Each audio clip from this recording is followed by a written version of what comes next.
The world is in motion. By the year 2050, there'll be more than 9 billion people on the planet Earth.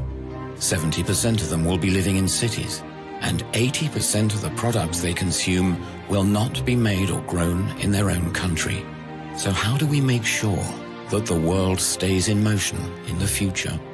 By taking a closer look at traffic and transportation as a whole, and developing integrated intermodal solutions for passenger transport and freight transportation. Real-time solutions. After all, the world of tomorrow is networked. To ensure that goods arrive precisely where and when they are needed, routes must be strategically planned. With optimization tools from PTV, logistics operators can keep an eye on fleet efficiency and costs and always pick the most environmentally friendly route. To ensure that all road and rail users are treated fairly, cities and traffic planners must design urban infrastructures with maximum attention to details. This is where the planning and simulation tools from PTV can help.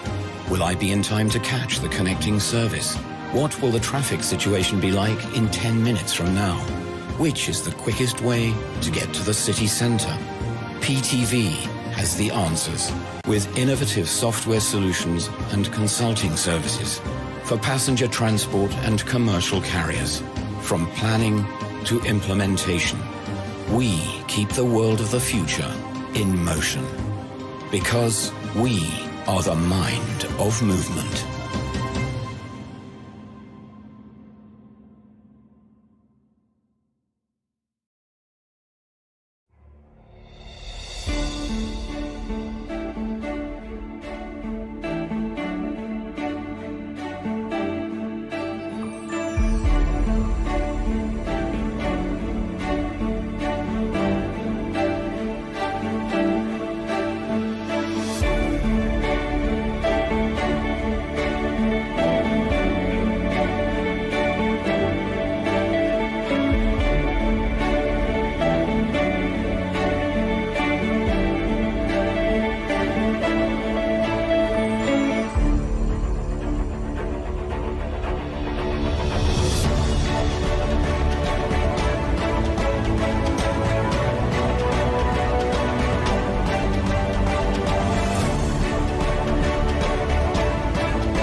Evolution is natural, a never-ending process of continuous change. Change that makes people and ideas even more successful, stronger, faster, smarter. Change that leaves the competition behind. Evolution is when pioneers set yet newer standards, raise the bar yet again. Evolution is when the best get even better. For Anton Parr, evolution means the next defining step in rheometry. The MCR Evolution Rheometer Series, consequent thinking and rethinking, decades of experience as the world market leader. More than 10,000 happy customers around the globe. Their feedback, the foundation of our new generation of rheometers. The result? A rheometer lineup incomparable to any other brand on the market. 15 rheometers, more than 200 accessories. The gold standard for custom rheological solutions for every application. The gold standard set by Anton Parr. MCR 302 and 702 are benchmarks in their segments. MCR 302 Evolution is the world's best-selling rheometer made even better. Optimized air-bearing EC drive, 40% faster system electronics, improved thermal management, and one-hand coupling, ingredients for success in challenging environments. MCR 702 Evolution Multi-Drive boasts the same advancements as the 302, plus the power of 2 drive units for the most sophisticated rheological research. Anton Parr was already pushing the limits in rheometry back when we invented the first EC permanent magnet synchronous motor. A new trimming mirror, a whole array of other features set the standard in instrument usability. The temperature range of -160 degrees Celsius to 1,000 degrees Celsius is unique on the market and even allows the analysis of molten glass. Our Rio Compass software provides a spectrum of possibilities with countless measurement modes, 200+ predefined templates, and top-level CFR 21 Part 11 compliance. 97% of all critical mechanical parts are manufactured in Austria in our in-house production facility. That means we also challenge the status quo of high-tech production chains. Evolution is a process where small, continuous improvements lead to a superior product. MCR was already the best. All the Evolution series means is the best just got better again.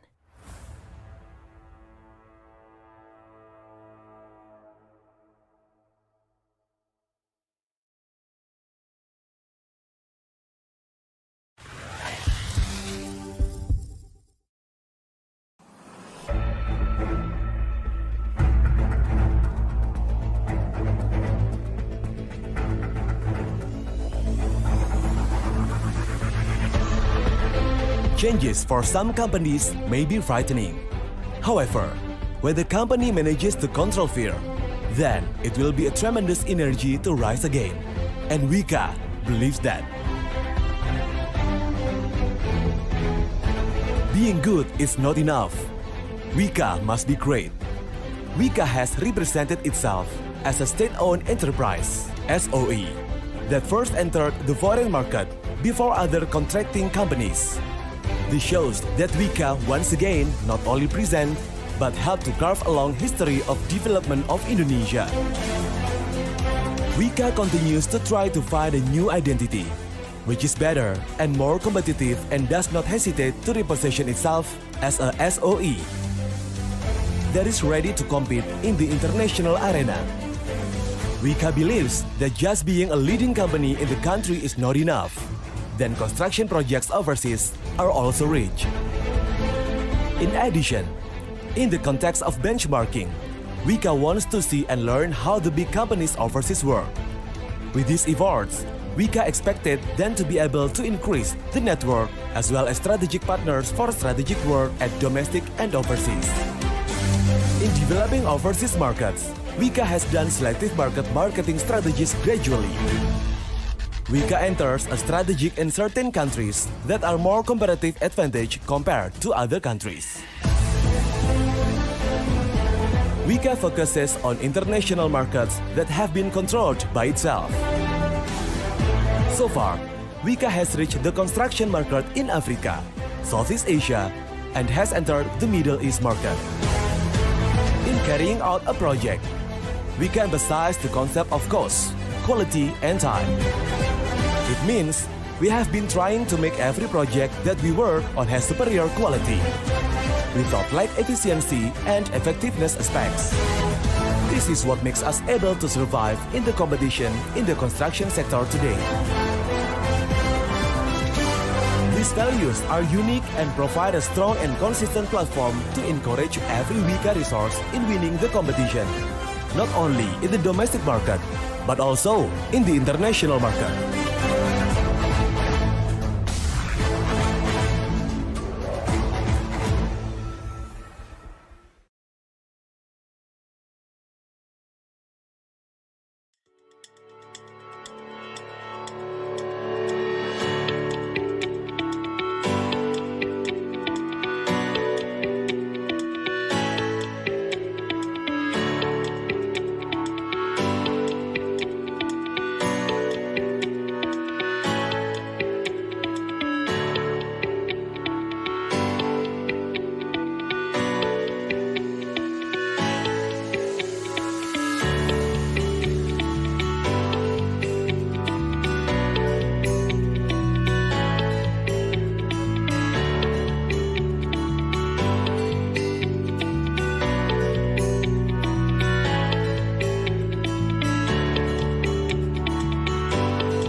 3V Geomatics analyzes radar satellite images that are acquired over time to inform our clients about any geohazards or risks that they have.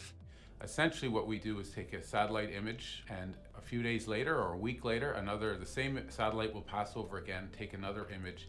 If we compare the two images, we are able to calculate whether the Earth's surface moves or not. Very, very large areas can be monitored very effectively with INSAR technology. Interferometric synthetic aperture radar, or INSAR, is a powerful technology for remotely detecting geohazards and protecting your assets. With INSAR becoming more and more mature, there are more and more satellites that are going up. 3V Geomatics is the world leader in INSAR monitoring for the mining industry. Our technology informs our clients of subsidence, uplift, and other movements to help prevent environmental accidents, improve safety, and maintain operational success. Large areas are scanned at millimeter-level precision to assess an entire mine site. Open pits, tailings dams, infrastructure depots, and access roads can be captured in a single image without installing any equipment on site. By monitoring from above, INSAR covers blind spots in ground-based systems. Satellites pass overhead every few days, and data can be processed in hours, allowing for near real-time reporting. 3VG products can integrate with a range of software. In addition, we can work with our clients to support integrate significant incidents and safeguard production. View and analyze your most up-to-date results online with Motionary. Gain context by viewing results in 3D with your own elevation model. Engineers can produce displacement graphs without any additional software or training. And your data is protected by enterprise-class security. Along with comprehensive tools and data, 3V Geomatics also offers the Rapid Report, a near real-time INSAR product. Through the years, we have refined and redeveloped this report to include both velocity and acceleration of displacement. Displacement risks are identified and measured across an entire mine site, providing early warning of changes for geotechnical staff. Data is provided in easy-to-use formats, allowing for rapid interpretation and mitigation. Since 2007, we have dedicated ourselves to developing and maintaining the best INSAR technology in the industry. We have extensive experience providing critical information that's tailored to the mining sector. 3V Geomatics, monitoring movement, mitigating risk.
The world is in motion. By the year 2050, there'll be more than 9 billion people on the planet Earth. 70% of them will be living in cities, and 80% of the products they consume will not be made or grown in their own country. So how do we make sure that the world stays in motion in the future? By taking a closer look at traffic and transportation as a whole, and developing integrated intermodal solutions for passenger transport and freight transportation. Real-time solutions. After all, the world of tomorrow is networked. To ensure that goods arrive precisely where and when they are needed, routes must be strategically planned. With optimization tools from PTV, logistics operators can keep an eye on fleet efficiency and costs and always pick the most environmentally friendly route. To ensure that all road and rail users are treated fairly, cities and traffic planners must design urban infrastructures with maximum attention to details. This is where the planning and simulation tools from PTV can help. Will I be in time to catch the connecting service? What will the traffic situation be like in 10 minutes from now? Which is the quickest way to get to the city center? PTV has the answers with innovative software solutions and consulting services for passenger transport and commercial carriers. From planning to implementation, we keep the world of the future in motion. Because we are the mind of movement.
Evolution is natural, a never-ending process of continuous change.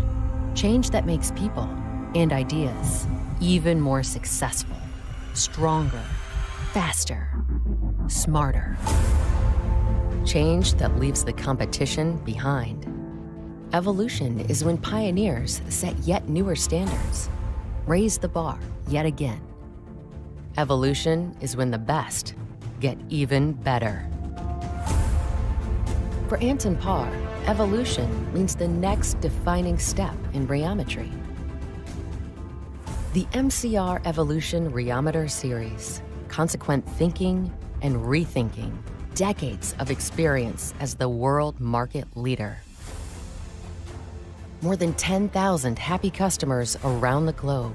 Their feedback, the foundation of our new generation of rheometers. The result?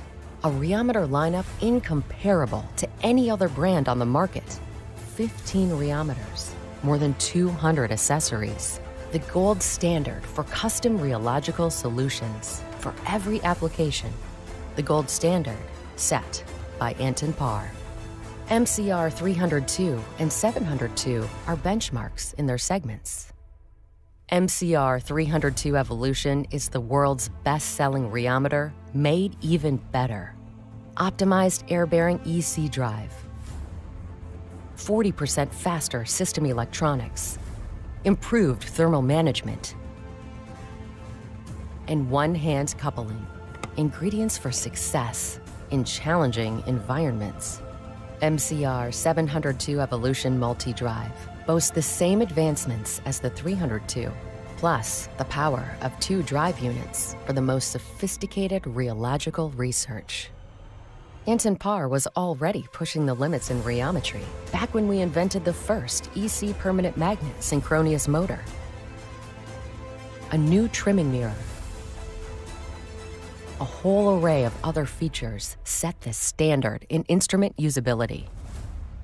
The temperature range of -160 degrees Celsius to 1,000 degrees Celsius is unique on the market and even allows the analysis of molten glass. Our Rio Compass software provides a spectrum of possibilities with countless measurement modes, 200+ predefined templates, and top-level CFR 21 Part 11 compliance. 97% of all critical mechanical parts are manufactured in Austria in our in-house production facility. That means we also challenge the status quo of high-tech production chains. Evolution is a process where small, continuous improvements lead to a superior product. MCR was already the best. All the Evolution series means is the best just got better again.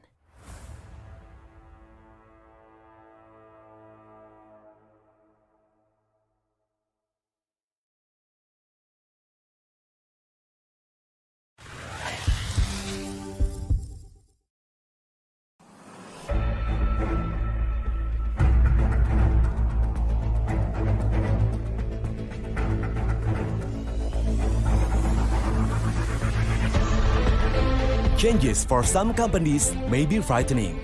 However, when the company manages to control fear, then it will be a tremendous energy to rise again. And Wika believes that. Being good is not enough. Wika must be great. Wika has represented itself as a state-owned enterprise, SOE, that first entered the foreign market before other contracting companies. This shows that Wika once again not only present, but help to carve a long history of development of Indonesia. Wika continues to try to find a new identity, which is better and more competitive and does not hesitate to reposition itself as a SOE that is ready to compete in the international arena. Wika believes that just being a leading company in the country is not enough. Then construction projects overseas are also rich. In addition, in the context of benchmarking, Wika wants to see and learn how the big companies overseas work. With these efforts, Wika expected then to be able to increase the network as well as strategic partners for strategic work at domestic and overseas. In developing overseas markets, Wika has done selective marketing strategies gradually. Wika enters a strategic in certain countries that are more competitive advantage compared to other countries. Wika focuses on international markets that have been controlled by itself. So far, Wika has reached the construction market in Africa, Southeast Asia, and has entered the Middle East market. In carrying out a project, Wika emphasized the concept of cost, quality, and time. It means we have been trying to make every project that we work on has superior quality, without light efficiency and effectiveness aspects. This is what makes us able to survive in the competition in the construction sector today. These values are unique and provide a strong and consistent platform to encourage every Wika resource in winning the competition, not only in the domestic market, but also in the international market.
3V Geomatics analyzes radar satellite images that are acquired over time to inform our clients about any geohazards or risks that they have.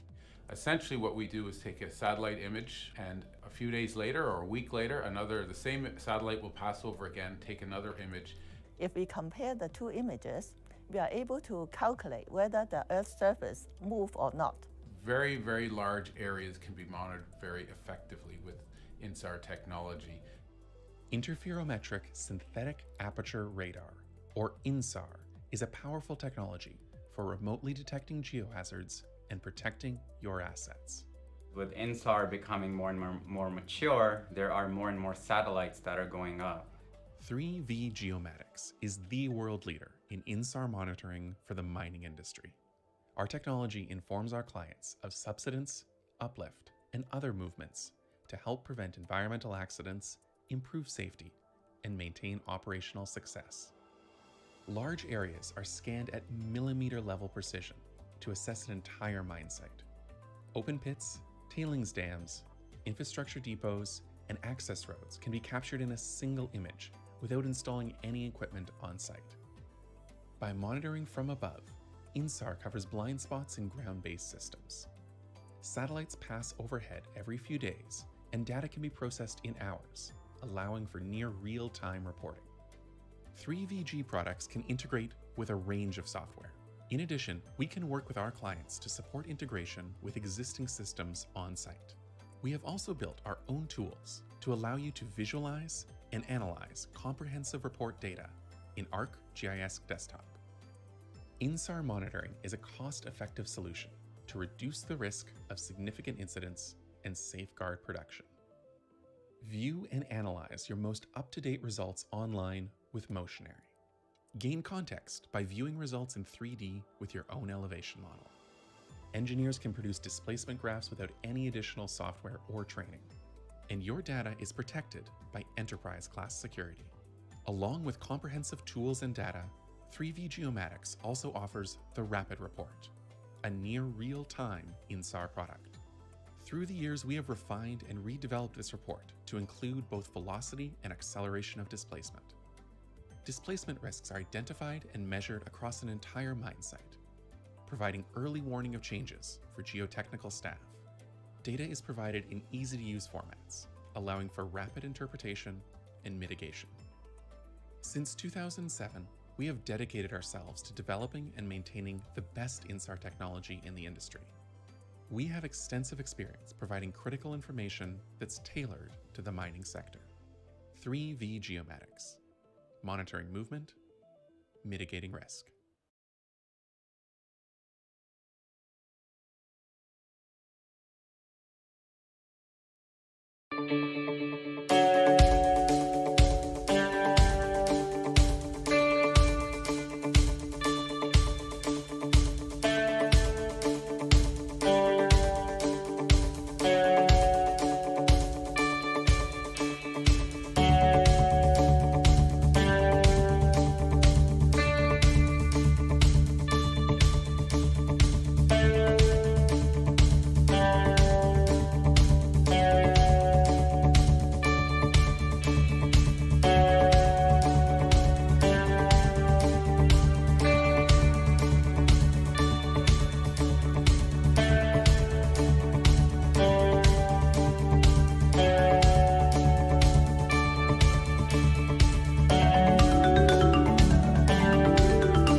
The world is in motion. By the year 2050, there'll be more than 9 billion people on the planet Earth. 70% of them will be living in cities, and 80% of the products they consume will not be made or grown in their own country. So how do we make sure that the world stays in motion in the future? By taking a closer look at traffic and transportation as a whole, and developing integrated intermodal solutions for passenger transport and freight transportation. Real-time solutions. After all, the world of tomorrow is networked. To ensure that goods arrive precisely where and when they are needed, routes must be strategically planned. With optimization tools from PTV, logistics operators can keep an eye on fleet efficiency and costs and always pick the most environmentally friendly route. To ensure that all road and rail users are treated fairly, cities and traffic planners must design urban infrastructures with maximum attention to details. This is where the planning and simulation tools from PTV can help. Will I be in time to catch the connecting service? What will the traffic situation be like in 10 minutes from now? Which is the quickest way to get to the city center? PTV has the answers with innovative software solutions and consulting services for passenger transport and commercial carriers. From planning to implementation, we keep the world of the future in motion. Because we are the mind of movement.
Evolution is natural, a never-ending process of continuous change. Change that makes people and ideas even more successful, stronger, faster, smarter. Change that leaves the competition behind. Evolution is when pioneers set yet newer standards, raise the bar yet again. Evolution is when the best get even better. For Anton Parr, evolution means the next defining step in rheometry. The MCR Evolution Rheometer Series, consequent thinking and rethinking, decades of experience as the world market leader. More than 10,000 happy customers around the globe. Their feedback, the foundation of our new generation of rheometers. The result? A rheometer lineup incomparable to any other brand on the market. 15 rheometers, more than 200 accessories. The gold standard for custom rheological solutions for every application. The gold standard set by Anton Parr. MCR 302 and 702 are benchmarks in their segments. MCR 302 Evolution is the world's best-selling rheometer made even better. Optimized air-bearing EC drive, 40% faster system electronics, improved thermal management, and one-hand coupling, ingredients for success in challenging environments. MCR 702 Evolution Multi-Drive boasts the same advancements as the 302, plus the power of 2 drive units for the most sophisticated rheological research. Anton Parr was already pushing the limits in rheometry back when we invented the first EC permanent magnet synchronous motor, a new trimming mirror, a whole array of other features set the standard in instrument usability. The temperature range of -160 degrees Celsius to 1,000 degrees Celsius is unique on the market and even allows the analysis of molten glass. Our Rio Compass software provides a spectrum of possibilities with countless measurement modes, 200 plus predefined templates, and top-level CFR 21 Part 11 compliance. 97% of all critical mechanical parts are manufactured in Austria in our in-house production facility. That means we also challenge the status quo of high-tech production chains. Evolution is a process where small, continuous improvements lead to a superior product. MCR was already the best. All the Evolution series means is the best just got better again.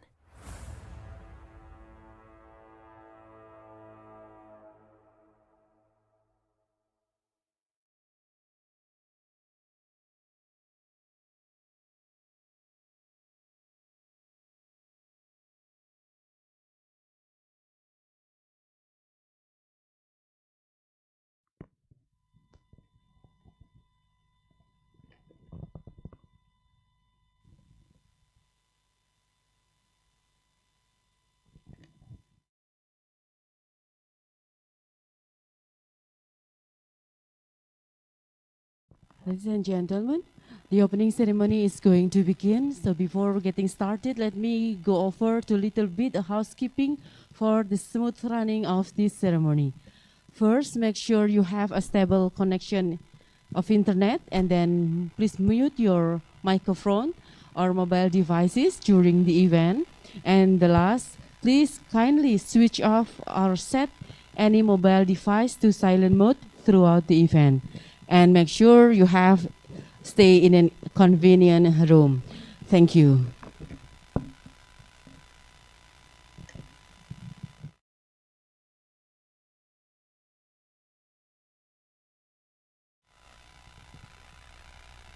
Bismillahirrahmanirrahim. Excellencies, Insinyur Muhammad Basuki Hadi Mulyono, MSc PhD, Minister of Public Works and Housing of Republic of Indonesia,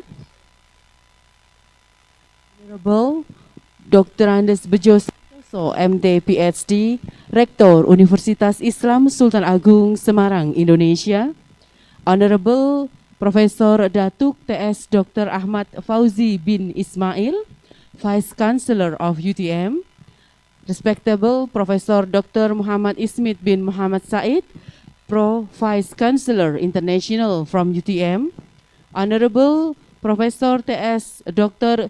Ruzairi bin Abdul Rahim, Dean, Faculty of Engineering, UTM, Respectable Dr. Rahmat Mudiono, MT, Dean, Faculty of Engineering, Unissula, Respectable Professor Dr. Insinyur Slamet Imam Wahyudi, DEA, Head of Postgraduate Program Department of Civil Engineering, Unissula, Respectable Professor Dr. Nur Hazilan bin Muhammad Nur, Chair of School of Civil Engineering, UTM, Senior Officers from UTM and Unissula, ladies and gentlemen. Assalamualaikum warahmatullahi wabarakatuh. Good morning and very warm welcome to the opening ceremony of International Forum of Integrated Infrastructure Development Infinid 2021. Ladies and gentlemen, first of all, let us extend our sincere gratitude to Allah Subhanahu wa Ta'ala, the Lord of the world, who has given us His blessing and mercy so that we can gather here.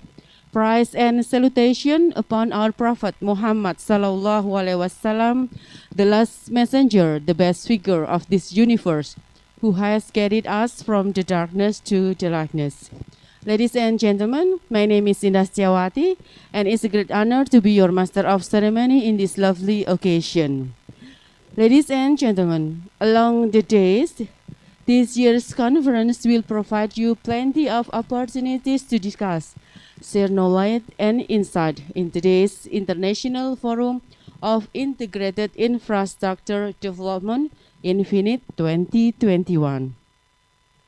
Distinguished guests, ladies and gentlemen, we would like you to request you to all rise to precede this conference by singing the national anthem of the Republic of Indonesia. Please stand up.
The national anthem of Malaysia.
Hymne Unissula.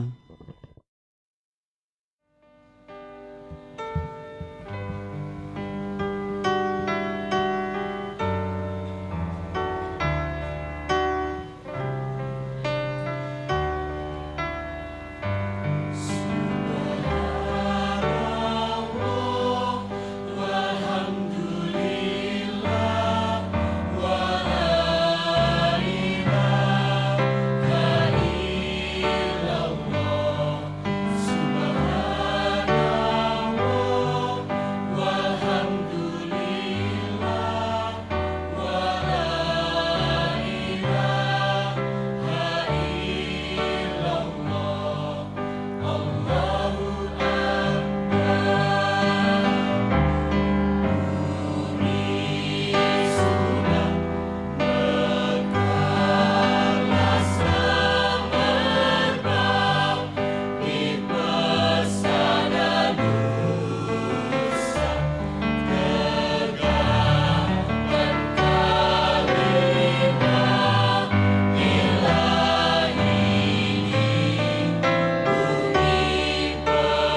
UTM Song, keunggulan terbilang.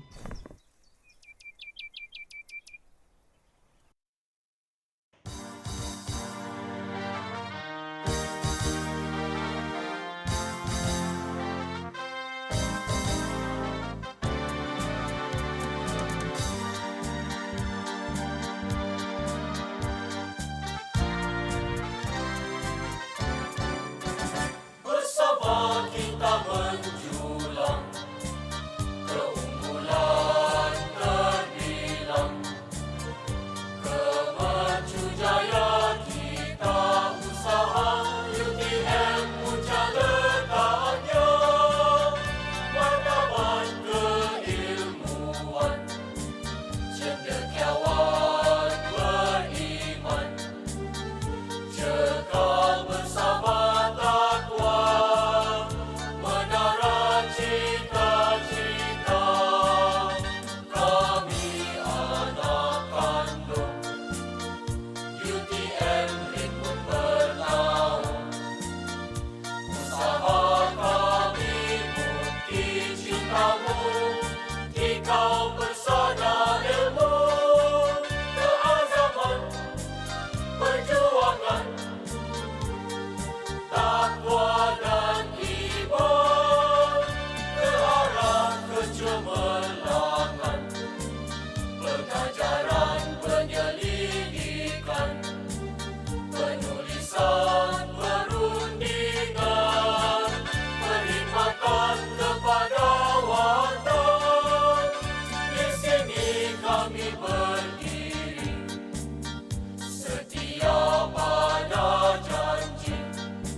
Thank you and kindly be seated.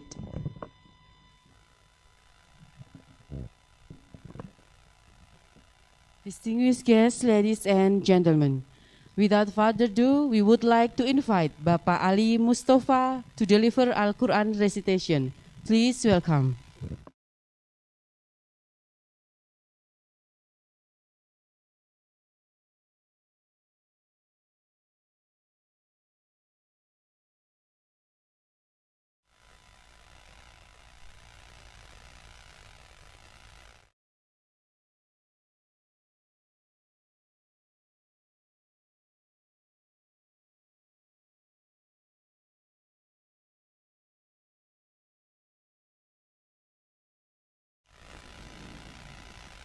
أعوذ بالله من الشيطان الرجيم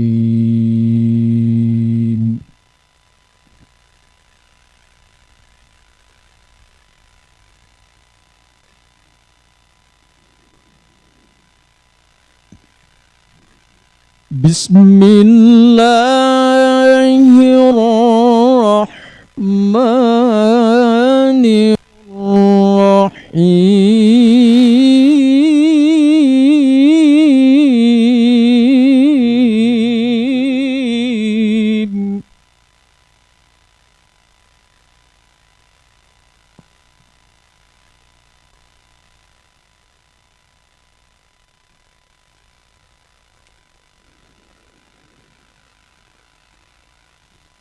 إن في خلق السماوات والأرض واختلاف الليل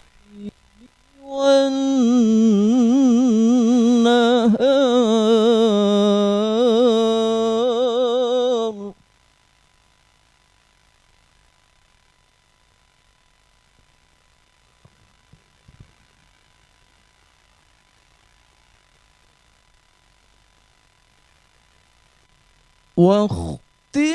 واختلاف الليل والنهار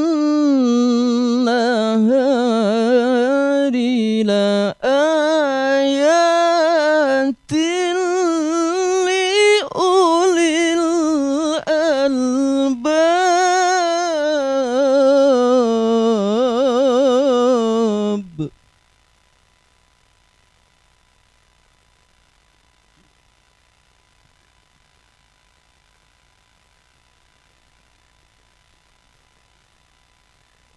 الذين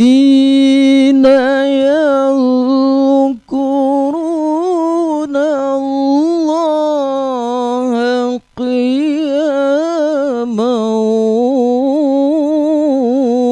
وقعودا وعلى جنوبهم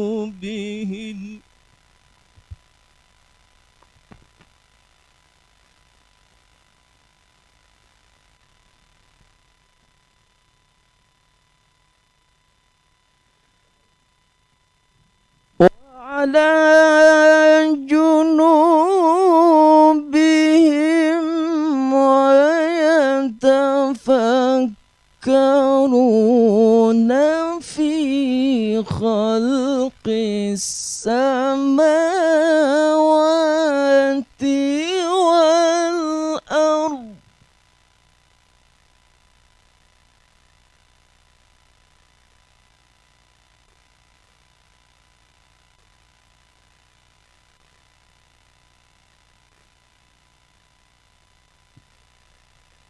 ربنا ما خلقت هذا باطلا سبحانك فقنا عذاب النار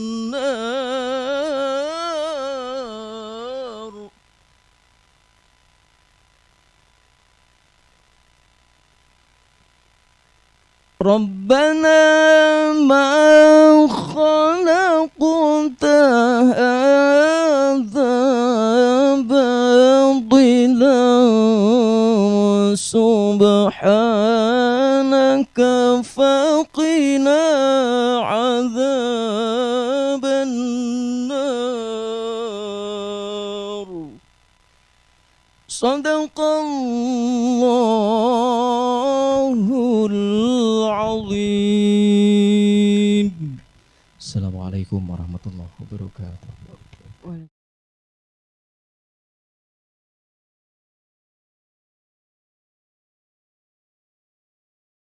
Mustafa, may the Al-Quran recitation makes our soul fully charged spiritually, and may Allah bless this fruitful conference. Amin. Distinguished guests, ladies and gentlemen, now we would like you to invite the chairman of ICCDA 2021, Profesor Dr. Insinyur Slamet Imam Wahyudi, DEA, to give welcoming speech and opening remark. Ladies and gentlemen, please welcome.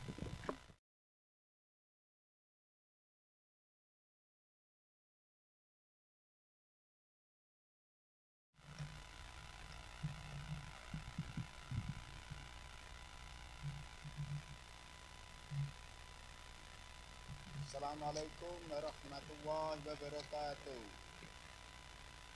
Alhamdulillahi rabbil alamin. Wassalatu wassalamu ala asrofil anbiya'i wal mursalin Sayyidina Muhammadin wa ala alihi wa sahbihi ajma'in. Amma ba'du. Excellency Insinyur Basuki Hadimulyono, Master Science PhD, Ministry of Public Work and Housing, Republic Indonesia, and also the first lecturer in Magister Civil Engineering Unissula in years 2000. Bapak Basuki is the Unissula, part of Unissula development and history. Excellency Professor Dr. Tun Sri Dr. Ahmad Fauzi bin Ismail, Vice Chancellor or Rector of University Technology Malaysia. Excellency Associate Professor Bejo Santoso, PhD, Rektor Universitas Islam Sultan Agung. Honorable Pro Vice Chancellor International University Technology Malaysia, Profesor Dr. Muh Ismit bin Muh Said. Honorable Representative of Rotterdam University Applied Sciences, Professor Rick Heikop. representative of Han University Applied Sciences Groningen, the Netherlands, Professor Floris Bogart, Honorable Professor T.S. Dr. Rusairi bin Abdul Rahim, Dean of Engineering Faculty UTM, respectable Honorable Insinyur Rahmat Mudiono, PhD, Dean of Engineering Faculty Unissula, respectable Committee of GEOTROPIKA and ICHTIRA, Bu Dr. Heti and Bu Dr. Nur Hidayah, the distinguished guests and the participants, ladies and gentlemen. Welcome to the International Forum on Integrated Infrastructure Development, Infinid 2021. The forum consists of integrated 3 international conferences. The 12th International Conference of Geotechnical Engineering in Tropika region, GEOTROPIKA. The second International Conference on Highway and Transportation Engineering, ICHTIRA. And the 4th International Conference on Delta and Coastal Area, ICCDA 4. Due to global health issue of COVID-19, Infinid 2021 is being held in hybrid mode, offline and online. The conference have 2 keynote speakers, Bapak Basuki Hadimulyono, PhD, Ministry of Public Work and Housing, Republik Indonesia, and Professor Floris Bogart from Han University Applied Sciences, Groningen, the Netherlands. And we will present 3 invited speakers, Dr. Rinda Kalinasari from Unissula, Associate Professor Dr. Hayati Jacob, and Associate Professor Dr. Kamaluddin from UTM. And in total, there are 90 papers will be presented in the conference, in the parallel session. 23 papers in GEOTROPIKA, 30 papers in ICHTIRA, and 36 papers in ICCDA. The paper will be continued to publish in IOP Earth and Environmental Science, that's indexed by Scopus, and also some journal from UTM or Unissula as well. I like to inform you that we will deliver Best Paper Award and Best Presenter Award for each session. For all presenters, do your best and catch the award. And last but not least, I would like to thank University Technology Malaysia to nice cooperation organize this conference, and supported by Rotterdam University and Hans University, sponsored by from Malaysia and Indonesia, that will present also the sponsor in this day, and our shareholders for continuing to support us. May the conference run smoothly and goal will be achieved. That is all speech I can deliver. Thanks for your attention. My best wish to you all. Wabillahi taufiq wal hidayah. Wassalamualaikum warahmatullahi wabarakatuh. Terima kasih.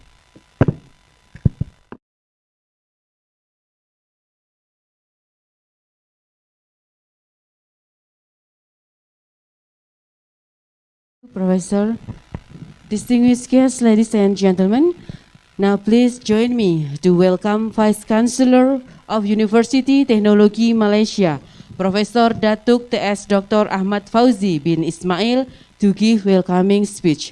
Please welcome Professor Datuk TS Dr. Ahmad Fauzi bin Ismail.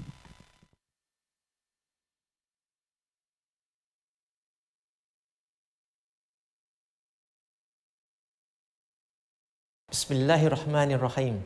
Assalamualaikum warahmatullahi wabarakatuh, and greetings to all. Thank you, Master of Ceremony.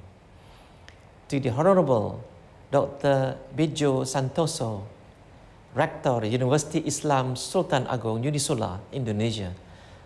Associate Professor Dr. Muhammad Ismid bin Mat Said, Pro Vice Chancellor International, University Technology Malaysia. Professor T.S. Dr. Ruzairi bin Abdurrahman, Dean, Faculty of Engineering, UTM. I.R. Rahmat Mudiono, Dean, Faculty of Engineering, Unissula.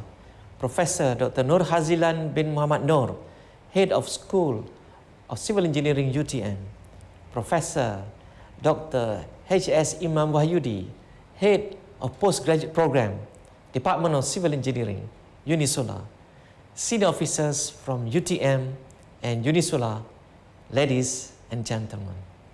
First and foremost, I would like to congratulate and thank both parties for their initiative and commitment in making this international conference a success during this challenging time, especially in facing the pandemic of COVID-19. I'm privileged and honored to be here to deliver this opening speech in my capacity as the Vice Chancellor of University Technology Malaysia. As we know, the collaboration between both parties has started since 2020.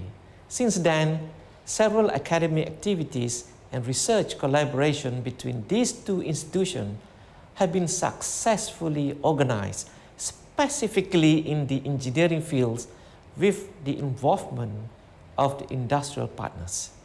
In addition, I have been informed that several civil engineering academicians at Unissula are UTM alumni.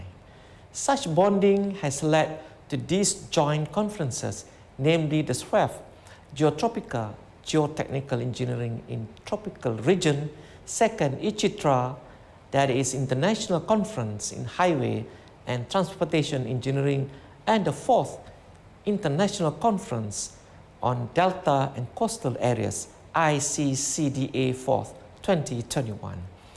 I believe this collaboration is a strategy to cater for the needs of Industrial Revolution 4.0 or IR 4.0. Science, technology, and innovation combined with the transformation of Sustainable Development Goal implementation in higher education institution. This is part of the United Nations program for the year 2030 to support the specific agenda in the world in 2050, TWI 2050. Ladies and gentlemen, with the aid of fourth industrial revolution, sustainable modern technology has brought about huge impact, especially in the transformation of big data, Internet of Things, and blockchain, which has led to this collaboration.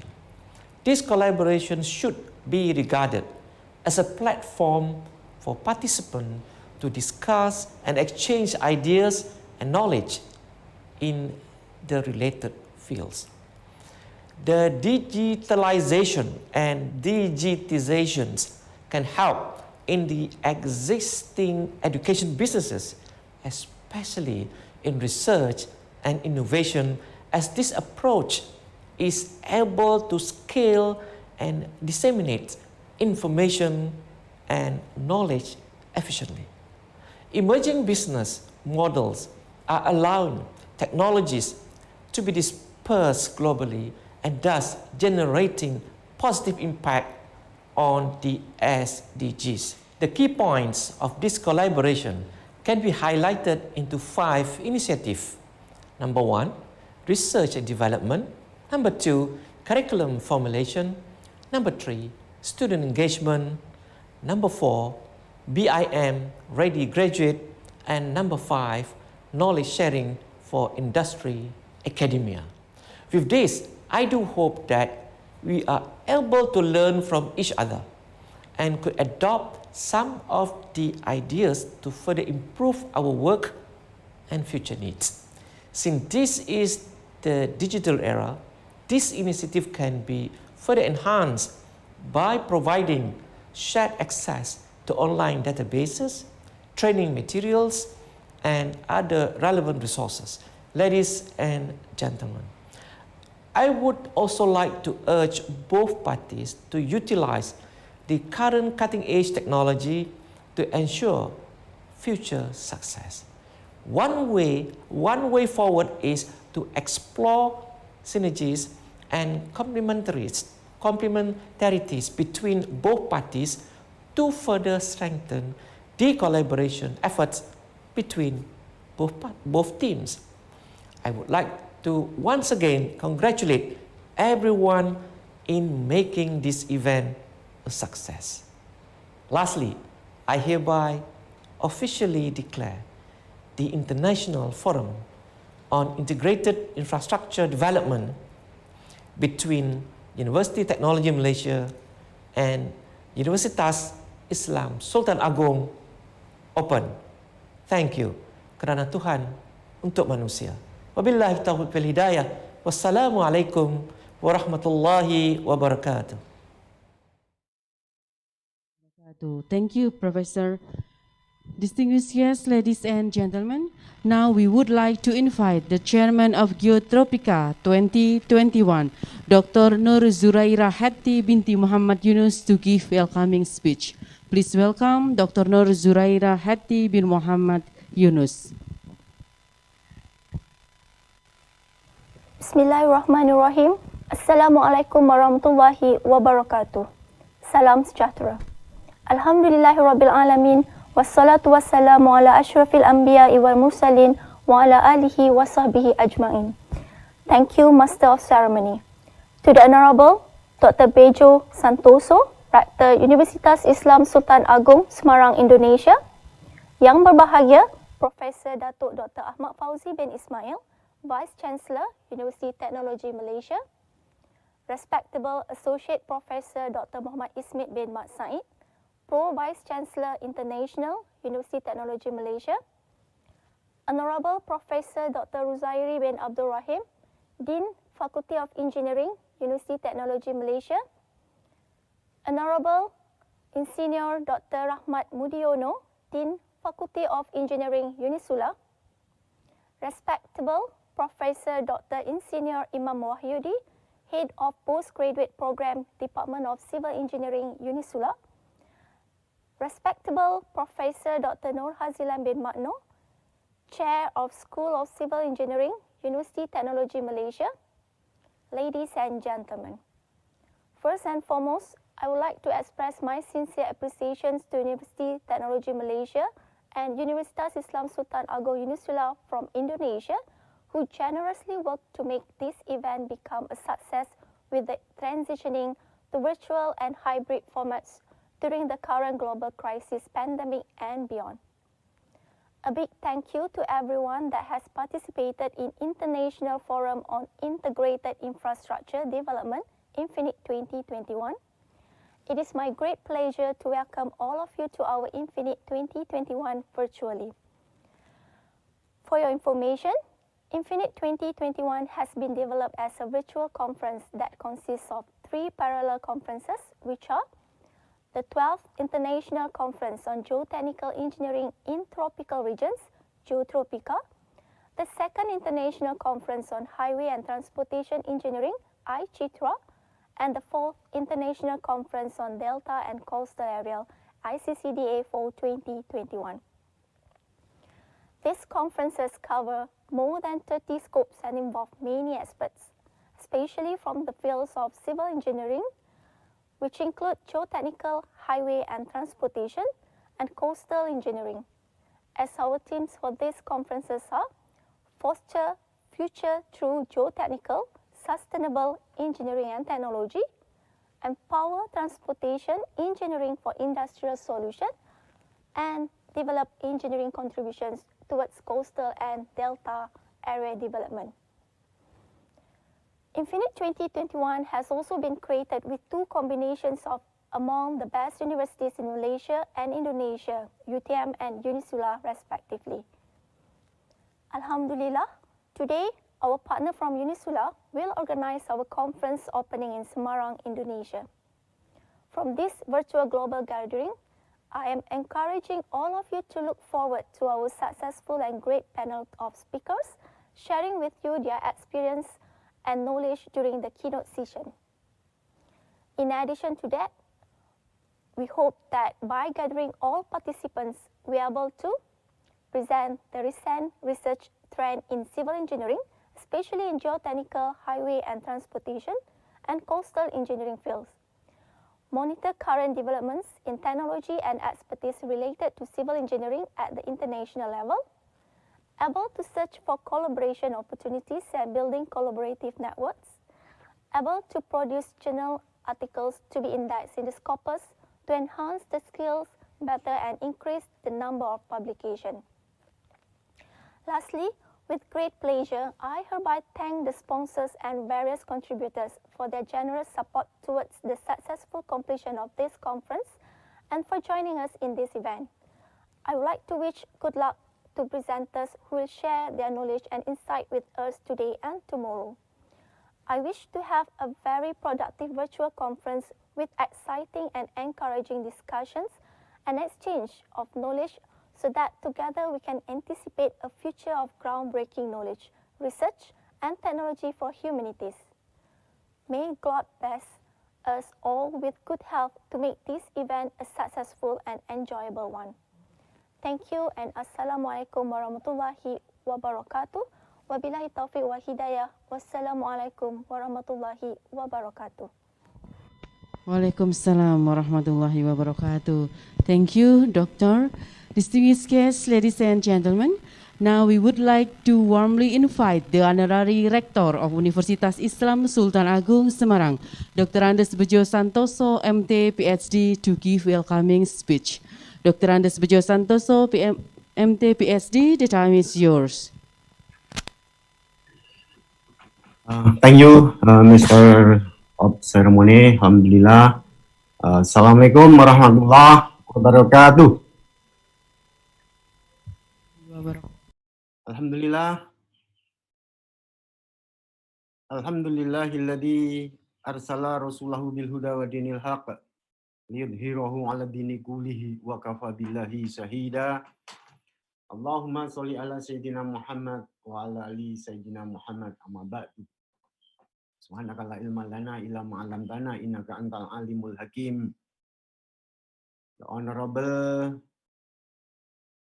Mr. Muhammad Basuki Mulyono, MSc PhD, as the Minister of Public Work and Housing of Indonesia,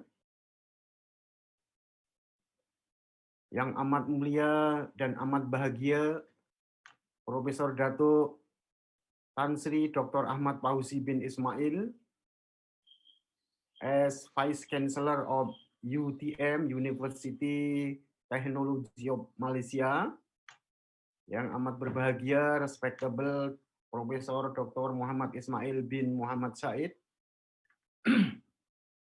Pro Vice Chancellor International UTM Malaysia, Honorable Professor Tan Sri Dr. Rusaidi bin Abdurrahim, Dean of Faculty of Engineering UTM, Respectable Dr. Floris Bugats, PhD, Hans University of Applied Sciences of Netherlands, Dr. Nur Zuraira Heti binti Muhammad Yunus, Chairman of Infinid 2021, Dr. Rahmat Mudiono, MT, PhD, Dean Faculty of Engineering, Universitas Islam Sultan Agung, and with all vice dean, all staff in civil engineering faculty of Unissula, respectable Professor Dr.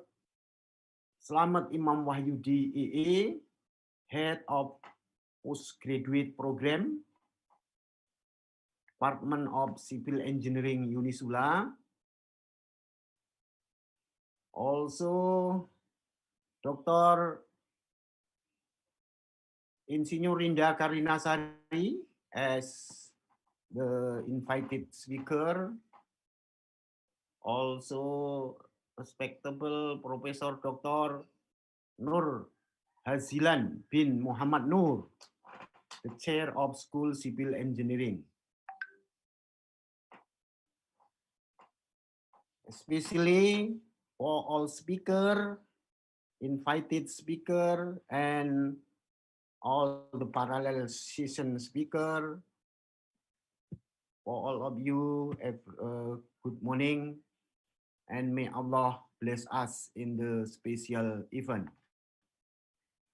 First of all, I would like to praise and gratitude to Allah Subhanahu wa Ta'ala, God Almighty, who keep granting us His grace, gift, and guidance, as well as with the implementation of 2021 International Forum on Integrated Infrastructure Development on Infinid, with distinguished specialization in the world of civil engineering, include three main agenda, three main fields, such as geotechnics, number 2, transportation, and number 3, highway and coastal engineering. We would like to especially thank to all the partnership that has been carried out between Sultan Agung Islamic University Unissula, Faculty of Engineering of University Teknologi Malaysia UTM, Hans University of Applied Sciences, and Rotterdam University of Applied Science, Netherlands. Also, we hope that this international conference can run very well and benefit to entire communities, both nationally and internationally. The three main fields are chosen with some particular reasons, with concern on the academic work about the importance of research, development, and strengthening of knowledge and technology in order to foster and empower various disciplines in the three areas. To tackle the global issues, it is important that scientists, researchers, practitioners, and scholars around the world sitting together in the one place by discussing and find the best solution. That's why we have this Infinid 2021. We can use this seminar as medium to discuss for the solution and understanding the problem and what is the solution that we face now. By far, we will share our knowledge, researchers, best practices, and update condition and issues will become our objective, and how this condition will directly touch the joint in of our life that require various kind of the best alternative solution in the geotechnical, transportation and highway, and coastal area as well, where every single thing in this area matters. The key point or topic we hope could be discussed in the big copter, in the big frame, from four main issues. Now, number one, from big data perspective. Number two, Internet of Things, IoT perspective. Number three, artificial intelligence perspective. And lastly, blockchain perspective. The fourth thing, I think, is very important issue, because now we live in 4.0, even some scholars say 5.0 disruption. Everything is digitally, everything is technology, ICT. Furthermore, Infinid is a place for national and international academic to meet and present their research while exchange information and sitting together. But we hope not just sitting together. I hope, as the rector of Unissula, I hope this event will be continue in the working together, because sitting together is just beginning, but working together is a progress. I believe this international forum will provide a lot of engineering contribution, especially in the coastal and delta area development, transportation problem, industry, geotechnical, and sustainable engineering, and also technology for future generation that we are going to face together. At last, we would like to especially express our gratefulness to the leader of Faculty of Engineering UTM, Vice Chancellor of UTM, Hans University, Rotterdam University, and another sponsor. We also, we also thank to all presenters, participants, committees, and sponsors who have tried to make Infinid a huge success for sharing knowledge and sharing method and find the solution. Inshallah, Allah will bless us by good deed, this good deed blessed by Allah Subhanahu wa Ta'ala as our sharing to the society. Finally, we would like to end up the speech by saying the pantun. Pulau Pandan jauh di haluan, bersinarlah pulau angsanan dua. Walau kita saling berjauhan, seminar ini tetaplah jaya. Beli pala di tanah Melaka, digarami bersama di negeri Mamiri. Hari ini kita gembira bahagia, sebab bersama ada Pak Menteri Basuki. Wabillahi taufiq wal hidayah wal afu minkum. Wassalamualaikum warahmatullahi wabarakatuh. Waalaikumsalam warahmatullahi wabarakatuh. Thank you, Mr. Bejo Santoso. Ladies and gentlemen, now let's see the montage of Unissula and UTM.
Dr. Ismail, broadcasting from Kajang, Selangor, Malaysia. I would like to congratulate the organizing committee for this year's GEOTROPIKA.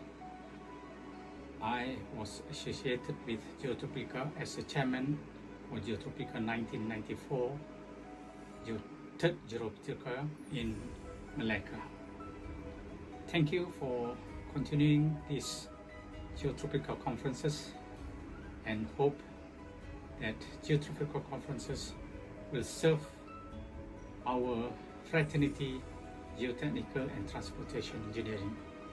Have a nice conference in Malang, and hopefully we'll be able to meet each other again in the future. Assalamualaikum warahmatullahi wabarakatuh. Bye. Assalamualaikum warahmatullahi wabarakatuh dan salam sejahtera. Di kesempatan ini saya ingin mengucapkan selamat datang dan terima kasih kepada para peserta Infinid 2021 yang merupakan gabungan GEOTROPIKA, ICHTIRA dan ICCDA. Tahniah saya ucapkan kepada para ahli jawatankuasa pelaksana kerana berjaya merealisasikan joint conference di antara UTM dan Unissula ini. Semoga jaringan hubungan di antara kedua-dua universiti ini akan sentiasa erat dan berkekalan. Akhir kata, saya ingin mengucapkan selamat maju jaya dengan harapan conference ini menjadi satu platform perbincangan ilmu serta dapat memberi manfaat kepada semua. All the best, Infinid 2021. Hello, hi everyone. I'm Aminata Martu, one of the founder of GEOTROPIKA when we start in 1990. At that time, I was the first secretary of the GEOTROPIKA, which was regional conference. And in 2010, I was made the 8th chairman of the GEOTROPIKA and also ICHTIRA when we organized it successfully in Kota Kinabalu, Sabah.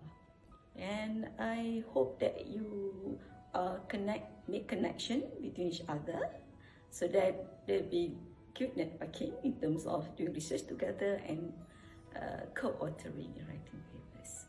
I wish I'll be with you all, but probably I won't be there because of my health. Thank you very much, and I hope you will enjoy the conference. Assalamualaikum and hi everyone. My name is Dr. Muhammad Rosli bin Hainin. I was the chairman for the 9th GEOTROPIKA that was held in Johor Bahru in 2013. I would like to say thanks to everyone who participated in this conference, and I hope you all can benefit most out of this conference. Thanks. Bismillahirrahmanirrahim. Assalamualaikum warahmatullahi wabarakatuh dan salam sejahtera. It's a wonderful pleasure for me to welcome all participants to Infinid 2021. This is a special occasion where GEOTROPIKA, ICHTIRA and ICCDA are jointly organized as a sign of long, harmonious collaboration between UTM and Unissula. In this opportunity, I would like to congratulate all the committee members for making this event a great success. To all participants, I would like to thank you for supporting our conference and hope you will gain great benefits from this academic discourse. Have a great conference. I am Kamaruddin Ahmad, the chairman of the 11th GEOTROPIKA. Thank you for your participation in this 12th GEOTROPIKA despite the global COVID-19 pandemic. Assalamualaikum and hi everyone. My name is Professor Dr. Muhammad Rosli bin Hainin. I was the chairman for the first ICHTIRA conducted in UTM KL back in 2019. Thanks for keep on supporting our conference. I hope you can get the most out of this conference. Thank you.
Okay, distinguished guests, ladies and gentlemen.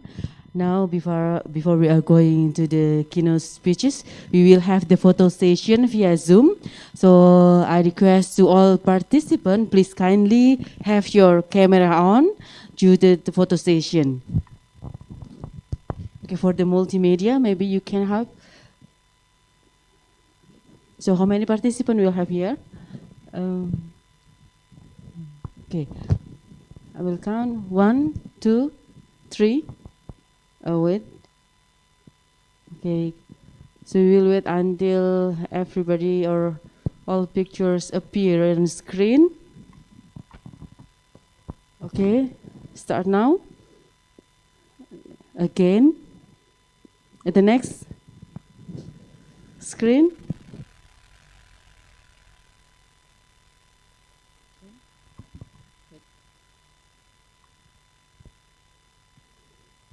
Okay, the third screen.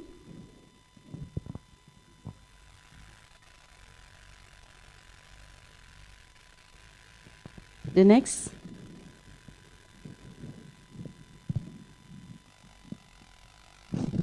Okay, thank you very much. Distinguished guests, ladies and gentlemen, now we are about to have the keynote speeches of Infinid 2021. It's now my deep pleasure to introduce the first keynote speaker today, Minister of Public Works and Housing of Republic of Indonesia. Insinyur Muhammad Basuki Hadi Mulyono, MSc, PhD. Born 5 November 1954, is the Minister of Public Works and Housing in President Joko Widodo's Advanced Indonesia Cabinet since 23 October 2019. Previously, he also served as Minister of Public Works and Housing in the Cabinet of President Joko Widodo and Vice President Yusuf Kala for 2014 to 2019 period. Insinyur Muhammad Basuki Hadi Mulyono, MSc, PhD, took his engineering degree from Gajah Mada University and earned his master and doctorate degree at Colorado State University, USA. Basuki is a diligent, smart, and hard worker, and he really started his career from the scratch as a civil servant. Ladies and gentlemen, please welcome His Excellency Insinyur Muhammad Basuki Hadi Mulyono, MSc, PhD.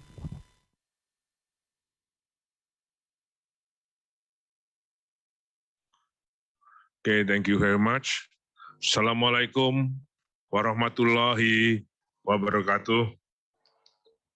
Very good morning, distinguished guests.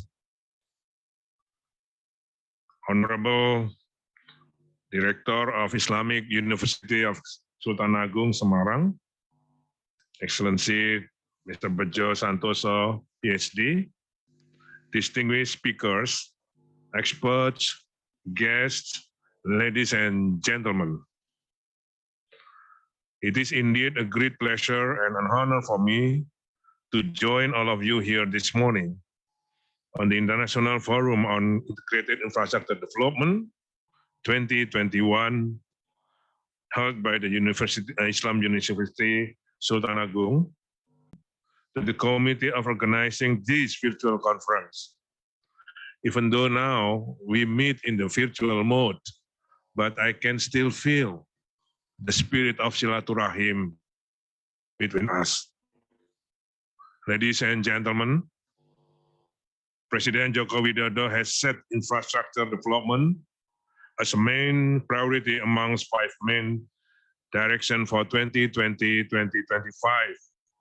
as part of the vision of Indonesia Maju, like infrastructure development, human resources development, deregulations and debureaucratization, and the economic transformation, because we realize that infrastructure development has several important roles, such as improving civilization, increasing competitiveness, assuring social justice, especially for the Indonesian as archipelago country, and strengthening national unity.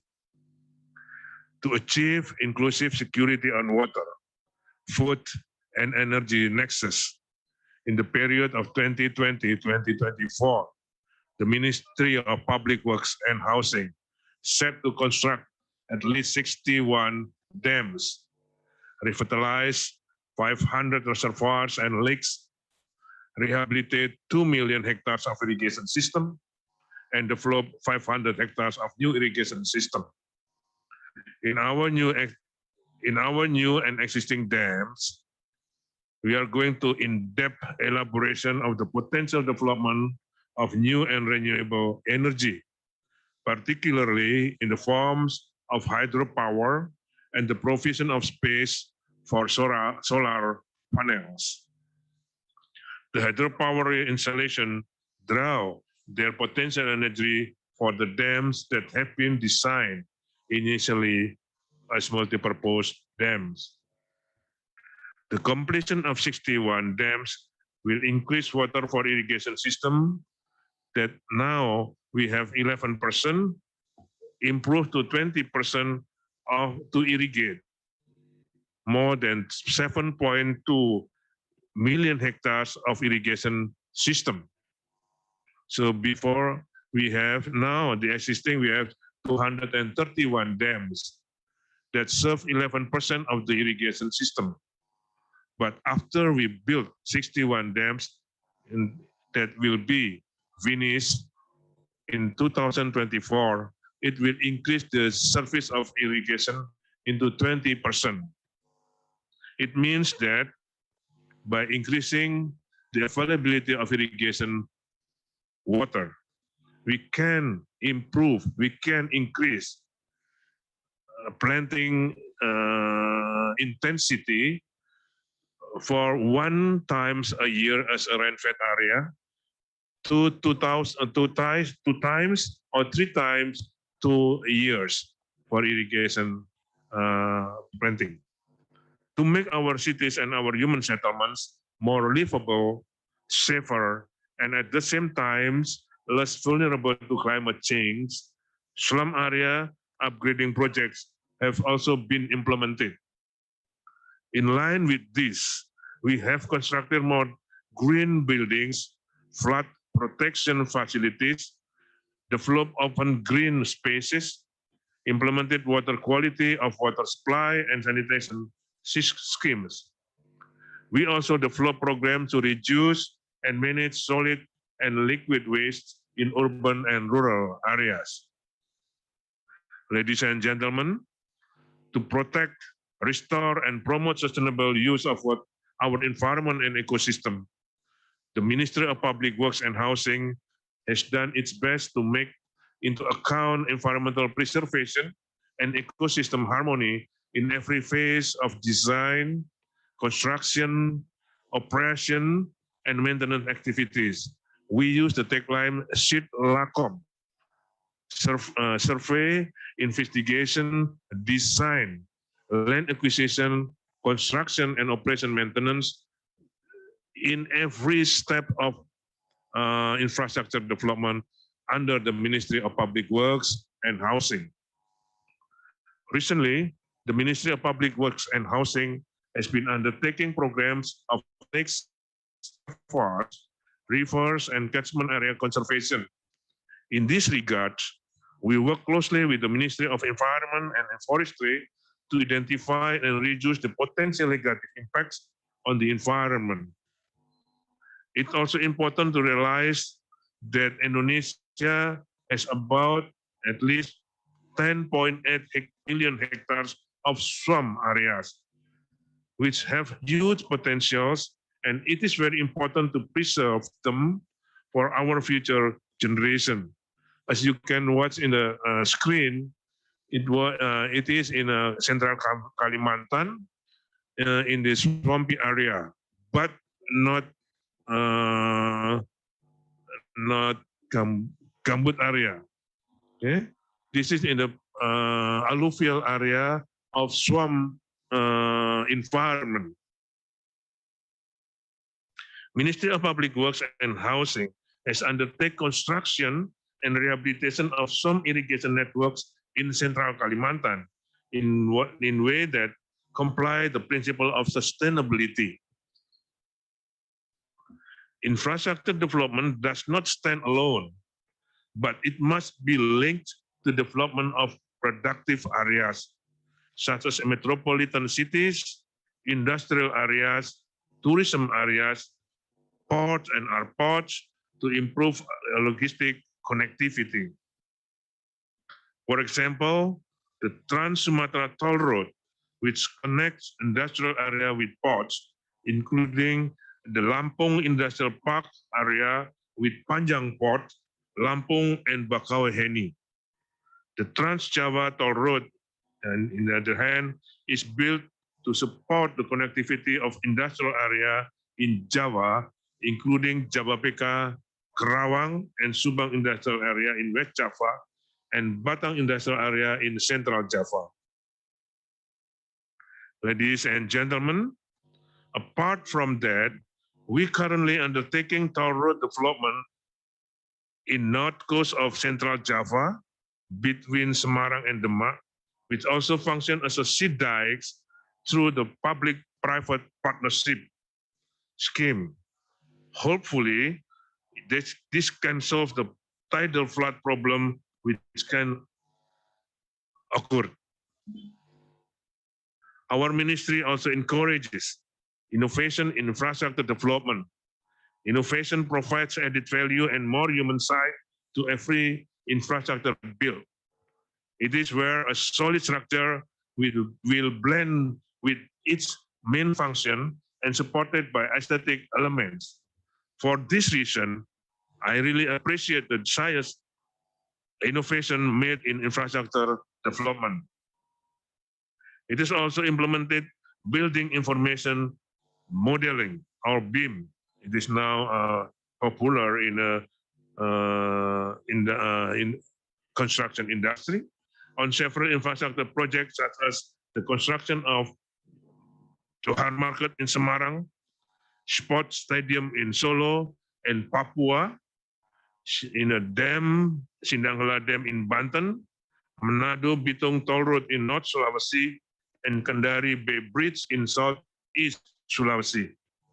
The existence of BIM technology will continue to be expanded because it greatly supports speed, flexibility, and accuracy in the planning, implementation, supervision, and even in the auditing processes. By using BIM, infrastructure development is upgraded to a higher quality. To conclude, I highly appreciate this kind of scientific meeting and conferences, which is very important to bring academic community, scientists, researchers, and practitioners to meet and discuss today's situation, as well as prepare for the future challenges of infrastructure development. I sincerely hope that this conference will generate new great ideas, identify and elaborate new initiatives needed, and promote collaborative action for integrated infrastructure development. I wish you all a great and fruitful discussion during the conference. Thank you very much. Wabillahi taufiq wal hidayah. Wassalamualaikum warahmatullahi wabarakatuh.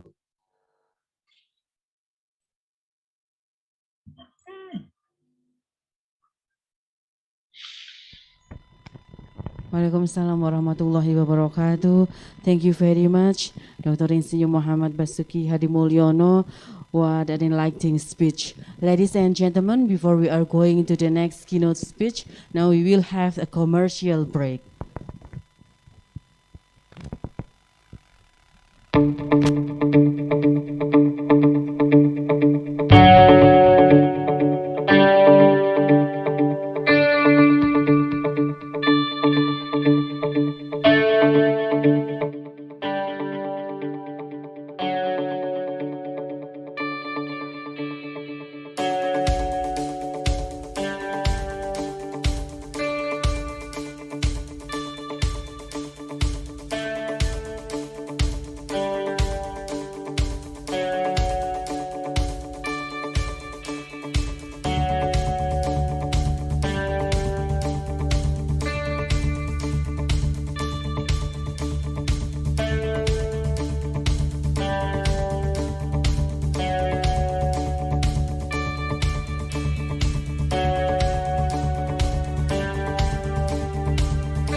The world is in motion. By the year 2050, there'll be more than 9 billion people on the planet Earth.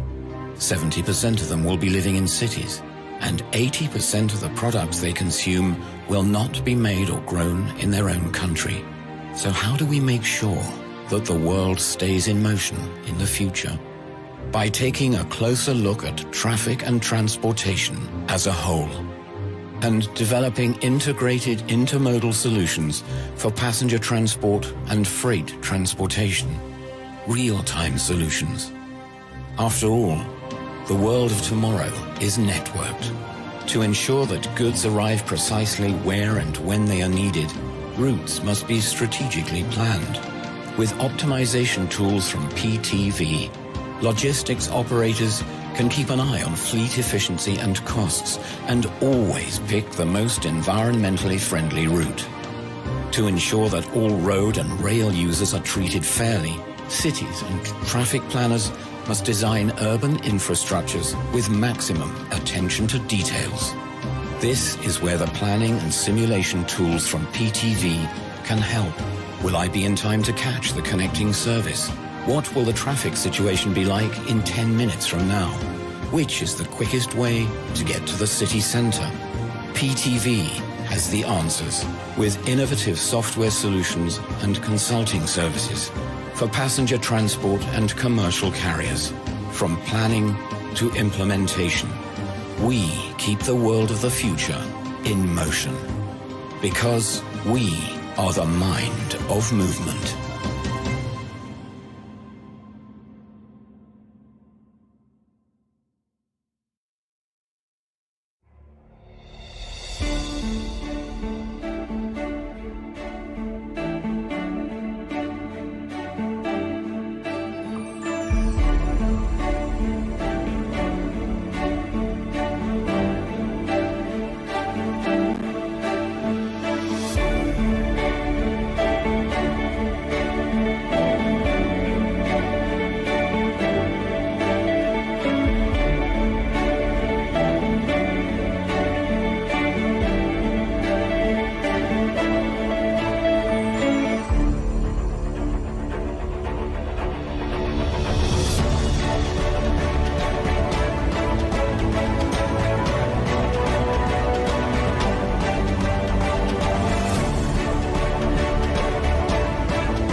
Evolution is natural, a never-ending process of continuous change. Change that makes people and ideas even more successful, stronger, faster, smarter. Change that leaves the competition behind. Evolution is when pioneers set yet newer standards, raise the bar yet again. Evolution is when the best get even better. For Anton Parr, evolution means the next defining step in rheometry. The MCR Evolution Rheometer Series, consequent thinking and rethinking, decades of experience as the world market leader. More than 10,000 happy customers around the globe. Their feedback, the foundation of our new generation of rheometers. The result? A rheometer lineup incomparable to any other brand on the market. 15 rheometers, more than 200 accessories. The gold standard for custom rheological solutions for every application. The gold standard set by Anton Parr. MCR 302 and 702 are benchmarks in their segments. MCR 302 Evolution is the world's best-selling rheometer made even better. Optimized air-bearing EC drive, 40% faster system electronics, improved thermal management, and one-hand coupling, ingredients for success in challenging environments. MCR 702 Evolution Multi-Drive boasts the same advancements as the 302, plus the power of 2 drive units for the most sophisticated rheological research. Anton Parr was already pushing the limits in rheometry back when we invented the first EC permanent magnet synchronous motor. A new trimming mirror, a whole array of other features set the standard in instrument usability. The temperature range of -160 degrees Celsius to 1,000 degrees Celsius is unique on the market and even allows the analysis of molten glass. Our Rio Compass software provides a spectrum of possibilities with countless measurement modes, 200+ predefined templates, and top-level CFR 21 Part 11 compliance. 97% of all critical mechanical parts are manufactured in Austria in our in-house production facility. That means we also challenge the status quo of high-tech production chains. Evolution is a process where small, continuous improvements lead to a superior product. MCR was already the best. All the Evolution series means is the best just got better again.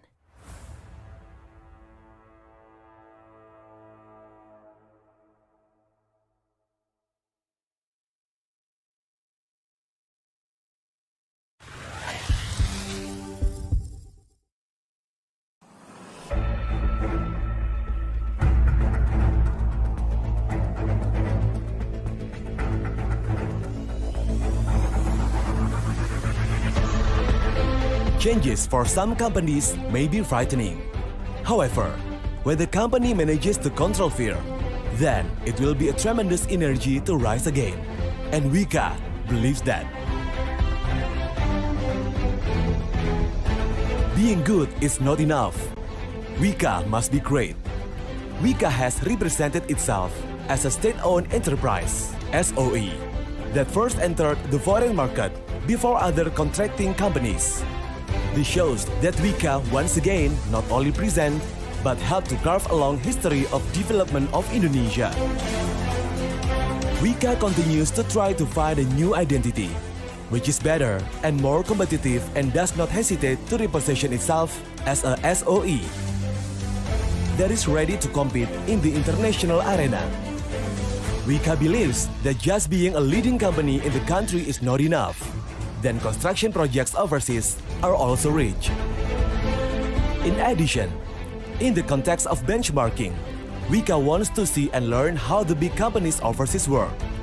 With these efforts, Wika expected then to be able to increase the network as well as strategic partners for strategic work at domestic and overseas. In developing overseas markets, Wika has done selective marketing strategies gradually. Wika enters a strategic in certain countries that are more competitive advantage compared to other countries. Wika focuses on international markets that have been controlled by itself. So far, Wika has reached the construction market in Africa, Southeast Asia, and has entered the Middle East market. In carrying out a project, Wika emphasized the concept of cost, quality, and time. It means we have been trying to make every project that we work on has superior quality, without lack efficiency and effectiveness aspects. This is what makes us able to survive in the competition in the construction sector today. These values are unique and provide a strong and consistent platform to encourage every Wika resource in winning the competition, not only in the domestic market, but also in the international market.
3V Geomatics analyzes radar satellite images that are acquired over time to inform our clients about any geohazards or risks that they have. Essentially what we do is take a satellite image, and a few days later or a week later, the same satellite will pass over again, take another image. If we compare the two images, we are able to calculate whether the Earth's surface moves or not. Very, very large areas can be monitored very effectively with INSAR technology. Interferometric synthetic aperture radar, or INSAR, is a powerful technology for remotely detecting geohazards and protecting your assets. With INSAR becoming more and more mature, there are more and more satellites that are going up. 3V Geomatics is the world leader in INSAR monitoring for the mining industry. Our technology informs our clients of subsidence, uplift, and other movements to help prevent environmental accidents, improve safety, and maintain operational success. Large areas are scanned at millimeter-level precision to assess an entire mine site. Open pits, tailings dams, infrastructure depots, and access roads can be captured in a single image without installing any equipment on site. By monitoring from above, INSAR covers blind spots in ground-based systems. Satellites pass overhead every few days, and data can be processed in hours, allowing for near real-time reporting. 3VG products can integrate with a range of software. In addition, we can work with our clients to support integration with existing systems on site. We have also built our own tools to allow you to visualize and analyze comprehensive report data in ArcGIS Desktop. INSAR monitoring is a cost-effective solution to reduce the risk of significant incidents and safeguard production. View and analyze your most up-to-date results online with Motionary. Gain context by viewing results in 3D with your own elevation model. Engineers can produce displacement graphs without any additional software or training. And your data is protected by enterprise-class security. Along with comprehensive tools and data, 3V Geomatics also offers the Rapid Report, a near real-time INSAR product. Through the years, we have refined and redeveloped this report to include both velocity and acceleration of displacement. Displacement risks are identified and measured across an entire mine site, providing early warning of changes for geotechnical staff. Data is provided in easy-to-use formats, allowing for rapid interpretation and mitigation. Since 2007, we have dedicated ourselves to developing and maintaining the best INSAR technology in the industry. We have extensive experience providing critical information that's tailored to the mining sector. 3V Geomatics, monitoring movement, mitigating risk.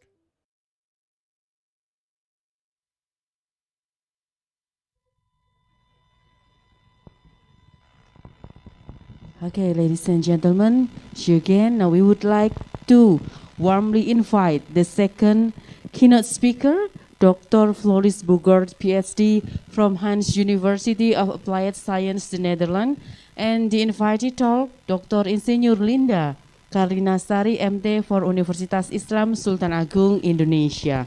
And this session will be chaired by Mr. Ari Sentani. So I will pass the microphone to the moderator, Mr. Ari Sentani. The time is yours. Thank you, Mr. Indah. Assalamualaikum warahmatullahi wabarakatuh. Hello everyone, welcome to Infinid 2021. We are pleased to have you join us for the keynote speech of Infinid 2021 and to take part in today's session. First, let me introduce myself. My name is Ari Sentani from Unissula. In order to be considerate and respectful to everyone attending and presenting today, all attendees are muted. We will have designated time to address questions, but you may submit questions at any time during the session. To submit a question to our panelists or to our speaker, please enter your question in the Q&A text box. Kindly write it in the chat box.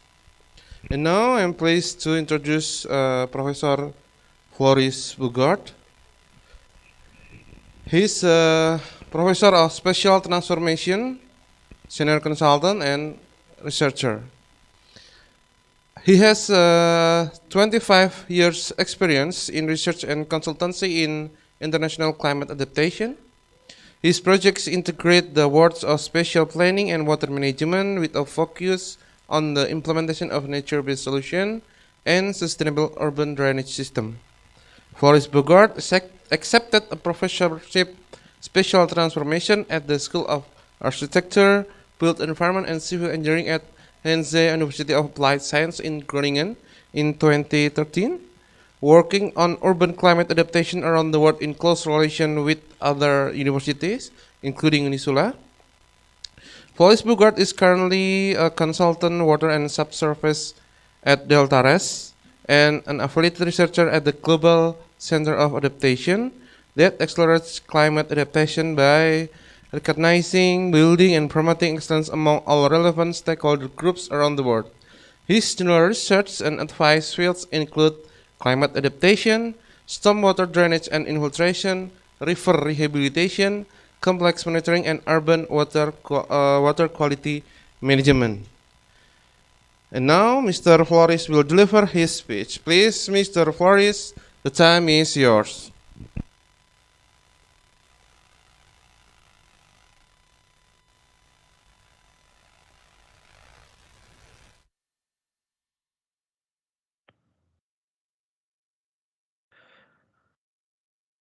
Hello, everyone. Thank you, of course, for inviting me to this conference.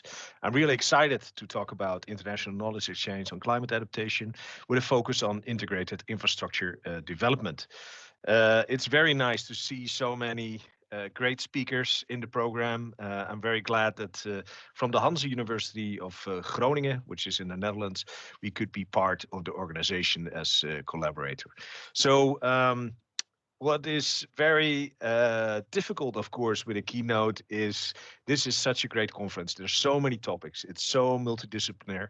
So what do you choose as a topic that could address anyone? I choose knowledge exchange, international knowledge exchange, being from the Netherlands. But maybe I should introduce. I'm a professor at Groningen, which is high up in the Netherlands, below sea level, by the way.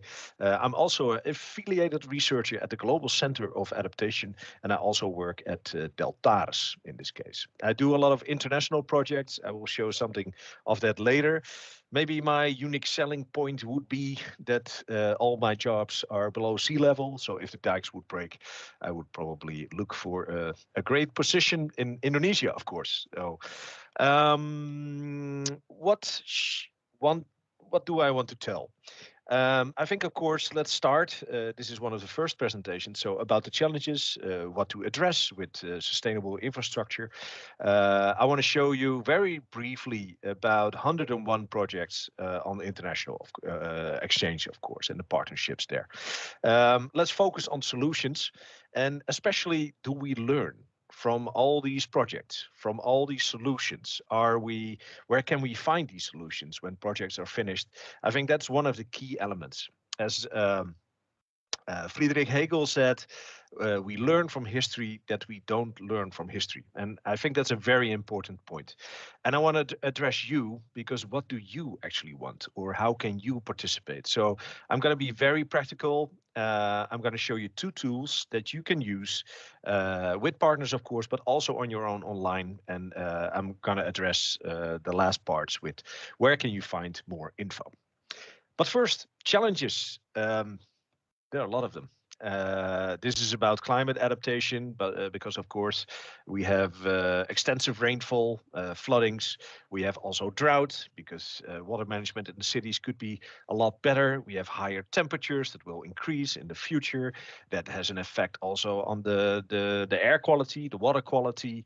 So you can see a lot of pictures here that are, of course, addressing climate adaptation. But it's not only about climate adaptation. Cities as Jakarta are expanding more and more. So we need a new green infrastructure, for example, to save our lives with biodiversity, heat stress, and all those challenges that we have. So, of course, this is not new. We have also, what I didn't tell you is about if we have drought or groundwater extraction that could tap into a lower groundwater table and subsidence of cities, sinking cities, so to say. Jakarta is one. Of course, Rotterdam is one. A lot of cities actually in the Netherlands below sea level. So these are things that we can address. And I want to address some things that we can do, me from Holland, you from Indonesia or Malaysia, there where we can address these challenges and learn from each other. And of course, being in Indonesia, you can see by my shirt, a batik shirt from Semarang. Of course, I've been in Indonesia addressing some of these problems like water quality, as you can see here, batik on the right, the floodings, as you can see. Yeah, it's very appealing to me to do something about it and do knowledge exchange. Just going to show you some pictures, some of the projects here. It's about subsidence, lack of awareness, drought, ecology. Yeah, and of course, it's also about governance. It's also about social science. It's about technical science. So I'm really glad that we have this international conference. So enough about challenges. Then what can we learn from all these partnerships and the projects that we have? I'm just going to browse through these pictures. Probably you recognize there's a lot of logos on it. There's projects from where I was involved with from 2014, for example, all over Dutch newspapers, all over Indonesian newspapers or Malaysia or international, of course. It's about taking measurements. It's about communication. You see a lot of people that are getting training so they know how to analyze an area. It's about field trips. You see a lot of logos again with water authorities like GEOTROPIKA. Again, going on boats, visiting the field sites, then disseminate all that knowledge on big congresses. And then you get in a newspaper and then you have a different batik shirt. And then you have even more logos and people attending, and you talk about polder systems, for example, in Semarang, which is, some of the knowledge that we have in the Netherlands, of course, because it happened to us already 300 years ago, and even more exchange with universities. And we saw some pictures of water quality that could be better, to use an euphemism. And of course, it's about water quantity, it's about water quality, it's about fish almost dying, maybe, and of course, getting action. Because we know the challenges. We just want to team up, as you can see in these pictures. We want to make living labs, so stakeholders are involved as well. We call it a triple helix because education, research, partners from public and private entities should be involved. So basically, we have a lot of projects. But did we learn from them? That was quite fast, but I think you get the idea. So what can we learn from all these projects and partnerships that a lot of you were involved, that you could find yourself in the pictures, I think. But what can we learn? Well, basically, and that's a no-brainer, we start with analyzing the situation.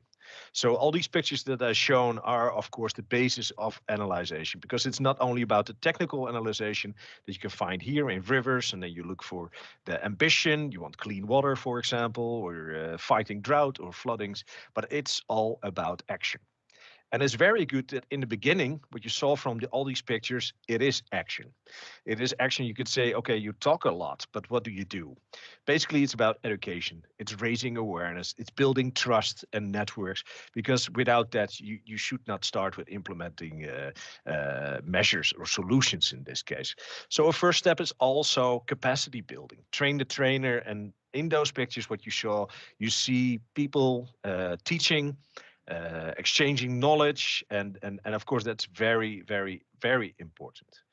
And with climate adaptation, it's a big challenge. So be aware and be also realizing that we have to get used to more intensive stormwater events, some floodings, and because we cannot solve everything. It's really out of our hands. We are taking over the earth at places that we shouldn't be, maybe. We're really taking over. So we should change stuff. And that's nice, but how do we adapt? How can we learn? What kind of projects are already out there? What does work? What are the best management practices in this case, what we find? And those are some tools that I want to show you. And these are some projects, and I'm just now focusing on the Netherlands, Indonesia, basically Asia, where you can find some of the inspiration that you might need. And then you can decide yourself if you find this attractive or that it's cost effective to implement in the city as well, anywhere in the world, basically. So if we address very tangible projects, one thing that I'm involved with and is, of course, quite on a high agenda for a lot of partners is if we talk about climate adaptation, it's about too much water, too less water. And if we make amphibious or floating infrastructure, it doesn't matter if it's too high because it will go up with the water, or if it's too low, it will just go to the land. So that's amphibious. If it stays in the water, it's floating.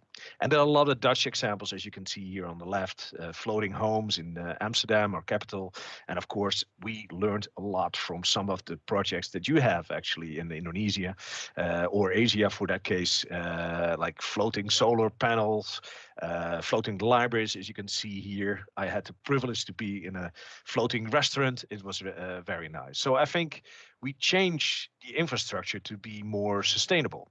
So we change from gray infrastructure maybe to floating infrastructure, more flexible infrastructure, and also green infrastructure.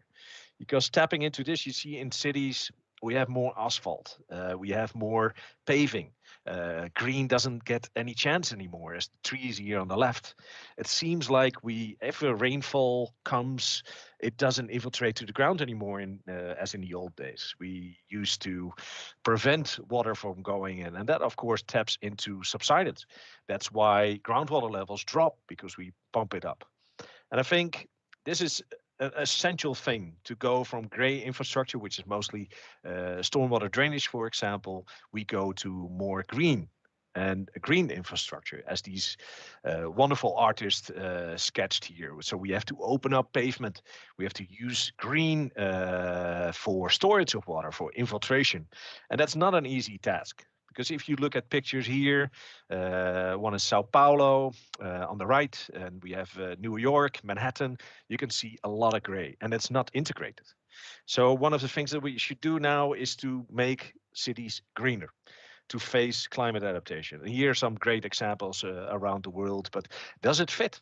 If you are in Malaysia, can I implement this or not? And of course, there's so many technical implementations already around the world that can be very inspiring for you to see if this fits. And of course, it's totally different locations, it's totally different governance, but it can be used as inspiration. And that's why analyzing, forming your ambition, and action is very important. And don't wait for action after talking about analyzing your area and forming the ambition. It's very good to do that interactive. And I really hope that we can learn from mistakes that others make. Because even in the Netherlands, we had a lot of implementations of gray infrastructure. You know, you see the water quality, we have to use wastewater treatment plants, so big concrete structures, which are very expensive and need a lot of maintenance. And now we gather more information about nature-based solutions. Can we purify the water by using nature, which is sometimes more effective and also cost-effective because it has a higher removal efficiency rate sometimes. And it can also be used because this right picture that you might see here in the corner, you see people walking through a park. It's actually a wastewater treatment plant. So that can be very inspirational. And what I try to form here with this, we spend a lot of money to this. And having this knowledge, maybe we can have an Indonesian or Malaysian or Asian shortcut to effective solutions right away that will cost less time and less money. So nice. But what do you want to hear? What is essential for you? I'm just going to show you two tools, Climate Scan and Climate Cafe, and then I'm going to leave again, of course, which might be essential for your use. And I'm just going to go through it rapidly because it's easy for you to find more information. And it's based on some workshops I did with a lot of colleagues and partnerships, which you saw in the beginning in Indonesia, mostly in Surabaya and Semarang in this case. What did we find out? workshop results. It's all published. You will find publications later. We found that there is a very strong urge to need more information about green infrastructure and maybe bioswales, rain gardens, constructed wetlands in particular.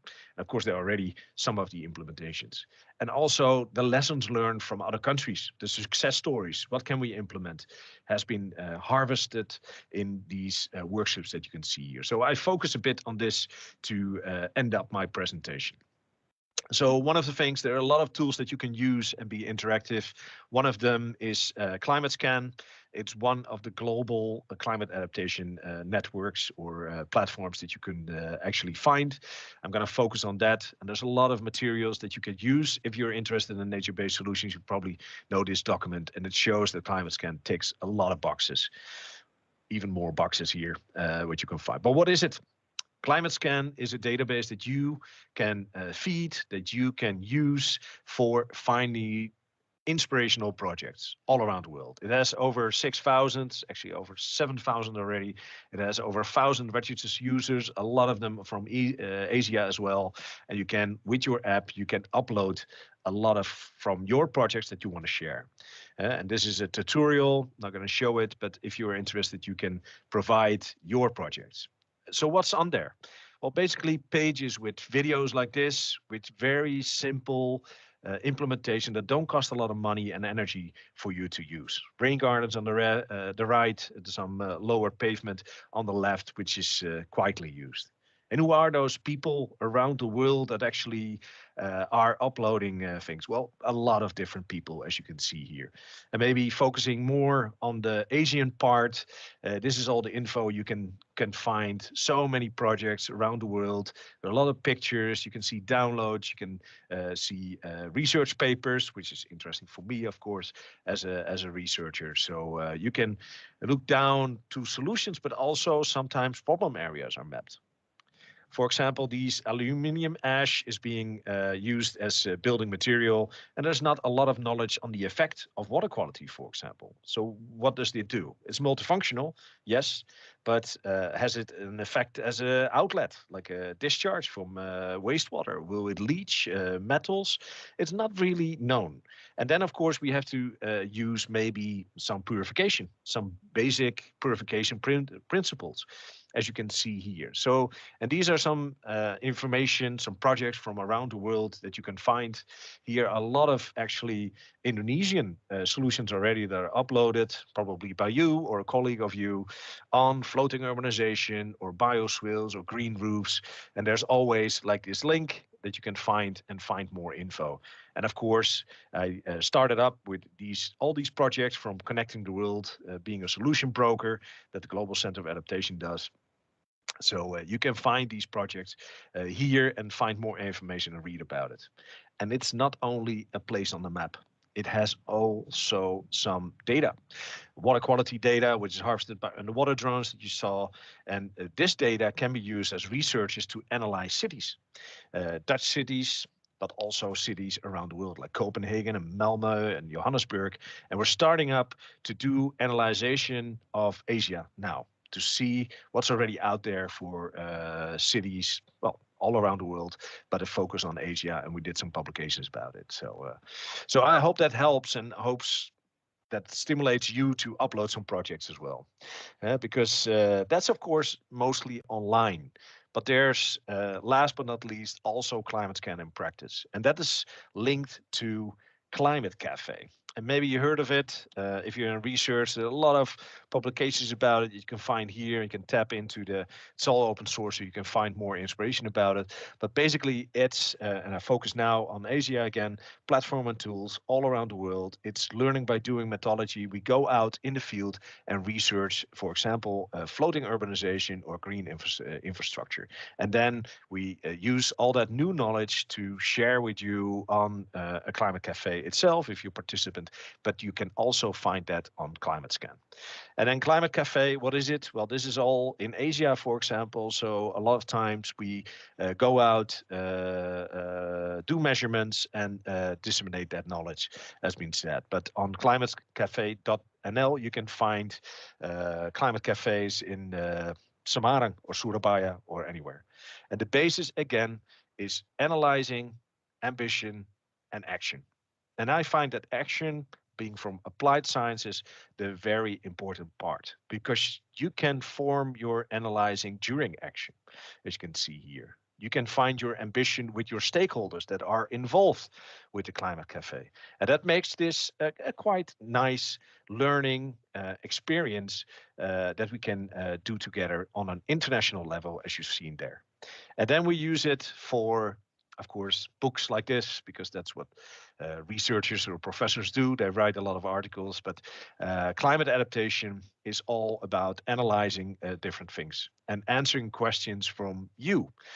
One of the questions, that's the last one, and then I'm going to leave. One of the questions was, for example, yeah, fine, you show a lot of green infrastructure from Europe, but don't forget, it's a different situation in Asia. If we store water, what will happen to malaria and dengue, etc.? Well, that's a very important question. We analyzed, of course, green infrastructure in Europe and seeing if there are risks, in this case, for example, for different incubation of mosquitoes. And that taps into guidelines. So we do research on green infrastructure to make sure that it will empty within like 7 days. If it's empty within 5 to 7 days, mosquitoes get no chance to basically distribute their loved ones, so to say, and cause diseases. So, and that's very practical, and that's the I think the level of climate adaptation, the implementation of green infrastructure and floating infrastructure should be. Don't go too fast. Answer questions. Build a network, as you saw in all the pictures. I think we have gone a long way. So, take-home messages. I know it was fast, a lot of info, but I would say let's get to work. Let's go to climate action. I think I showed we share challenges, very major challenges, but sometimes small solutions could be already part of it. And if you have a lot of them, it builds up to a very big solution strategy, so to say. Analyze, ambition, and action. More info. I showed you a lot, I think, on everything that we're gonna do this Congress as well. It's about dissemination, it's about communication, and I'm very glad, of course, that this conference can contribute a lot to this. And of course, I reviewed some papers, read a lot of papers, saw some presentations that are coming, so I'm very excited about it. And more info. Can you participate? Yes. Share your knowledge. Find us. Find us on the Climate Cafe. Find us on the Climate Scan. And I really hope that we see you there. And I'm going to leave it at this. And maybe there are some questions from you guys to answer. So thanks a lot and see you soon. Okay, thank you very much, Mr. Flores. Give some applause for Mr. Flores. I think it's very interesting presentation, how we can adapt for the climate change and how we can cooperate each other, just not for one country, but multi-country. And now the invited talk will begin. I will introduce Dr. Rinda Karulinasari.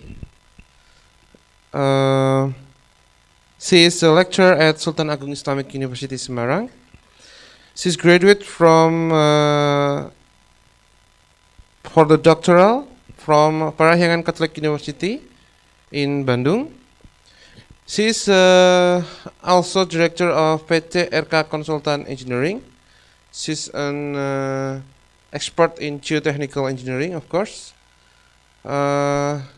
She lives in Kabupaten Bogor, West Java, Indonesia.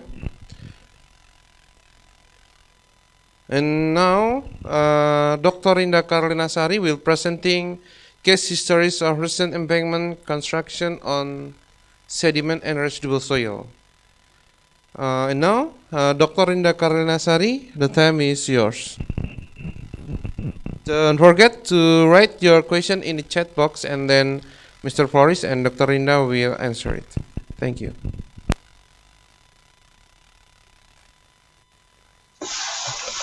Assalamualaikum warahmatullahi wabarakatuh. Good morning, honorable ladies and gentlemen. First of all, I like to express my gratitude for the Infinid 2021 committee to give me the opportunity to share my experience of the geotechnical problem that we face at design and construction. My name is Rinda Karinasari. I am a lecturer at Civil Engineering Faculty of Unissula, and I am also work as geotechnical consultant. Many of my work is to build an embankment. Today, I like to present the case histories of recent embankment and construction built in sediment and residual soil. I will start my presentation.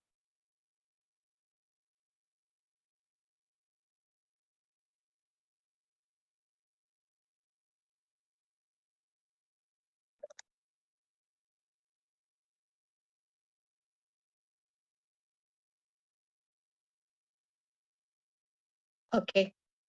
In recent years, infrastructure projects were constructed in Indonesia massively. New cases of construction were encountered with many varieties of soil. Sediment soil were dealt at north of Java and South Sumatra project. Embankment were constructed above a deep soft soil with high compressibility. And tropical volcanic residual soil at a high latitude also have to deal with at the West Java project. The many variability of residual soil with different parent rock, different path of weathering process were encountered. Such constraint as high water content during construction also have to solve. The geology of the site also has to deal with and learn from these cases were very interesting process. Whether it is good performance of embankment or fail of the embankment is a lesson very valuable.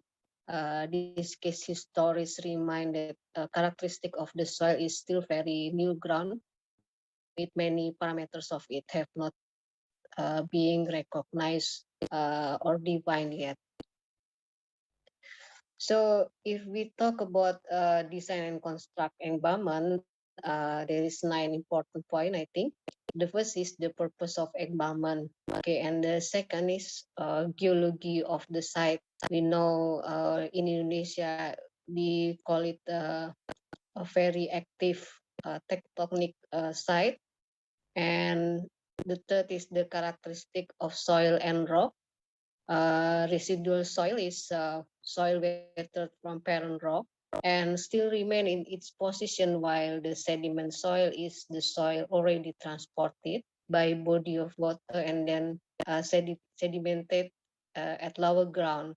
And the fourth is design criteria. In example, in toll road, the design criteria for the settlement after construction is have to limit it to 10 centimeter over 10 years. That is the design criteria. And the fifth, stage construction and compaction. You know, different state construction at the site, the result is different state of soil. And the sixth is the soil and rock parameter investigation. The seventh is analysis of embankment slope stability, also bearing capacity. The eighth is instrumentation of embankment slope stability, instrumentation of settlement, and the last is the case history of embankment. Is it new embankment or already at some time before embankment? That is the case history of embankment we have to know.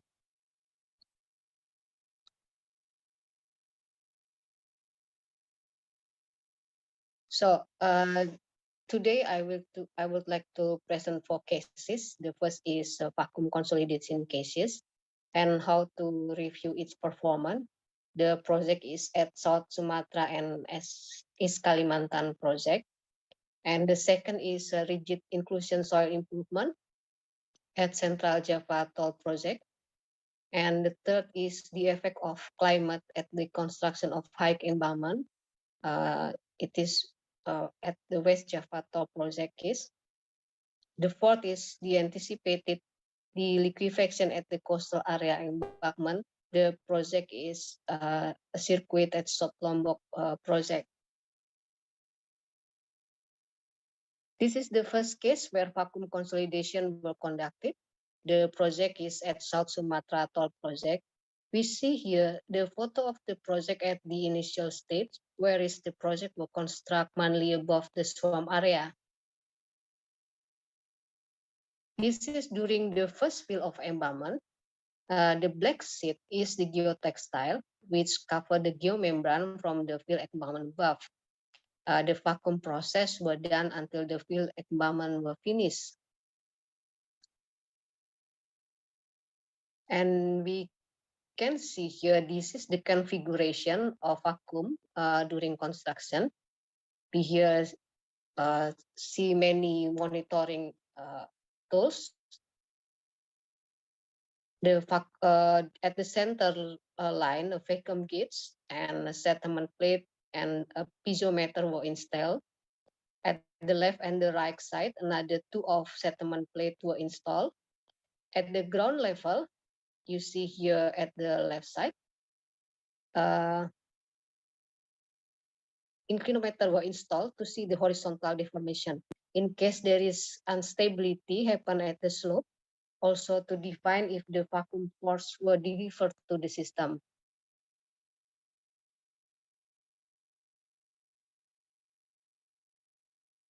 To define the state of the soil below the embankment, we then use the CPTU. So this project is already done and now is at operation level, but there is some defect at the pavement, and a few settlement also happen at the site. So to define the state of the soil below the embankment, we then use the CPTU. The CPTU is a cone penetration test with pore water pressure measurement. You see the white line at the cone. It is the pore stone where pore water pressure measurement were done. From the result of pore water measurement, then we could define if the soil being under consolidated normally or over consolidated. And then after we know the state of the soil, we then calculated the remain settlement after the test for disembalmment.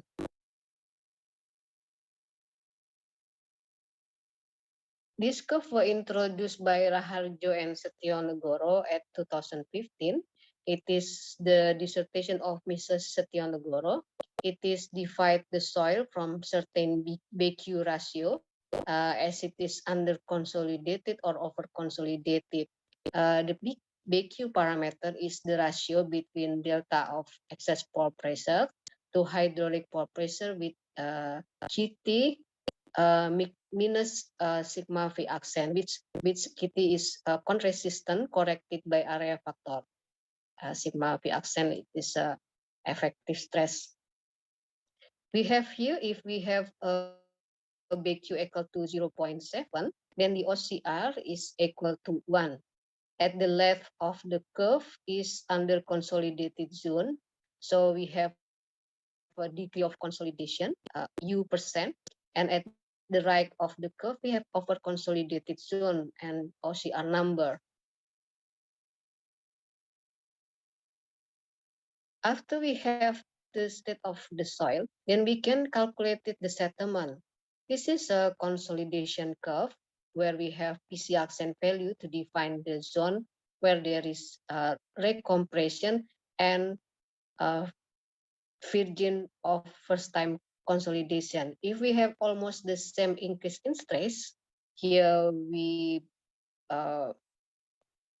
delta sigma 1, we draw delta sigma 1 here and delta sigma 2. At recompression zone, we have a small settlement, which is delta H1. Compared to the normally or first time consolidation zone, the settlement become delta H2. So basically, if we have an OCR zone, then we will expect it small as settlement after the test. But if the zone is under consolidated or normally consolidated, we will expect a large settlement. Fortunately, at this project, almost all soil improvement zones were classified as over consolidated. Only few areas remain still in under consolidated state.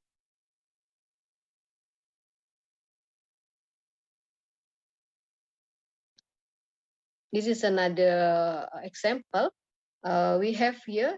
This is at the adjacent project, which is a valuable case to learn. This is a vacuum area near a bridge abutment. The bridge is Q. During a hectic situation at the project, the bridge and the vacuum consolidation were done simultaneously. It is left behind an area of transition from the vacuum area and the abutment bridge. After the project is finished, a large settlement occur in this area. So the lesson learned from this, that is for vacuum consolidation method, which done simultaneously with structure, there is always a transition zone between a structure and embankment. And this transition zone have to be anticipated. This is the CPTU profile below the bridge girder in front of the abutment. From the Robertson graph, you see, this is the Robertson graph. You see that most of the point results were at the left of the diagonal normally consolidated line. You see here the normally consolidated line at the diagonal. So the result is below or at the left of those graph, those line. And it means that the soil below the girder were at initially conditioned. And this is the CPTU profile at the vacuum consolidation. You can see here. We can see here that the most of the point were at the right of the normally consolidated line, which means that the vacuum process were already conducted a stress history to the soil below the embankment.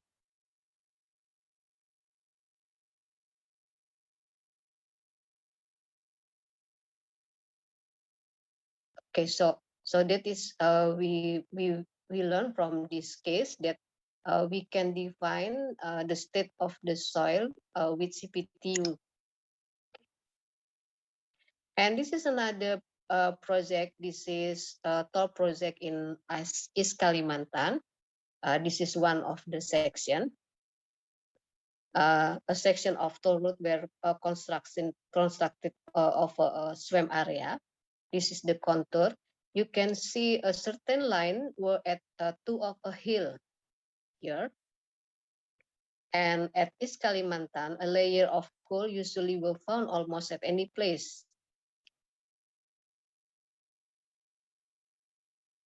When the project asked us to review the soil improvement were PVD preloading, which at the moment many fail of the slope will happen. You see the red line, there's the failure line.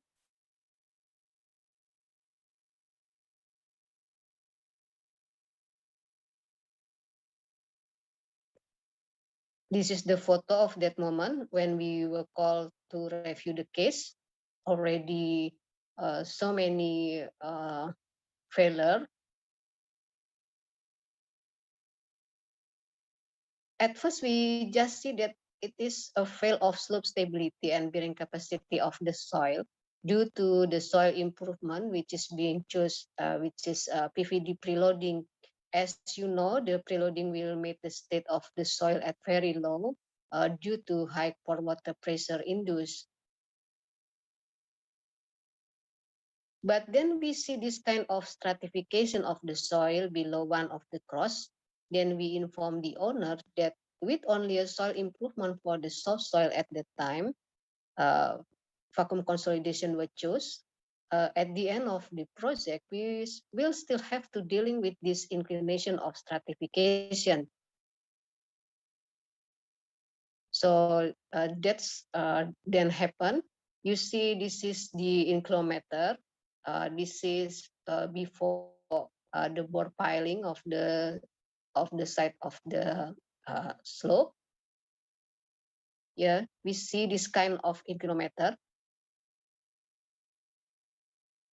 As you can see, the inclinometer not behave like a pore pressure dissipation during construction. Usually, a pore pressure dissipation will give a letter D, or maybe some say a pregnant curve. So this kind of graph is not caused by pore pressure dissipation, but this kind of graph is caused by a slight layer movement. After installation of bore pile, another inclinometer was stopped at a certain point here, which is at 30 millimeter, indicate that the movement was stopped by the bore pile.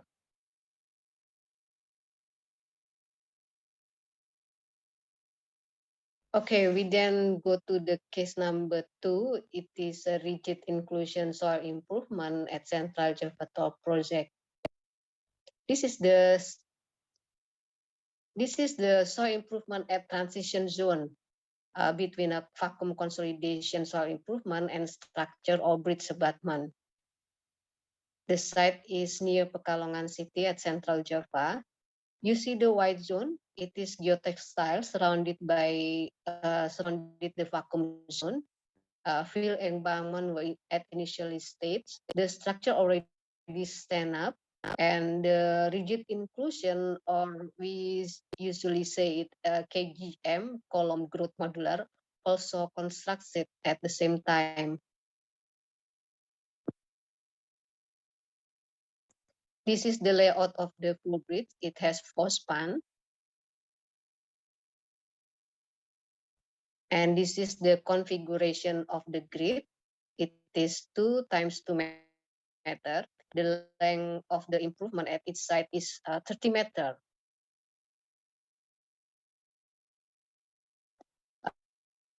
This is the cross section like this. What is special for this rigid inclusion improvement is the embankment were quite high at around 12 meter. Bearing capacity will increase by the rigid inclusion, but the concern that lateral capacity is not enough will increase.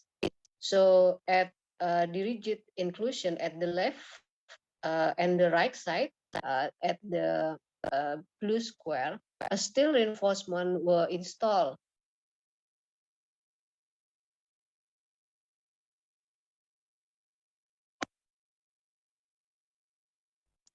This is the configuration of the monitor tools at this side. Settlement plate and piezometer was set up at the center line. An inclinometer was set up at the ground level next to the 2 of the embankment. You see here the embankment were constructed at fast rate right here, almost 3.25 meter at 6 days. The settlement were also monitored. And this is the inclinometer results, which show us that no lateral movement were big enough at the ground soil, and the embankment were in stable condition. So this rigid inclusion can stand to slope stability.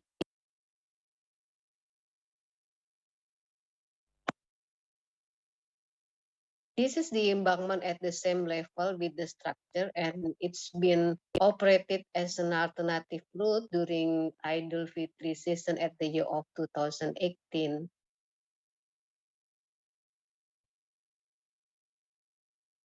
Okay, this is also the photo. And the third case is the impact of the climate on high embankment construction. This project is in West Java area. It is next to the Bogor city, which we know were famous as a rain city. The intensity of the rain is high, as is in this report of climatology board. In this project, we also encounter with residual soil, specifically the tropical volcanic residual soil. As in this data, the highest rainfall not only in the December, but also in August.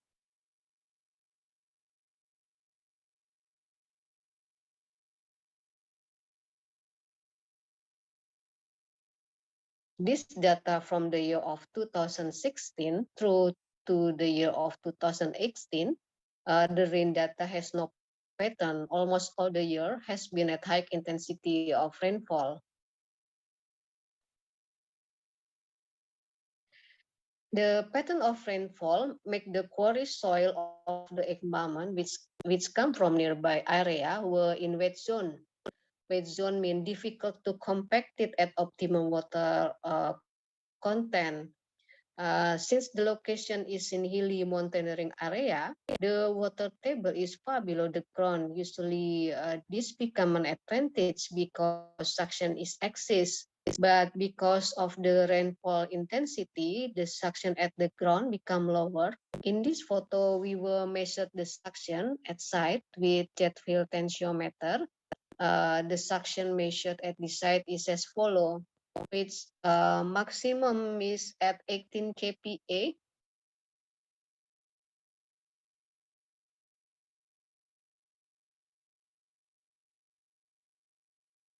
This is the profile of suction that we have been measured at Padalarang near Bandung when I conducted my dissertation. It is around 40 kPa at noon measured by jet field tensiometer.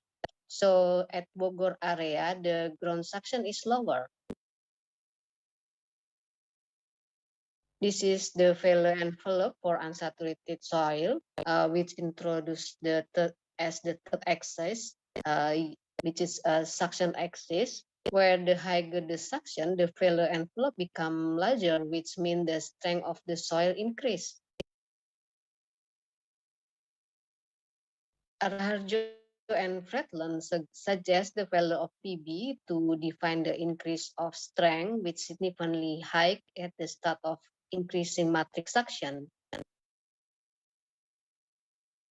In my research done by unsaturated triaxial test, the VP is around equal to 1/3 or 2/3 of the effective friction angle. Here, the friction angle is 22 degree and VB is around 14 to 16 degree. So this empirical equation were assumed when we done the numerical modeling of the Bogor toll road. First, we derive the SWCC from grain size distribution of soil as seen here. This is the grain size.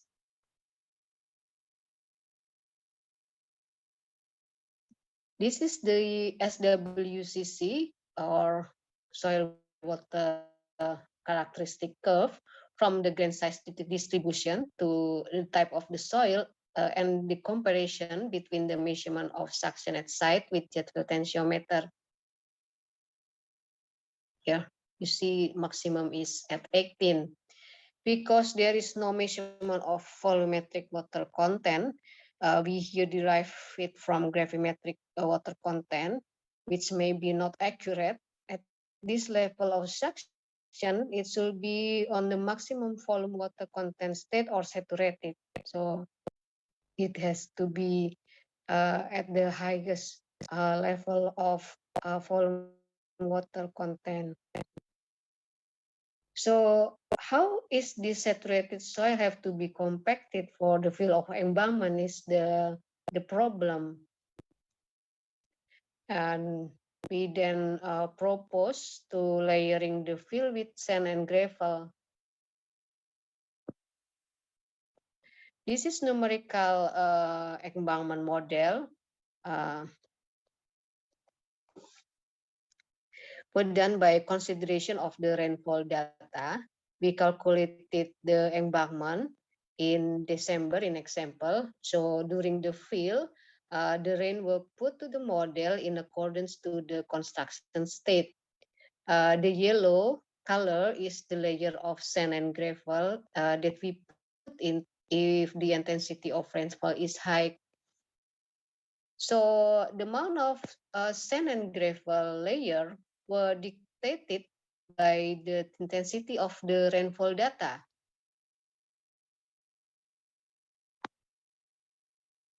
And this is the safety factor of the embankment during the stage of construction.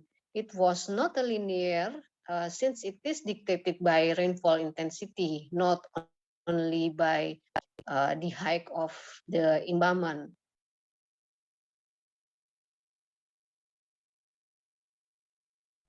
At long time rainfall induced instability, this is the safety factor due to rainfall return period, period from 20 years to 100 years. That is the safety factor.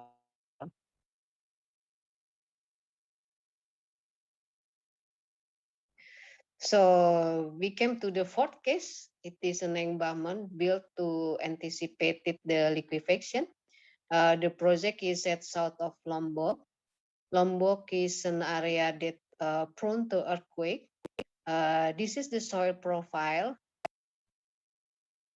which we have loose sand from ground level to minus 6.5 meter, and another layer deeper, which is at 11 to 13 from ground. And this is the layout of the circuit. In liquefaction term, we know two parameters. The first is the resistance of liquefaction, which is called CRR, or cyclic resistance ratio. It is the capacity of a profile of soil not to liquefy. And the second is cyclic stress ratio, or CSR, which is the ratio of the stress in soil during the earthquake. During earthquake, the pore water pressure increase and then the effective stress decrease. CSR at the field is the same as CRR. And the safety factor defined as the ratio of CRR divided by CSR.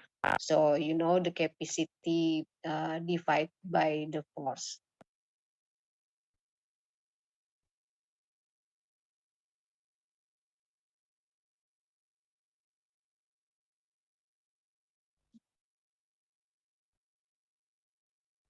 So to anticipate the liquefaction, we can do one of three schemes.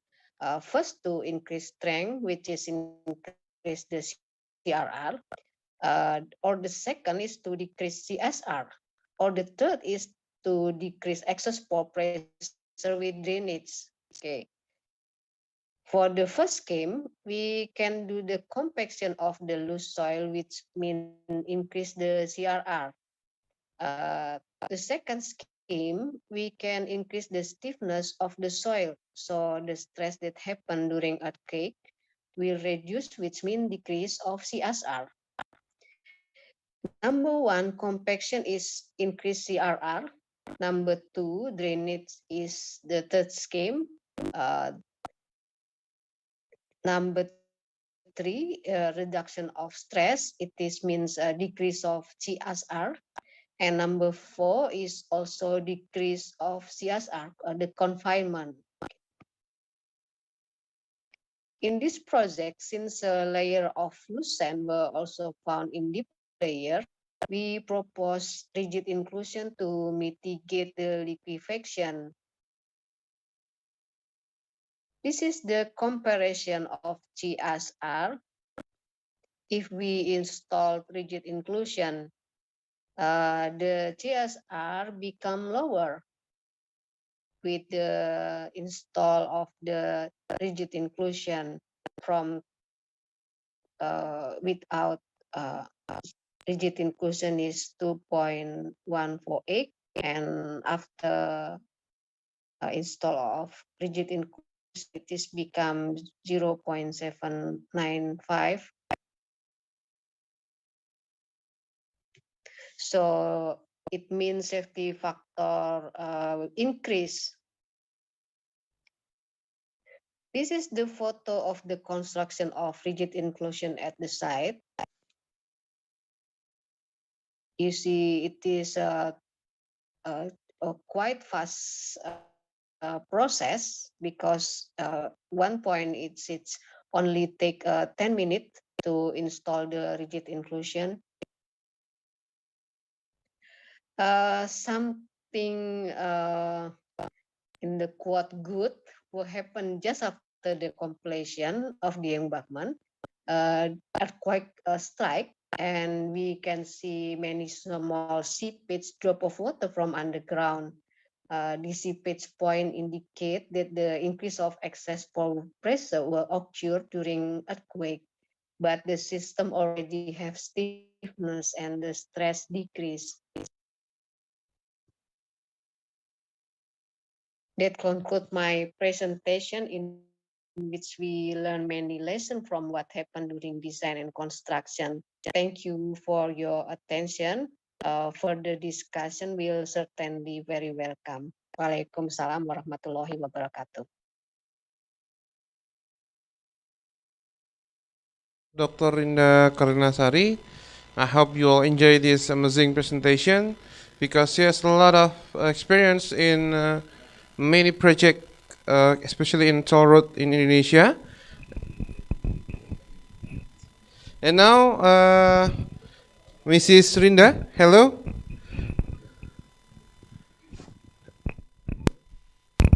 Please, the mic off. Voice of Miss Rinda. Hello, Miss Rinda.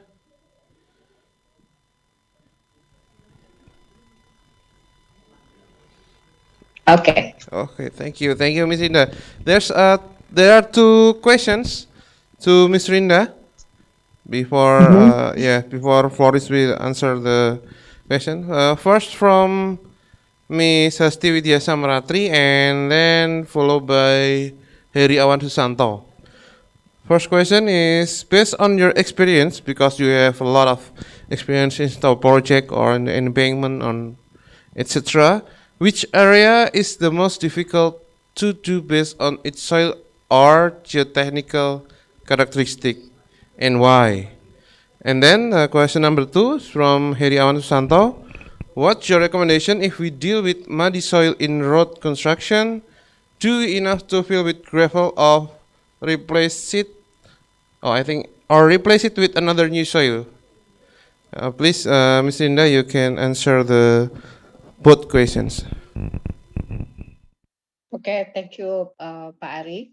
Okay, maybe I just answer the question from Mrs. Hasti. With soil, I think every soil has advantage or difficulties to make an embankment. I usually see the soil is like a patient because it is natural made.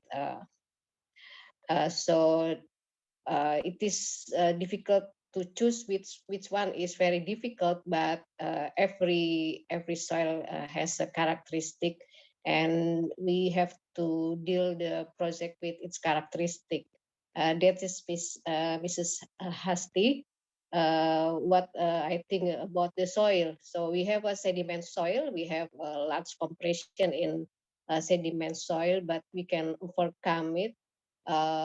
Maybe residual soil is stiff, but there is something different in residual soil, like the mineral and how much water can contain in that soil. So it is also difficult to deal with. That is Mrs. Hasti. Okay, for Pak Heri, if we have a muddy pavement, yes, we have many options, Pak Heri. First, we have to just dry it. Just you have to dry it, and you wait for another couple of days to have it dry. And the second is you have to have a additive, many additive here is available. So you have to conduct a research on that soil and mix it with any other additive. And do you have a water content lesser than the natural at the site? And the third, I think, with what I presented there with and with sand and gravel, if you want to make the project at very fast pace. This is maybe my answer, Pak Ari. I think it's very comprehensive answer from you. And then the third question from Wahyu Ningsih, BPPJN Central Java. How to overcome liquefaction on soft soil that is submerged in water, such as in the area of the planned construction of the Semarang-Demak toll road? Please, Ms. Rinda. Okay, yes. First of all, liquefaction happen only below the water table, I think. So if you have loose sand below water table, so that's maybe very prone to liquefaction. So if you have that problem, I think that's the third scheme that I explained before. The second is give it a strength. So you increase the capacity, and the second decrease the stress when earthquake happen. So you decrease the stress when it's happened. And the third is go for drainage. So the drainage system will be very fast, excess pore water pressure, not increase enough until effective stress very low or decrease and give it as liquefaction. You have those three schemes, and what is acceptable for your problem, maybe you can consider this game. You have a compaction, you have rigid inclusion, or you have a stone column, or maybe you just install the drainage. That is many scheme you can choose for that problem. Okay. This is Pak Harry. Okay, thank you, Miss Rinda. Okay, welcome to Infinid, Prof. Floris. Could you hear us?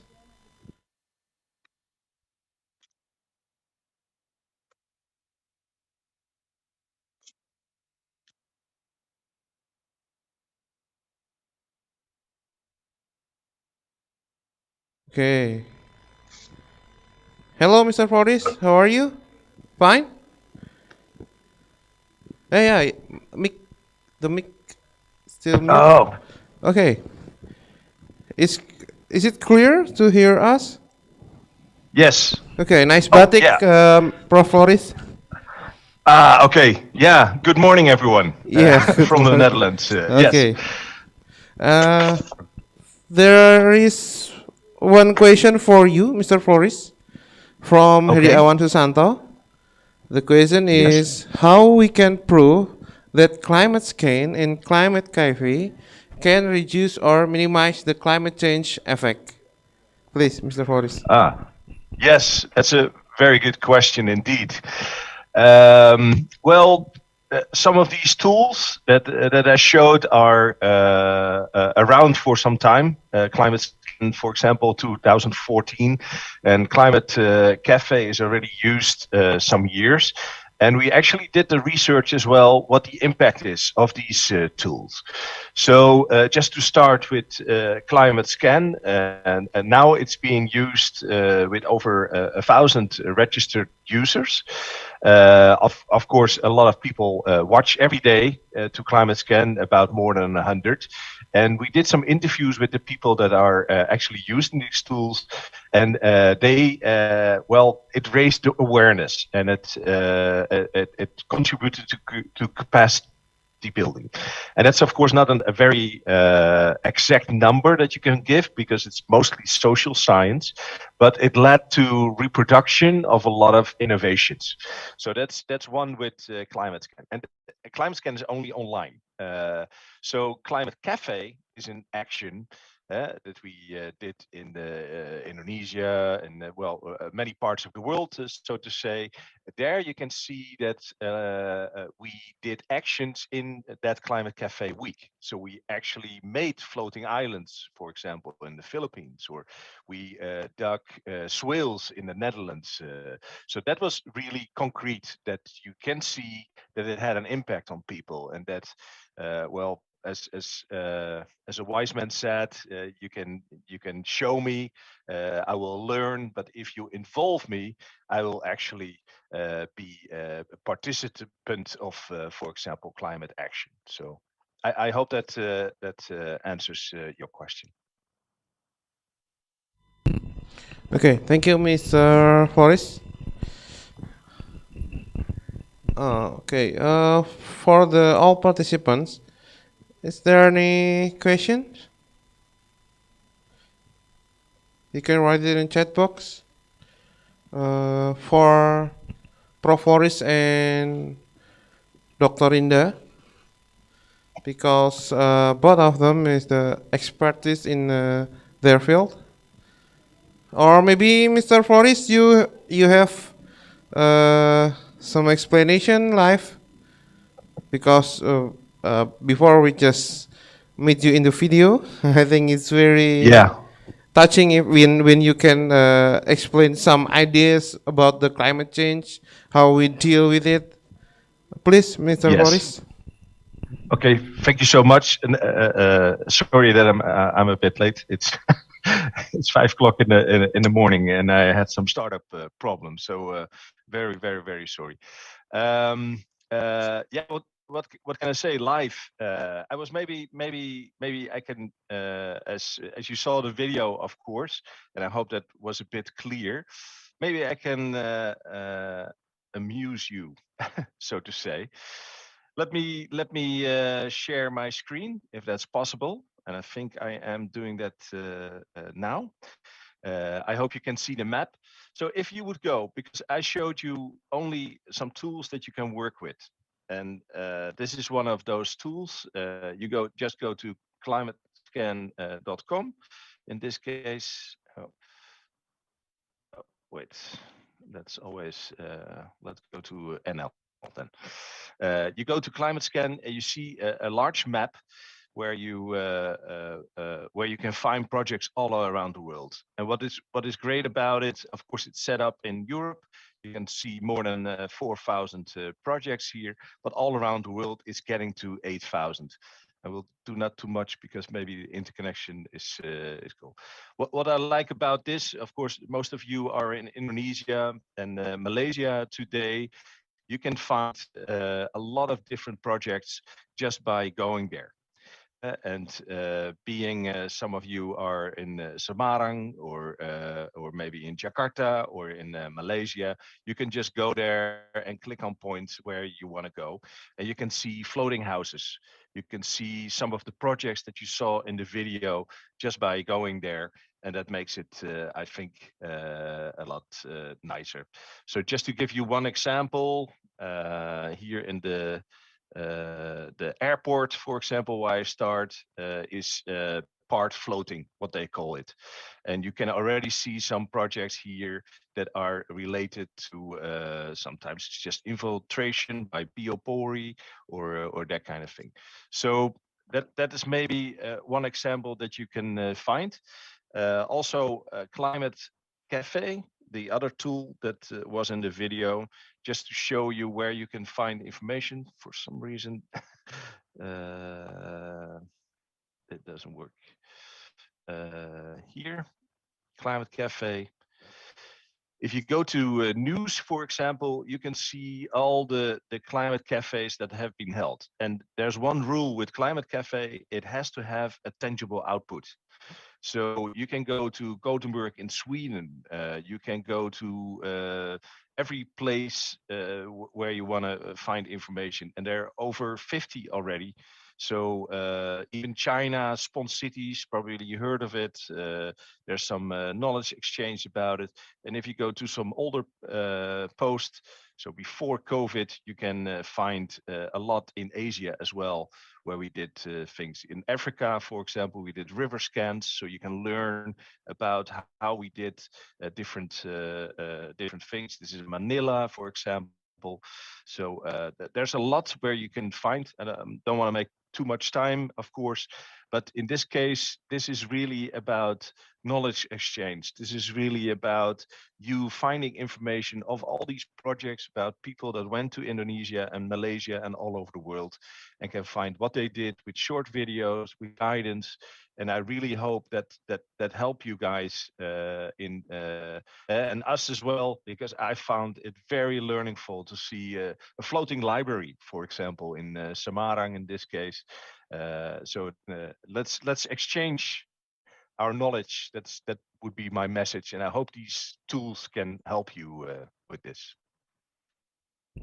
Okay, Mr. Forrest. Yeah. There is a question from Miss Carmila. It's about climate change. How do you think the community engagement to solve problem and impact of climate change? Yeah, that's another very good question. Sometimes, well, you have top down.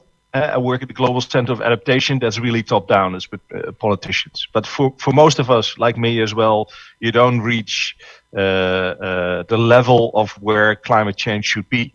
For example, that's really on community level. That's really bottom up, and that's what I like the most. That's applied science. That is getting contact with people and change their minds, so to say. It's about behavior change. And in communities that I was involved with, a lot of people think the problem is so big.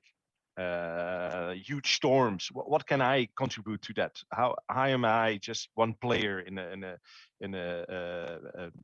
million people that should be involved? And then sometimes in this case, how it changes is that I show a map, for example, like Climate Scan. You see in a city, I live near Amsterdam, the capital of the Netherlands. You see already 250 points of small things that happened by communities. Sometimes it's a green roof that a person made themselves, or they made a small swale, or they did urban farming. And you see 250 points in a city, and I show it to them that they're just a part of that. And this is just the beginning. It will be 500 maybe in 2 years, and it will be 1,000 in 5 years. Then you really make a connection, because you see the city is more greener. And that makes the three threats that we fear the most around the world, but specifically in the Netherlands also, is floodings. So we have to give more space for water. We have drought, even in a wet country that well, a lot of countries in the world are wet. We need to store that water, but also infiltrate the water, because groundwater levels are diminishing, and we have to recharge them, for example. And the third one is heat stress, and green helps with heat stress. It's the shading, but it's also the green helping that. For those three things, greening cities is very, very important.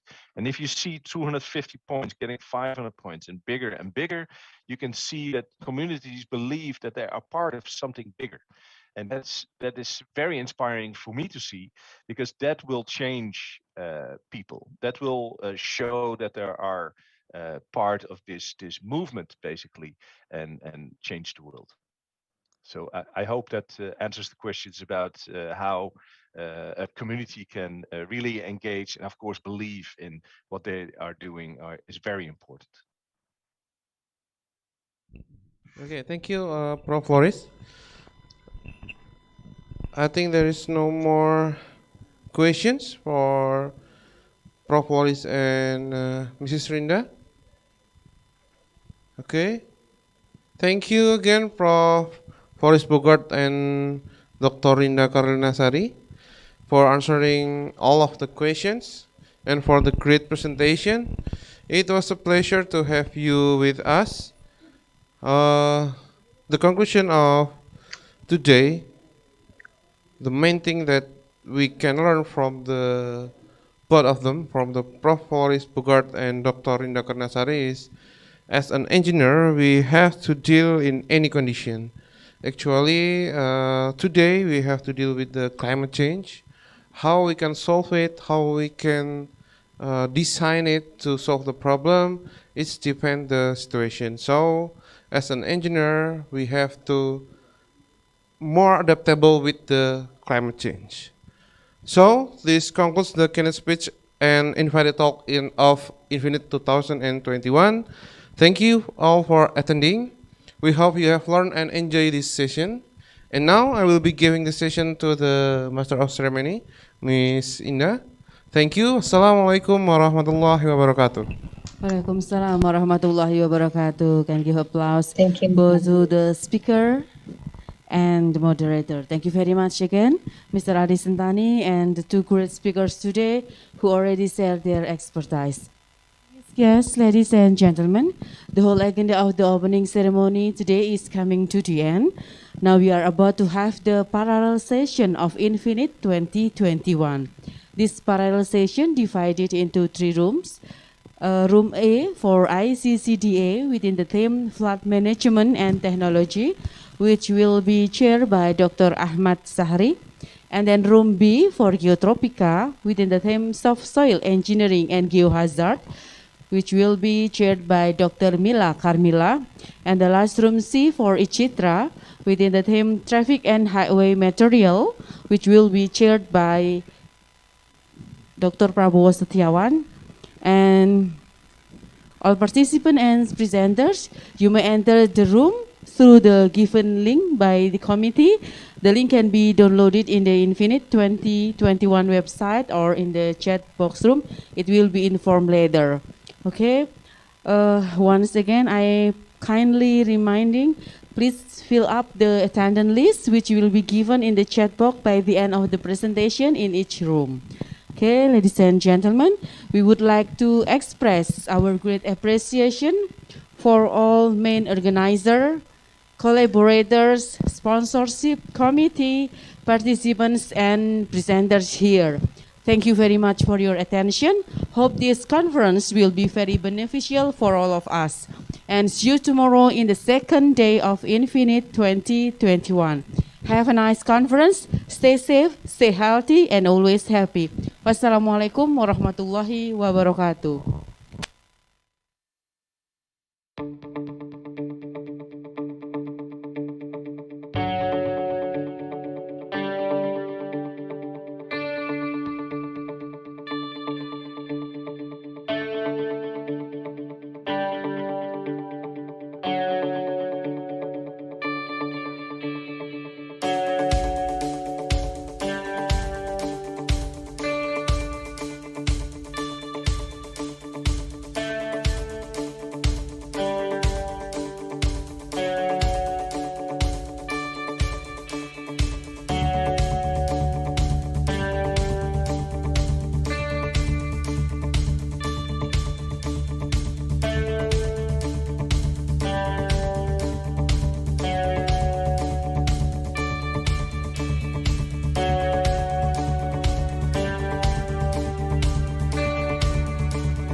The world is in motion. By the year 2050, there'll be more than 9 billion people on the planet Earth.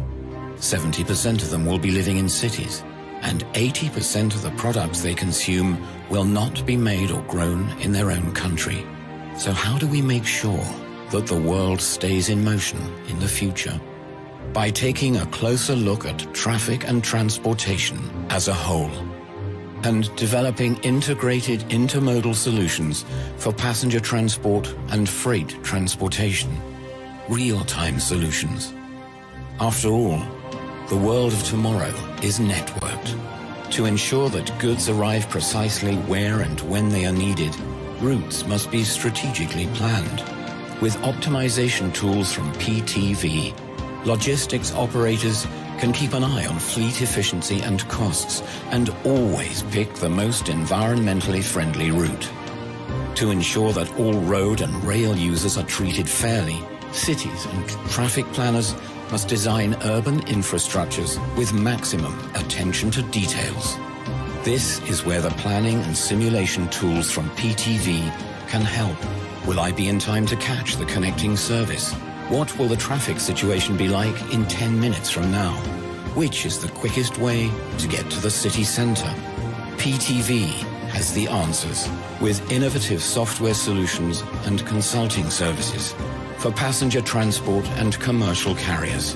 From planning to implementation, we keep the world of the future in motion. Because we are the mind of movement.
Evolution is natural, a never-ending process of continuous change.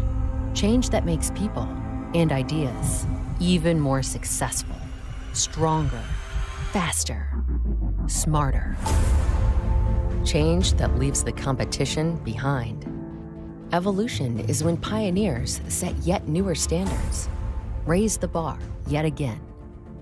Evolution is when the best get even better.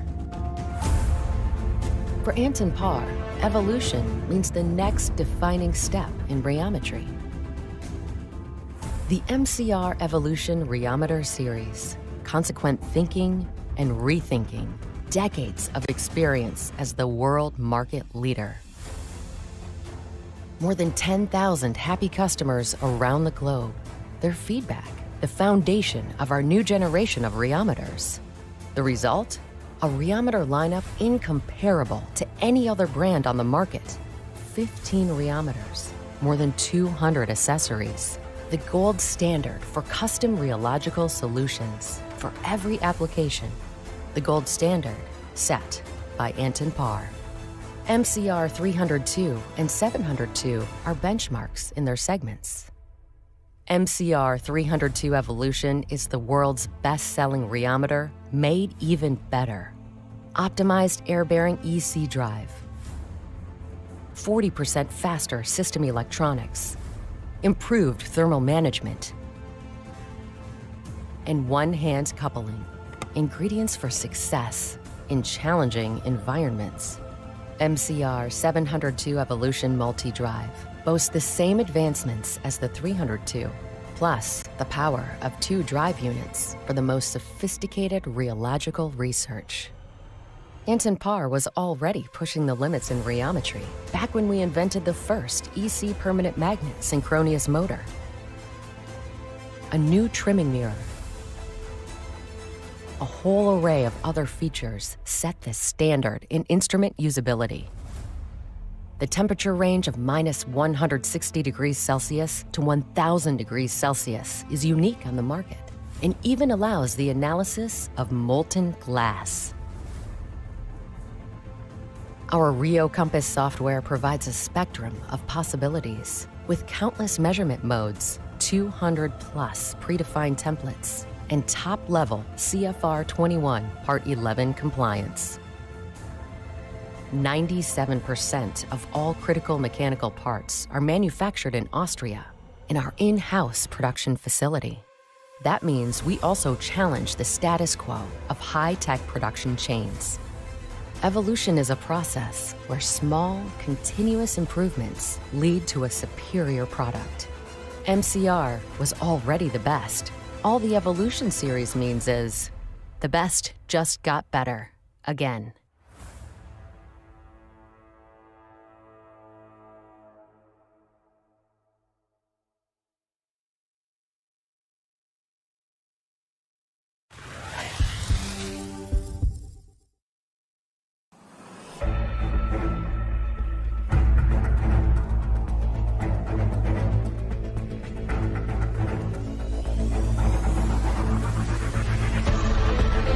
Changes for some companies may be frightening.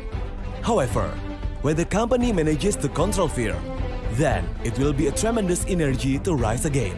And Wika believes that. Being good is not enough. Wika must be great. Wika has represented itself as a state-owned enterprise, SOE, that first entered the foreign market before other contracting companies. This shows that Wika once again not only present, but help to carve a long history of development of Indonesia.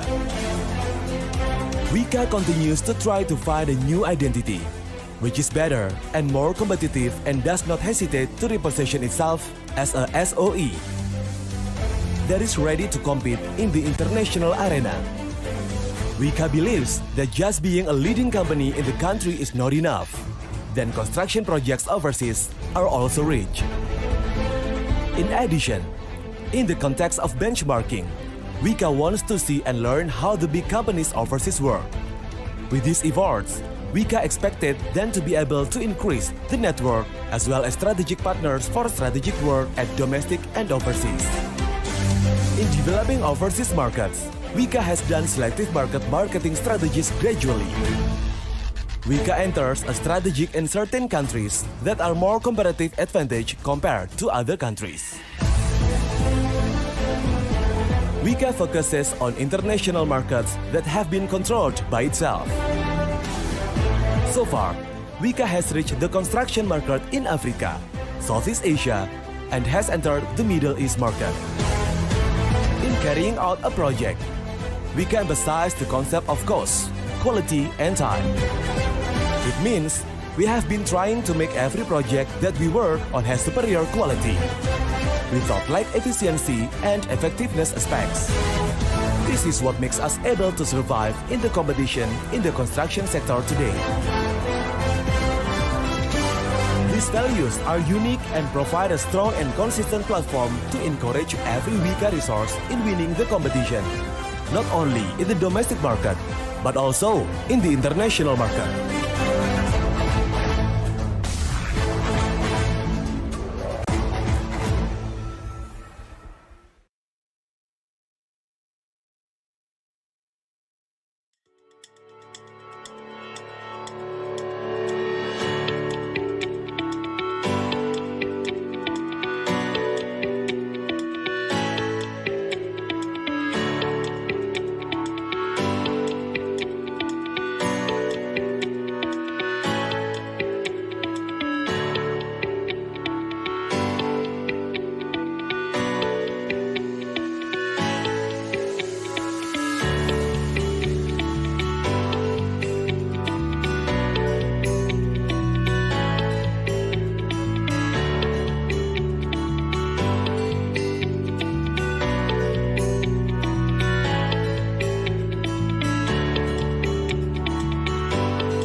Recording in progress. Journal, result and analysis, data processing, technical planning of the cabin were design, causing content conclusion and suggestion from research.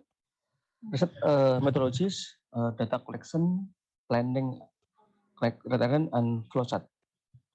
Primary start the data.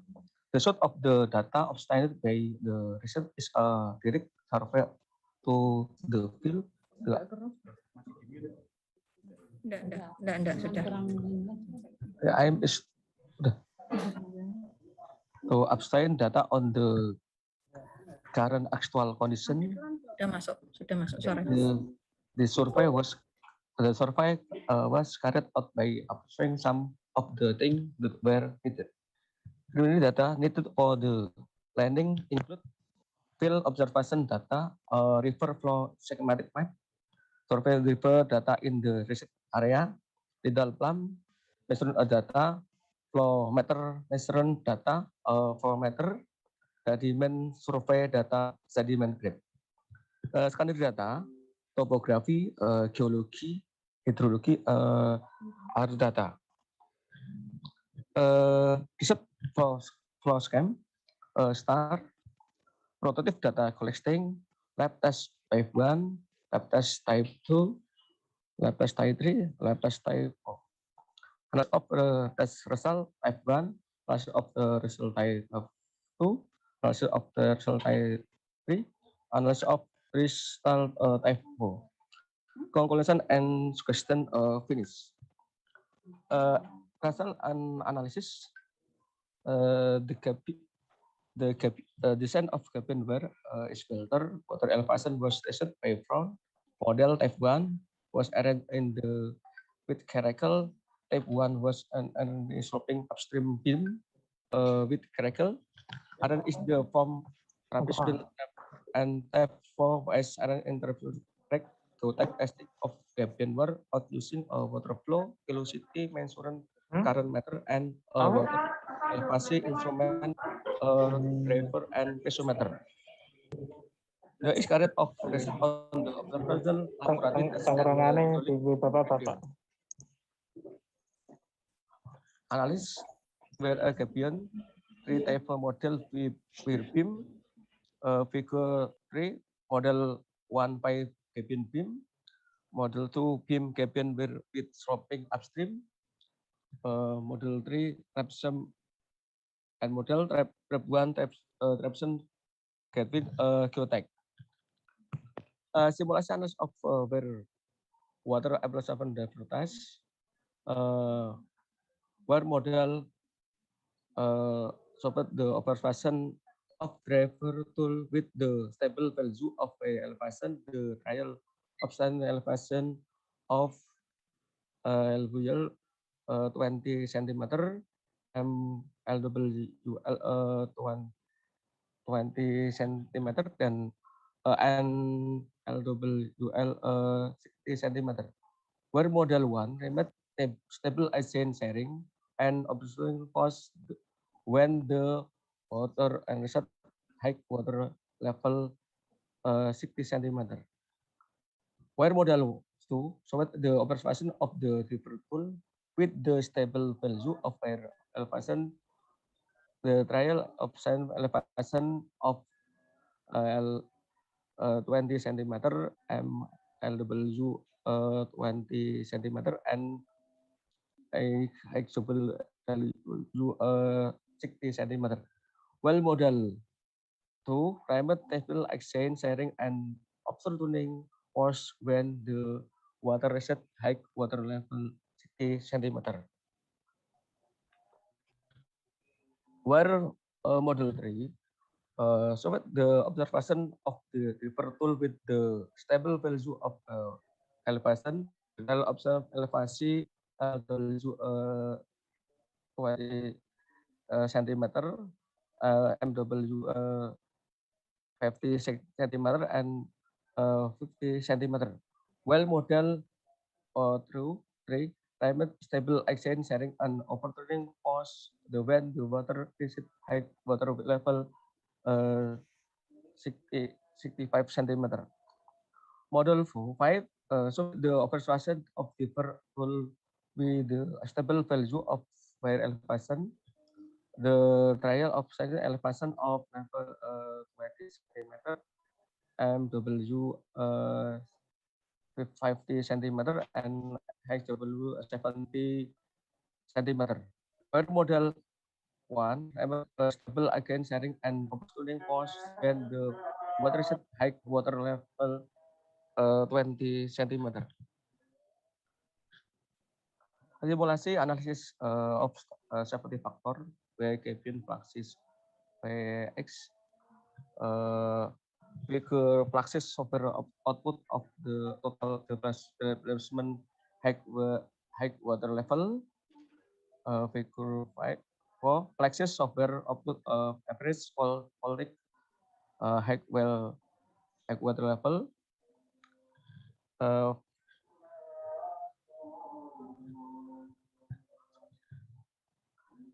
conclusion and recommendation. The design of cabin ware is well filtered is served in three types of wire testing model: model 1 beam, model 2 beam type sloping upstream, model 3 type shuttle, and model 4 type plus GEOTEC model. The material used is the sandstone of 5 until 5 centimeter and gabion where 1 until 2 centimeter. As in the gabion, where is a filter radius, follow velocity measuring tool, current meter, and monitor water elevation as in river and pesometer. The analysis carried of the basis of field observation data and historic review. Theoretically, the cost of gabion ware filter is a flow through the risk was is much larger the request. Thus, the back gabion step can be diminished by the impact of falling water, the heavy sediment load, expelling gravel and stone cause the max to the bed. It costs the rock stacker and the gabion cluster. The observation analysis of gabion where with elevation water obtained MR 20 centimeter, MF 60 centimeter, man 50 centimeter. The material and wear quality of cabin wear should be the good one. It might set the cabin wear from working force. Thus, the valid data of the reset will be obtained. Thank you.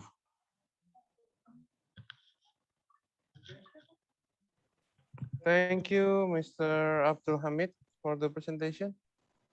It's 9 minutes, just 1 minute left for you. And the next presenter is Mr. Agung Wahyudi. Are you ready? Yes, I'm ready, sir. Okay. Here, research about analysis of Ciliwung River flood debit and city flood anticipation using flood early detection system or FIDS. Yeah, time is yours, Mr. Agung Wahyudi. Okay, Mr. Thank you. Assalamualaikum warahmatullahi wabarakatuh.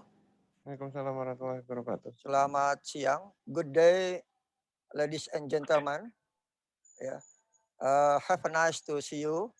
In this time, I would like to present our research with the topic about Ciliwung floods and prototype FEDS floods early detection system. And this is my presentation.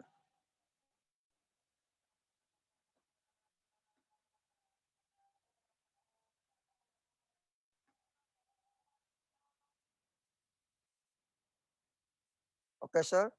Could you see it clearly? My presentation? Mr. Ari? Yeah, it's clear, but you have to move to slideshow mode. Slideshow mode. This one? Play. Okay. Okay. Okay, thank you. This is my research analysis of Ciliwung River flood, debit, and city flood anticipation using floods early detection system or FEDS prototype. My name is Agung Wahyudi Biantoro, and this is our team in this research. Agung Wahyudi Biantoro, Slamet Imam Wahyudi, Muhammad Faikun Niam, and Endro G. Mahardika.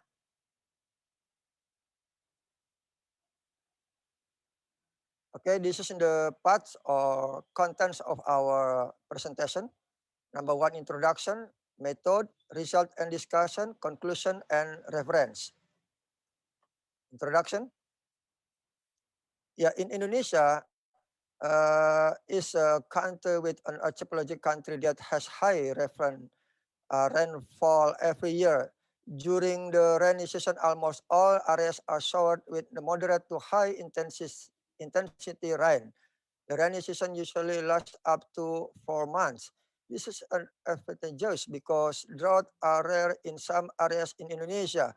Water is vital for life, for example, for consumption, industry, or irrigation in agriculture areas. However, if the rainwater falls excessively and lasts a long time, while the capacity of river is insufficient for so poor drainage, lack of water infiltration, and of course it can cause flooding. Floods cause great loss of property and loss of life. One thing to be considered is non-building flood control in the form of early information obtained by the community when a flood will occur. Lack information makes people unable to prepare themselves. Many treasures have not been saved, and moreover, there's the possibility of casualties at the time of this incident. For migrants information, yeah, a monitoring warning system is needed, yeah, to the public.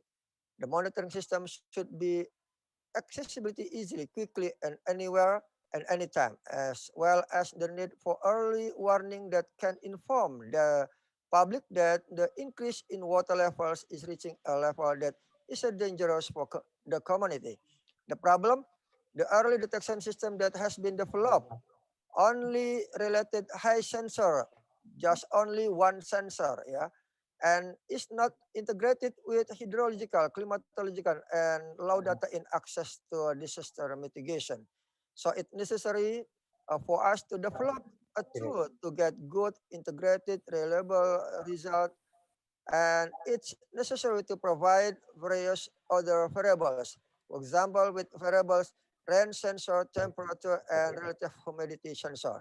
So the purpose of this study is to analyze the planned flood discharge on the Ciliwung River, Jakarta, and to design and build a FEDS prototype, floods early detection system. Okay, and this is the purpose, yeah. And water level sensor is device used to give a signal to the alarm automation panel that the water level has reached a certain level. Water level sensors are commonly used to calculate water levels in river, lakes, or water tanks. The sensor is very easy to make because of the simple materials. Method, this experiment use experiment method, yeah, in laboratory and the field. Yeah, the study uses the design method and data collection obtained from analysis and the result provided by the tool. Yeah. And software needed ultrasonic sensor, rainfall sensor, pole, PCB panel, cable, solar cell, and so on. And this is this tool works by using a power supply that comes from an energy efficient solar cell. Sensor detect river water level and rainfall, then send this information to microcontroller. The system then sends this information to the mobile phone using the Blink application. Previously, this application had to be downloaded in the Play Store and connected to a microcontroller using Arduino program. And this is the figure one, yeah, that our prototype, yeah, namely FEDS plus early detection system, yeah. It's the instrument, yeah, we can see the solar cell at the upper, and rain sensor, and then ultrasonic sensor, and repeater, and in the panel we can install LCD, MCB, ASP, 8266 controller, battery, trafo, and data logger. And we can use and install this prototype in the side of river to detect the water level and detect the rain fall in that area. This tool works by using a power supply that comes from energy efficient solar cell. Sensor detect river water level and rainfall, then send this information.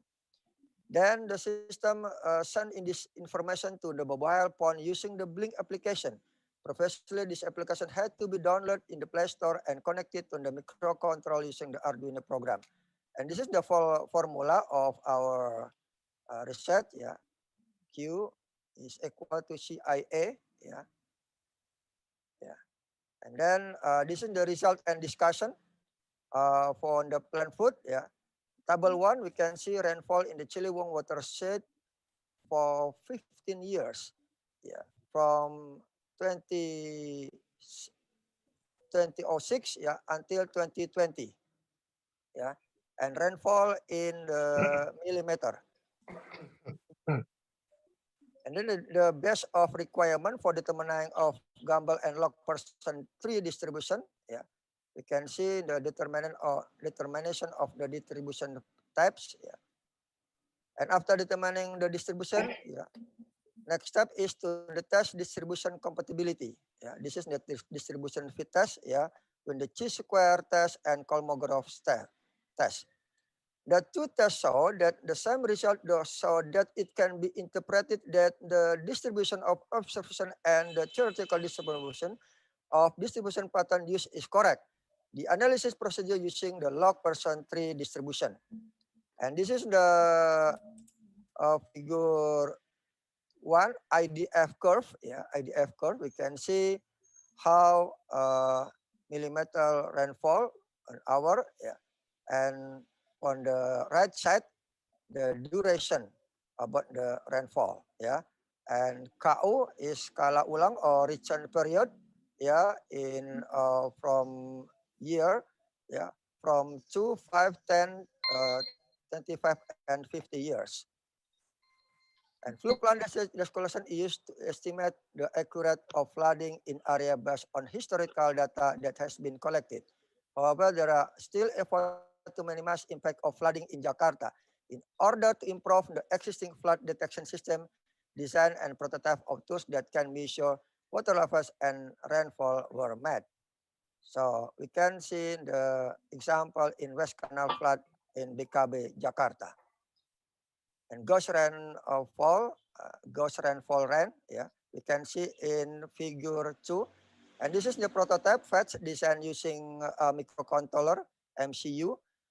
This is the solar cell, power supply, ultrasonic, and rain sensor, and managed in mode MCU ASP 8266.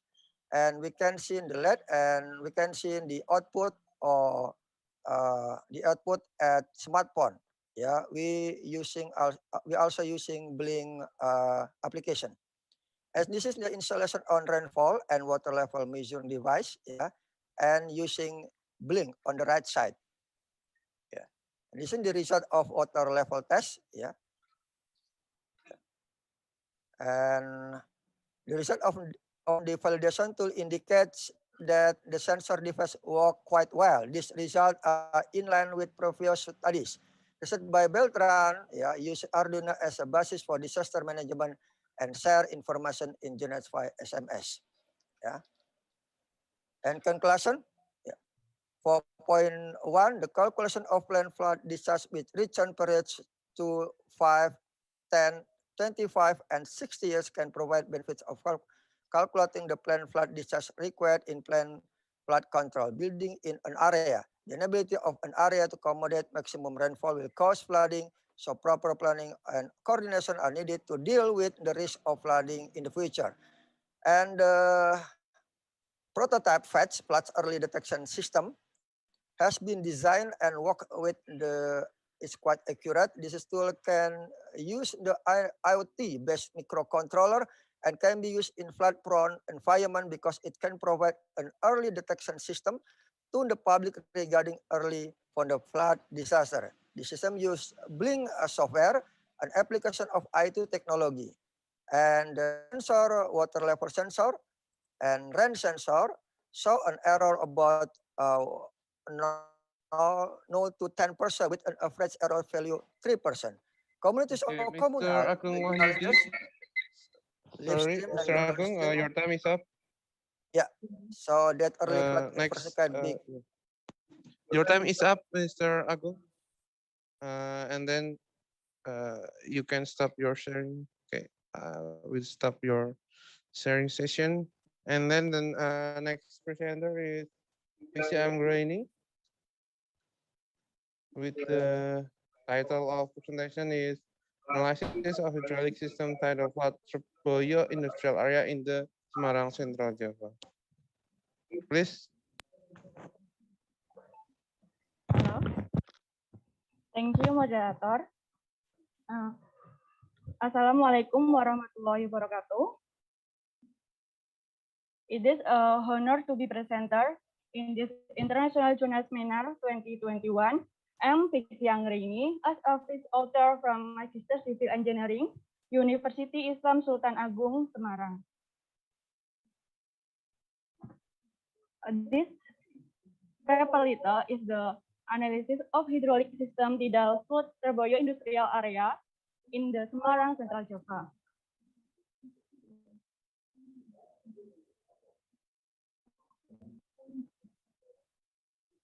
Discussion, primary, two research and state, three research and methodology, four research and discussion, and persuasion and system. Primary, research do flooding and shelter near coastal area, often accused and after with is the North Semarang area with also in traffic jam, road abandonment, and building damage. The history of building, especially in industrial area, with a road above the ground, cost and land subsidence.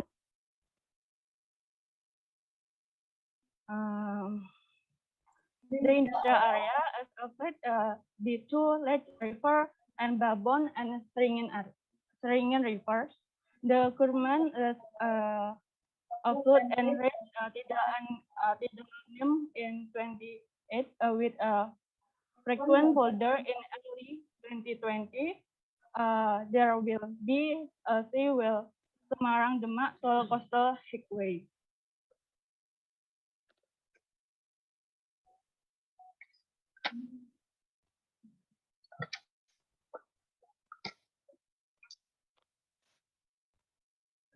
Really, when planning to exit a drain in Surabaya industrial area, hydrology, oceanographic and tidal analysis to determine the tidal water level, hydraulical analysis to determine drain channel depth in Surabaya industrial estate, hydraulic analysis with hectares to find out tidal flood water level in the drain channel of the Surabaya industrial area.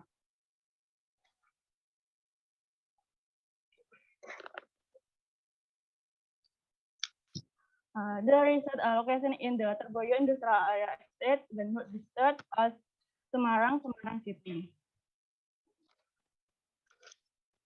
Method, research and method, start the data collection, primary data collection, measure drain channel dimension, observation of drain channel around the Surabaya industrial area, secondary data collection, catchment area map, rainfall data, tidal data, wind data, and next hydro-oceanographic analysis, hydraulical analysis, analysis across determinant of drain cost and long channel tidal water level, and to study of each scenario and finish.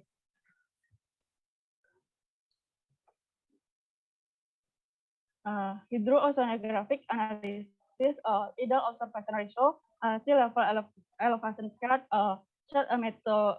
Maritime Methodological Station, Tanjung Mas, Port Semarang, Global Tidal Analysis, Last Thought for One Tidal Cycle, active COM6 here to determine the elevation of the tidal reference, tidal performance, elevation shape, height water level, HWL, and elevation main water level spring, main height water level, main sea level, main low water level, main low water spring, and low water level. And wave analysis, wave force total in the water of Terboyo Industrial Estate, Semarang City, a situation as with set up a calculation of water level to do from when set up using following equation by Bangkat Mojo. With equation, we get some with 0.21 meter. So in this question, sea level rise due to wave set up, calculation of sea level due to strong when set up using the following equation by Bangkat Mojo, 0 to 20 meter, sea level rise due to global warming, sea level rise due to global warming with the same 20 year, namely in 0.25. The same water level, DWL, some with HWL plus FLR plus wind set up plus wave set up plus 2,33. Determine of water height, catchment area of Semarang City Industrial Estate as 143,2 hectare. Rainfall analysis using the three closest rain station from the research location, namely is the Pucang Gading Rain Station, Karangroto Station, and Sumur Jurang Station. Rain plan for with a rational method. Government PU number 12 year 2014. Result existing area dan Gang 7 dan Gedong Babon and dan Caringin. Existing analysis HECRA, hydraulic analysis to determine the flood water level and tidal flood using the help of the HECRAS application flood simulation. This using the HECRAS problem, the problem water level is the 2,33. Calculation and the result of hydraulic oceanographic, tidal analysis, sea water level, the cost Semarang City with the 2 HWL and SLR, wind set up, wave set up, DWL water level sustain plus 2,33 meter. The ratio of hydraulical analysis with catchment area 100,7,2 using to get a rain plan. Operation 3 also result of analysis hydraulica to determine flood water level using the help of HECRAS application, tidal flood simulation using HECRAS program observation flood level elevation. 2,35. This presenter, thank you very much for your great attention. Assalamualaikum warahmatullahi wabarakatuh. Waalaikumsalam warahmatullahi wabarakatuh. Thank you, Miss Visi Anggreni. Next, M. Afif Salim, are you ready? Yes, I am ready. Okay. Mr. Afif Salim will presenting study of flood impact handling in Pekalongan district. Time is yours.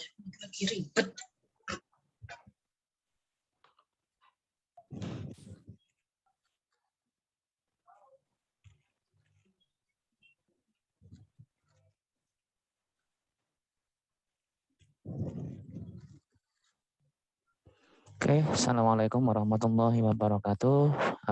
Thank you, moderator. Good afternoon, ladies and gentlemen. In this nice occasion, I would like to present my paper. Here you are, and you can see it. Title my paper is Study Flood Impact Handling in Pekalongan District. I'm Muhammad Afif Salim, student of Dr. Civil Engineering, Universitas Sultan Agung Semarang. Okay, introduction. Pekalongan Regency is a district on the north coast of Java. The area Pekalongan is 836.50 kilometers. According to the village topography, there are 66 villages that are in the highland and the 219 village or 76.84% are in the lowlands, and some areas are located in the coastal areas. Flood cause.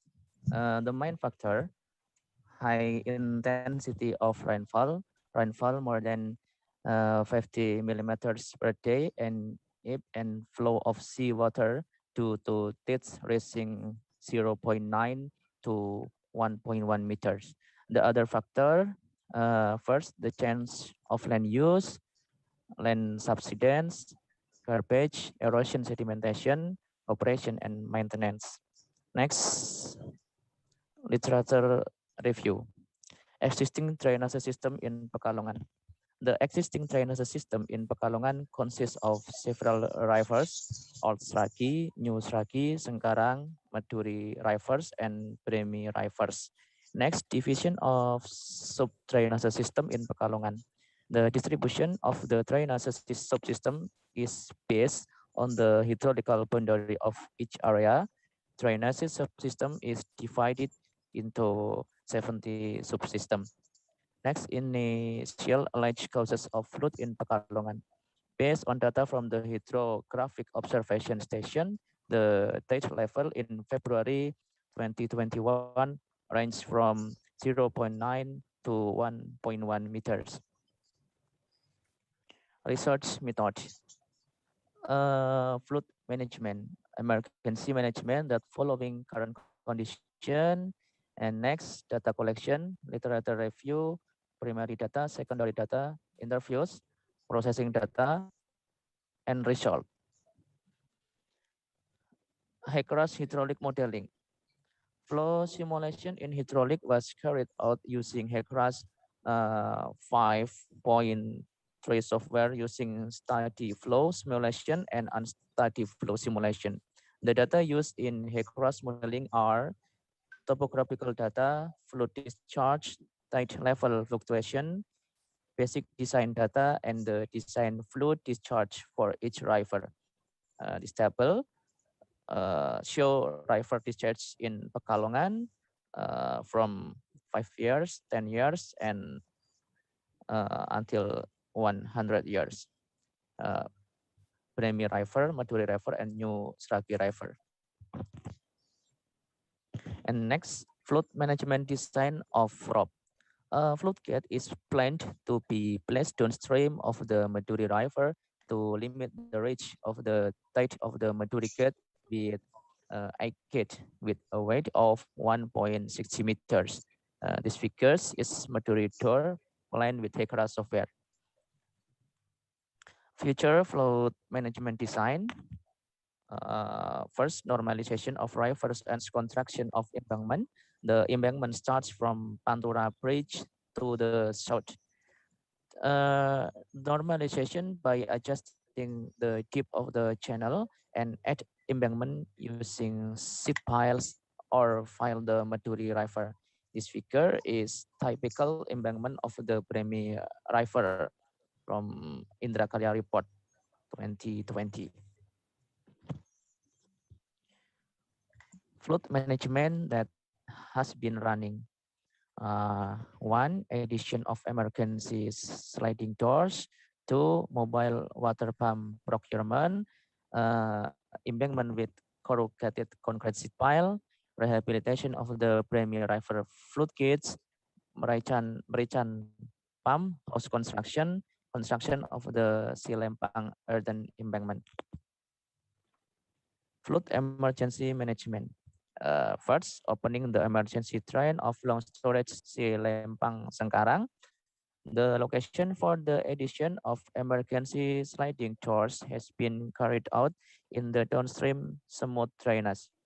Downstream thread bank drainage, the handling method is to open the sewage in the downstream bank with opening of 2 in an opening of 1 meters and a difference in flow elevation of 40 centimeters.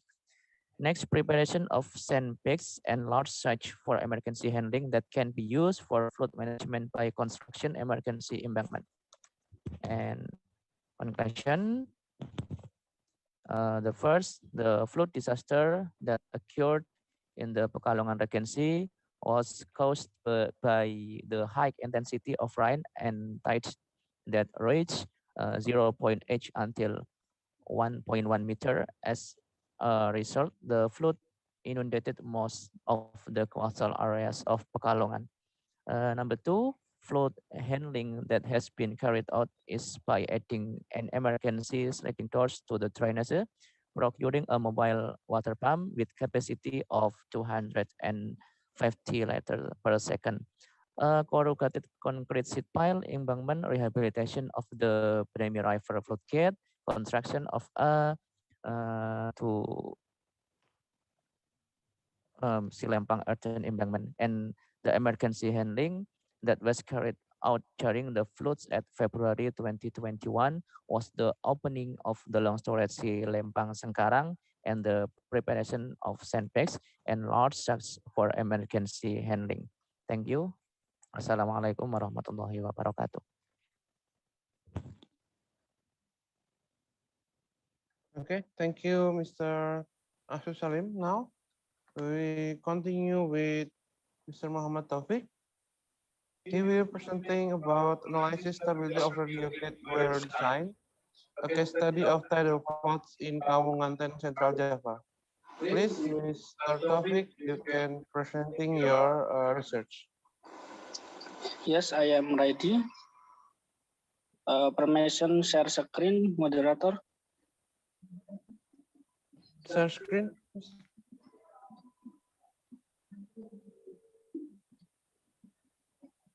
Okay, thank you. Bismillahirrahmanirrahim. Assalamualaikum warahmatullahi wabarakatuh. Good morning, ladies and gentlemen. I am glad to see you all. Thank you for coming to this presentation and honored to meet you here. Let me introduce myself. My name is Muhammad Taufik. I am from Semarang. I work for Department of Civil Engineering, Madis Deputy University.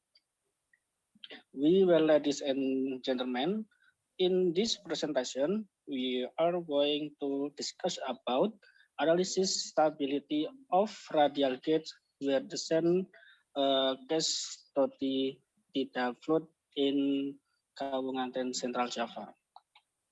And the next discussion. Okay. Table of content when preliminary.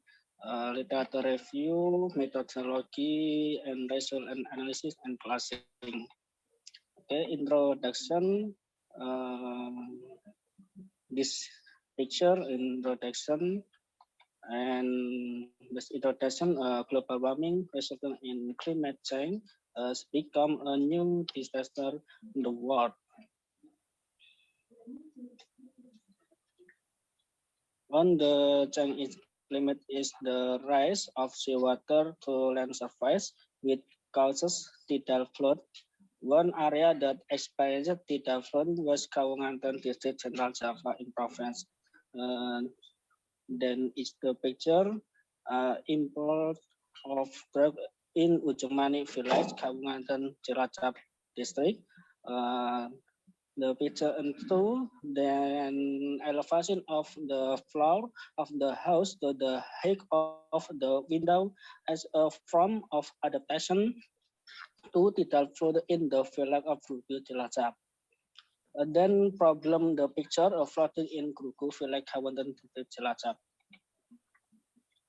The next slide from problems of problem one flood the become of plan, then determine of hydraulic dimension, and 3 and 4. Purpose adjustment, the movement active planning, and the next slide. Then is the picture situation map in radial gate design. Plan design. The location of the where is located downstream. Parit River, Ujungmani Regency. This picture and plan where design radial gate. The picture, the mosque Darussalam and plan the radial gates. The plan flag of Germanic, and then the mosque Darussalam. Okay. Next slide. Benefit the picture, the picture the reservoir, raw water irrigation and shipping lines. Yes. Can determine the dimension and fluiding material for wear movement. Mr. Manfaat.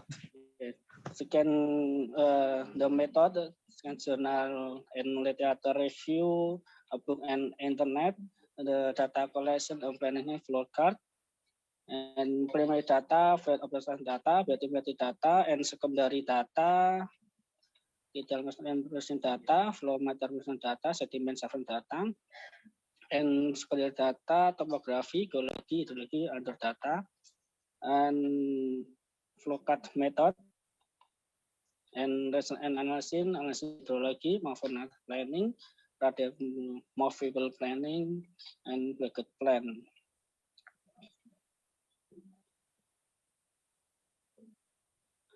Flood debit analysis, flood debit analysis method, flood district plan, Q100, Q100, Nakayasu 102.817 method, Nakayasu methods.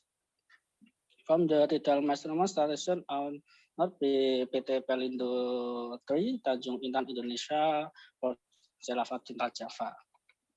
Okay, next. Next slide.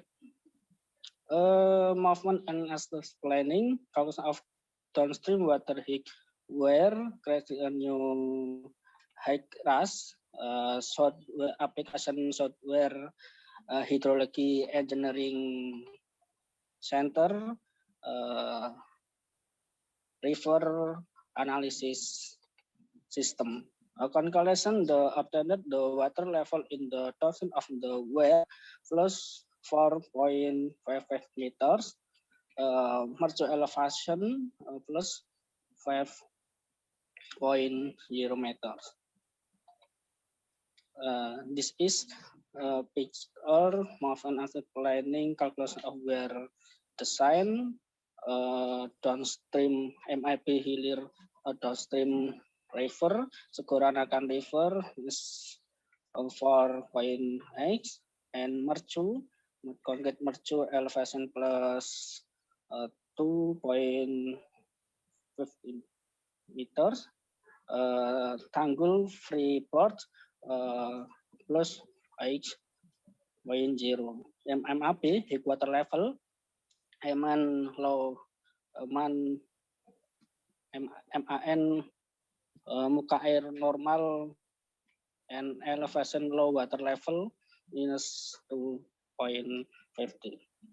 Next, where design plan layout, this on upstream river Parit Ujungmani and downstream river Segoro Anakan.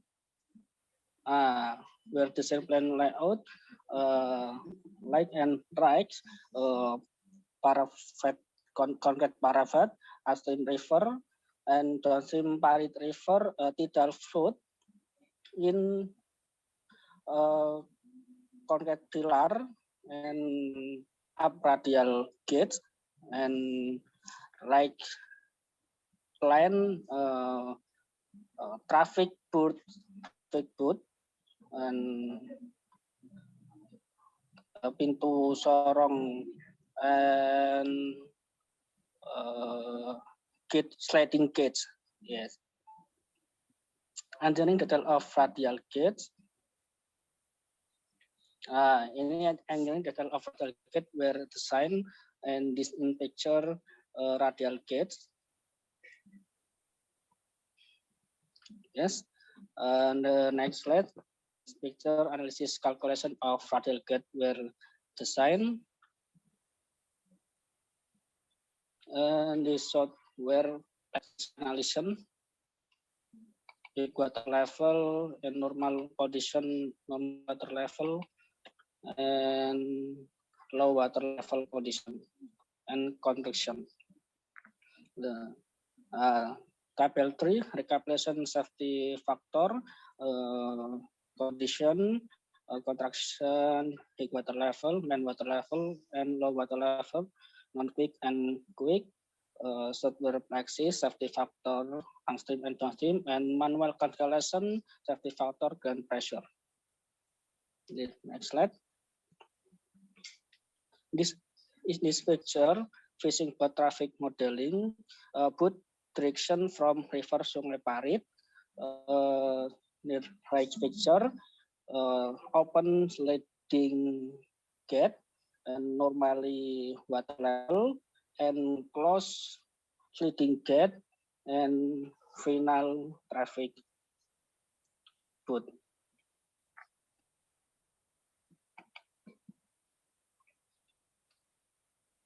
And then fishing boat traffic modeling, boat direction from river Segoro Anakan, river Segoro Anakan, open sliding gate, normally water level, and close river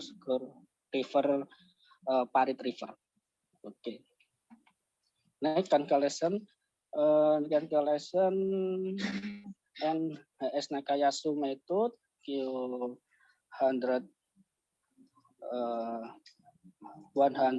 to 0.44, and from the solution, the question for district plan using the Nakayasu method is the most appropriate for the condition as the study site. The result of detailed analysis on the cost of Cilacap frequency are included in the table of measure. Okay, your time is up. Okay, Mr. thank Taufik. you. Thank you. Okay, very interesting presentation. And the last, Mr. Yusuf Masiano, are you ready? Yes, Mister, I'm ready. Okay. You will present about the drainage system of Tegal Sari Powder for handling flood and tide in Tegal City, Indonesia. Okay, Yes. please, Mr. Yusuf Masiano, you can presenting your research.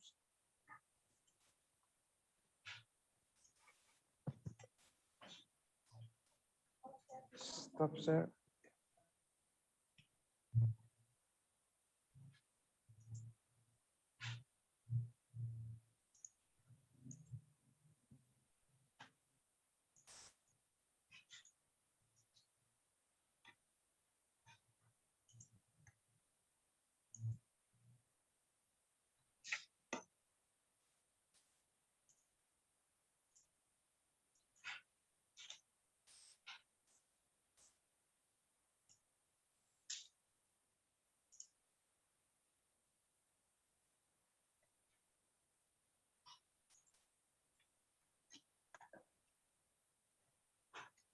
Okay, Mr. Yusuf.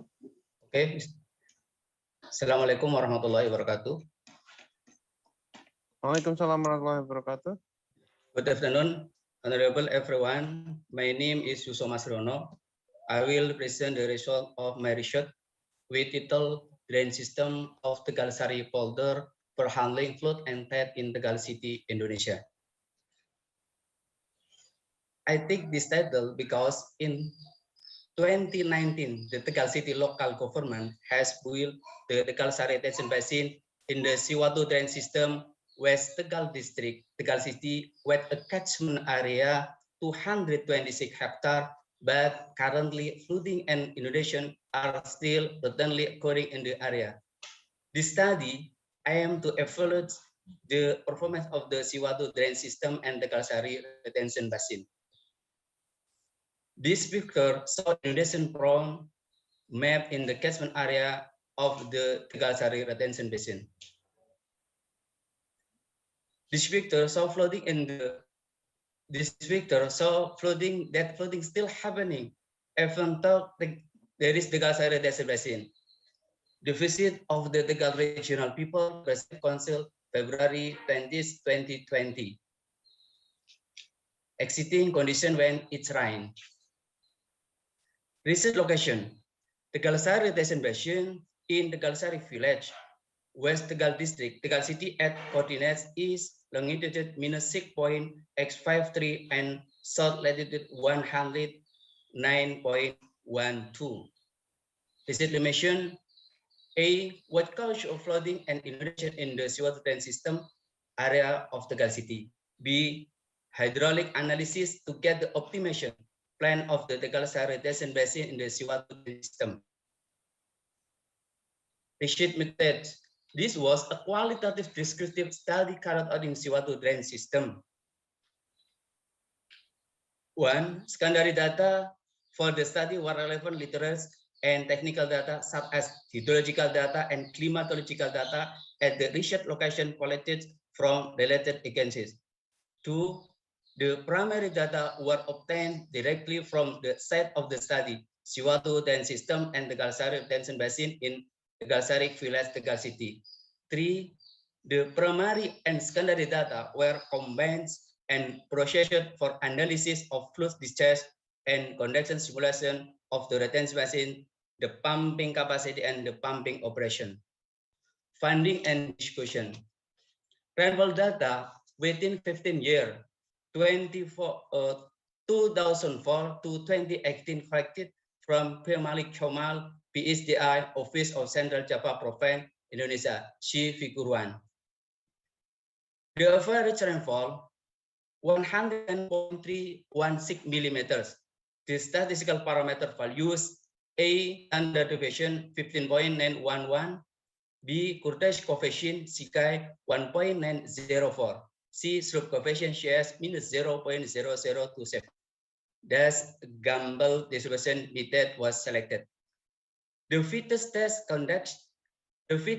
conducted using critical deviation limits A. Smirnov-Kolmogorov Dmax 0.09 for less than the critical 0.340. B. Chi-square Dmax 1.0 less than the critical 34.0. C. Gamble methods was accepted. D. 10 years return birth rainfall 138 millimeters. Existing channel capacity as compared to estimated discharge using the rational methods is known as follow. The channel Siwatu, a channel that primary existing channel capacity smaller than estimate just 9.63.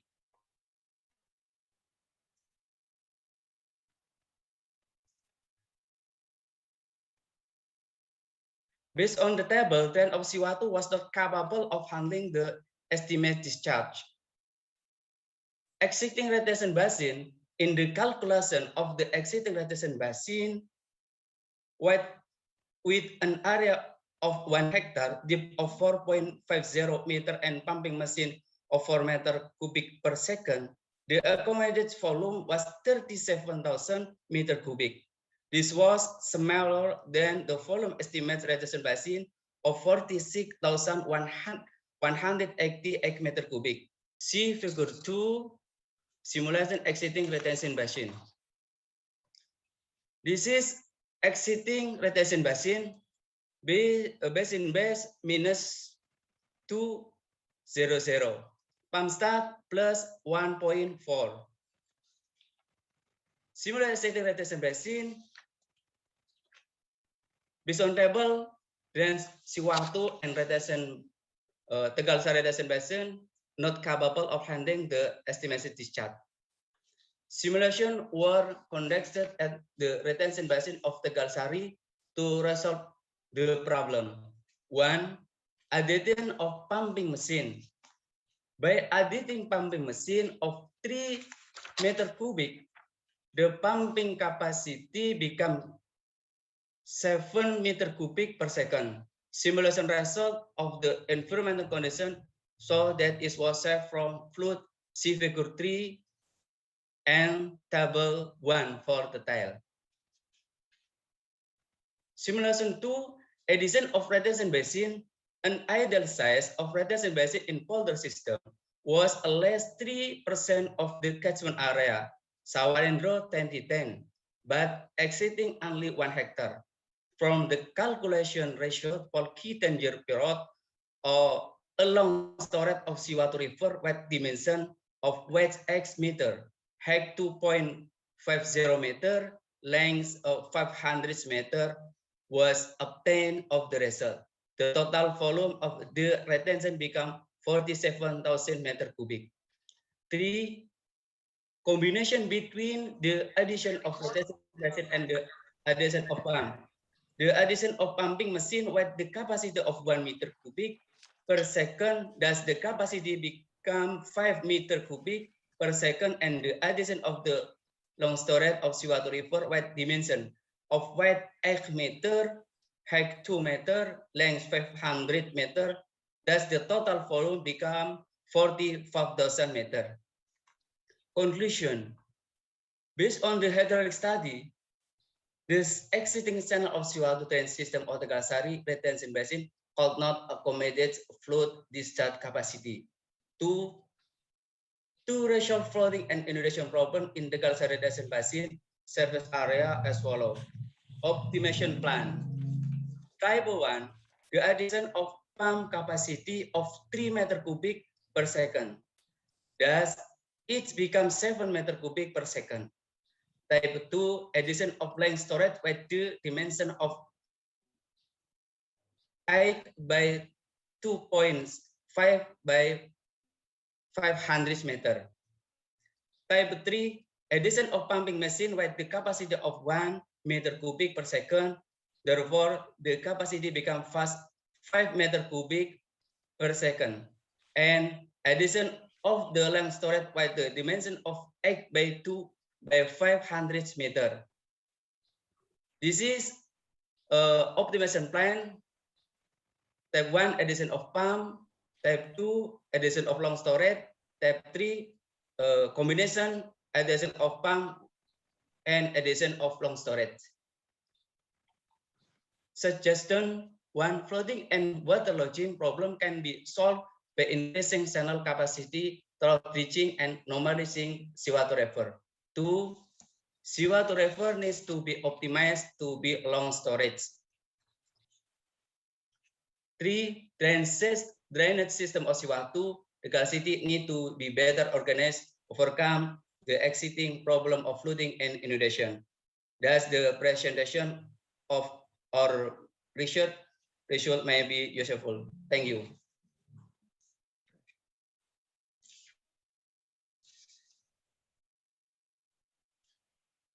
Thank you, Mr. Yuswo Masriono.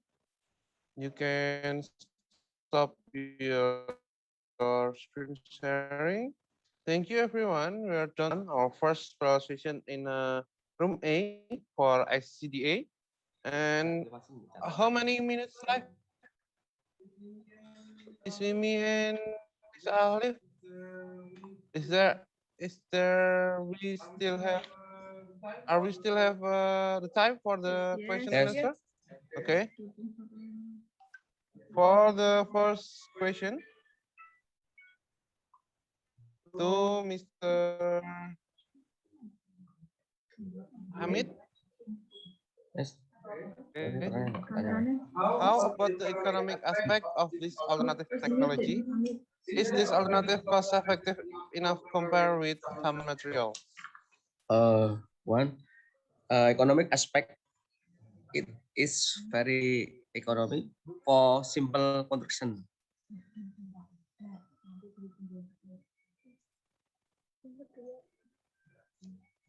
That's it? Okay, that's it.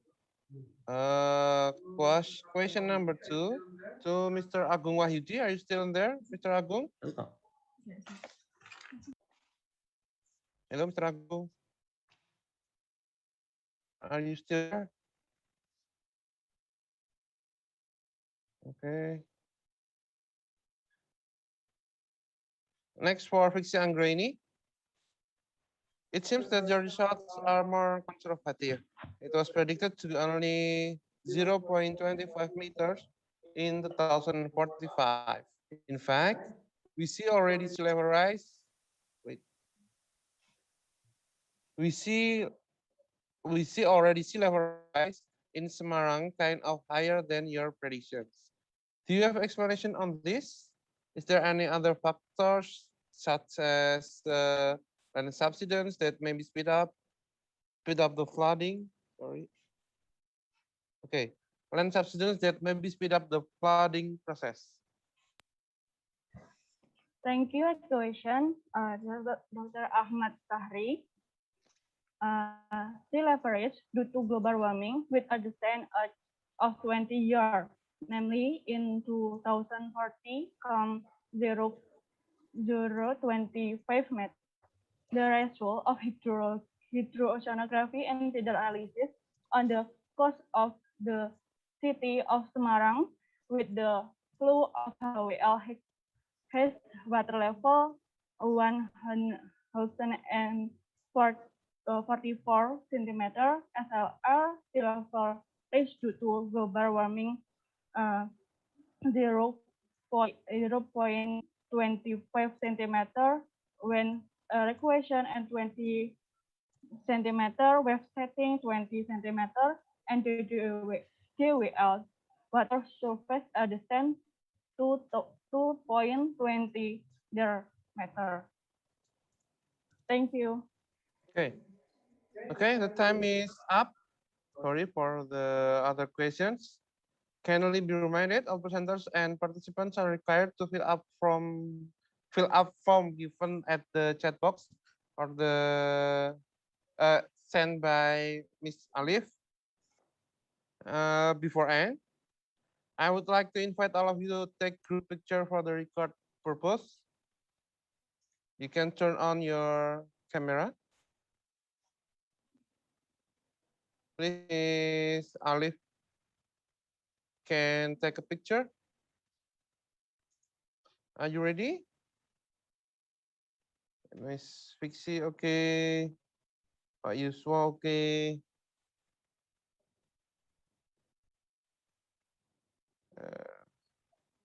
Pak Taufik, Pak Afif, could you turn on your video? Your camera, sorry. Could you turn on your camera? And then we take a picture for a while. And also Prof. Floris Bogart join this parallel session. Okay. Taufik, videonya dihidupkan, Taufik.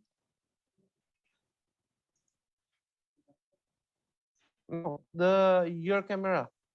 First turn on your camera. Okay, yeah. Your cute face will be placed in our conference. Okay, please, Miss Alif, to take a screenshot.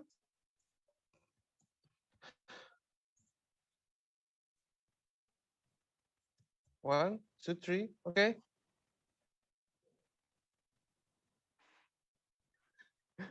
Okay, good.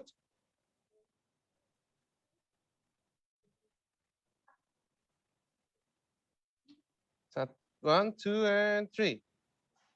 Okay, okay. Thank you for your attention. Kind reminder, don't forget to attend more parallel sessions until the end of Infinid 2021. Don't forget the closing ceremony tomorrow. Because there will be an award for the best paper and best presenter for each conference and some behind the scene videos. So you must waiting for the award. Thank you everyone. Have a good day. Have a good lunch. And Assalamualaikum warahmatullahi wabarakatuh.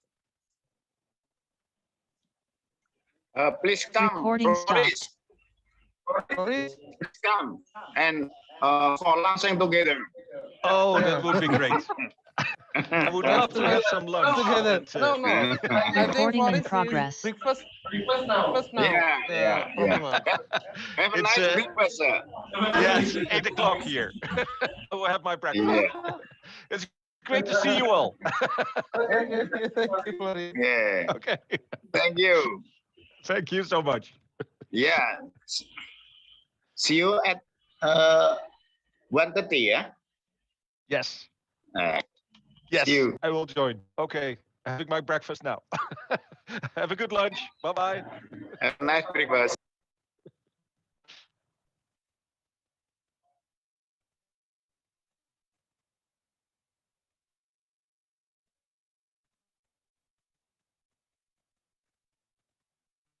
Recording stopped.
Adi from Unissula will be the chairperson for today, and Mrs.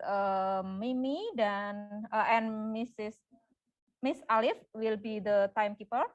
We are now in conference room of International Conference on Coastal and Delta Area, parallel session 2 by Infinid 2020 under the theme of construction project management. Okay, in this parallel session, we have 5 presenters that are Mr. Budi Setiono, Mr. Bihaki Ridwan, Mr. Ibnu Toto Husodo, Mr. Agus B. Siswanto, and Mr. Aris Subagio. Okay, kindly be reminded all presenter and participant are required to fill up the attendance form given at the chat box. Okay, and now I will read the rule and regulation for presentation. Presenter will be given 10 minutes for the presentation, and the timekeeper will announce twice. First is 3 minutes left, and the second is your time is up. Okay, and then I will stop the presentation on time. Turn on your microphone when the timekeeper write time is up. Okay, and then question and answer are only allowed after all presenter in this session has completely presented. And then for the smooth running of this event in this session, please make sure you have a stable internet connection and mute your microphone or mobile devices. Thank you. Okay, and then our first speaker today is Mr. Budi Setiono. He would like to present his paper entitled Analysis of Construction Implementation Time and Cost Scheduling by Adjusting Budget Change Due to the COVID-19 Pandemics, Case Study on the Randu Gunting Dam Construction Project. To Mr. Budi, the floor is yours. Okay, thank you. It's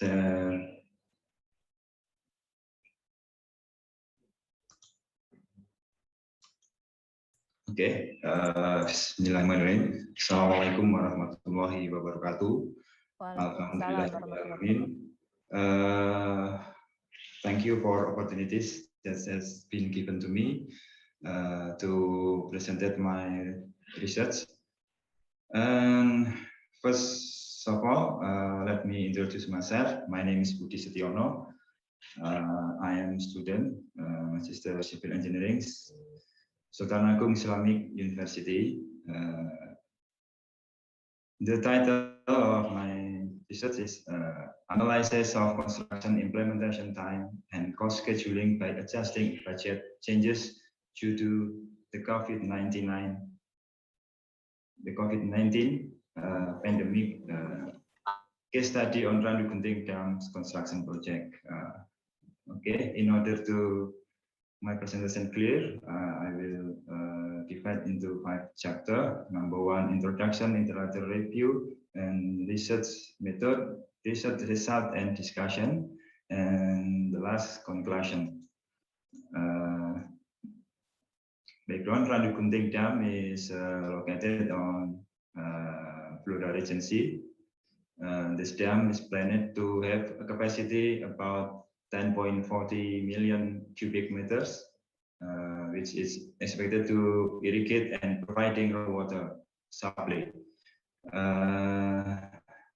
The construction activity of the Randu Gunting dams is one of those affected by the COVID-19 pandemic. So that the budget turnover of construction service providers, so that the cash flow is hampered. Research on cash flow management for service providers due to budget cuts for construction and the Randu Gunting dams needs to be carried out to produce the most optimal scenario. And time calculation is with help of Microsoft project with 3 alternative conditions or scenarios. And in addition to analyze strategy,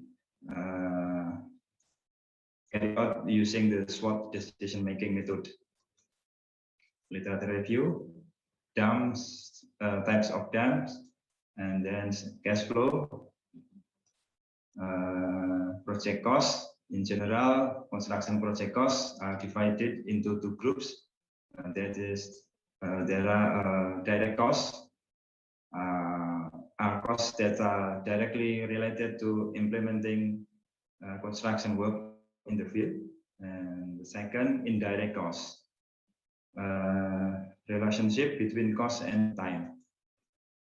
And decision support system using SWOT analysis, strength, weakness, opportunity, and threat. Research method. Research stage, there are 5 stages. Stage number 1, preparation. Number 2, data collection. Stage 3, analysis of cash flow, scenarios with program application and discussion. Perform data input with the help of the Microsoft project program. Step number 4, analysis of the handling strategy using the SWOT method. And step 5, conclusion. Data collection, obtaining primary data through interview and direct observation in the field, and secondary data, there are project data, project cash flow, and general data. Research variable, work component variable, time variable, and variable cost. There are 3 model scenario of the cash flow created. There is fixed time, number 1, and scenario number 1, number 2, time slow down, number 3, scenario, time accelerated. Research and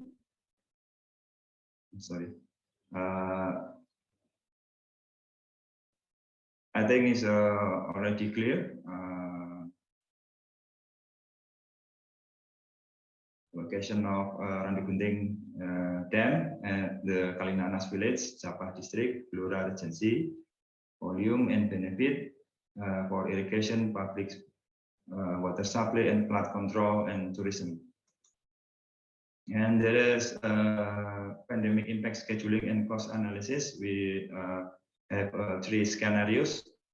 Scenario 1, fixed time, planned to be complete in 49 months. And scenario number 2, time slower, work is planned to be complete in 56 months, or 6 months longer than scenario number 1. And number 3, time acceleration, is planned to be complete in 46 months, or 6 months earlier than scenario number 1. Number 1, fixed time scenario, plan time 49 months. There is a total cost of the project, direct cost, indirect cost, and expected cost, VAT, and the total cost becomes 7 billion 37 million rupiah. And scenario number 2, plan time 43 months, or 6 months longer than fixed scenario or scenario number 1. And this scenario, the indirect costs are greater because there is an additional time. So the total costs become 7 billion 38 million rupiah. And scenario number 3, accelerated time, plan time 43 months or 6 months earlier than fixed scenario. There are 2 alternatives to speed up the execution work, namely increasing working hours or increasing the number of workers. In this case, it was chosen to increase working hours to minimize the number of workers, considering that there is currently a pandemic and obligation to follow health protocols, one of which is social distancing. So the total cost become 7 billion 47 million rupiah. And we have a comparison, the three scenarios. From the comparison, considering the COVID-19 pandemic has not recovered, so the best scenario that is slower down time, which is adding 6 months longer than the fixed time. Mr. Budi, you have 3 minutes left. Okay, and then determine to strategy. We obtain focus group discussion. There is we assessment 27 question, and the result is of the SWOT component is internal factor 1.20 and external factor minus 1.28, and the point located on the quadrant number 2, which is 8 strategy. Number 1, implement like this, implement, and the 5 conclusion based on the result of the study. It can be concluded as follow. Number 1 variable that affect us, the effect cash flow from the impact of the COVID-19 pandemic is on the Randu construction project include variation in the work time and construction cost. Based on the result of the analysis, the best scenario that should be done is slow down time, namely adding 6 months longer than fixed time. The right strategy in the construction cost management on the Randu determine and result in 8 strategies. I think that's all my explanation. Thank you for your kind attention. I apologize for anything. Thank you so much. Wassalamualaikum warahmatullahi wabarakatuh. Waalaikumsalam warahmatullahi wabarakatuh. Thank you, Mr. Budi, for delivering such interesting presentation. And now please allow me to call the next speaker, Mr. Bihaki Irwan, that will be present this paper entitled The Relationship Between Performance Risk, Strategic Risk, Financial Risk, and Cost Saving with Improving the Quality of Public-Private Partnership Infrastructure Project. Thanks. Mr. Budi, please stop share. Yes, stop share your presentation. Okay. Wait a minute for Mr. Bihaki.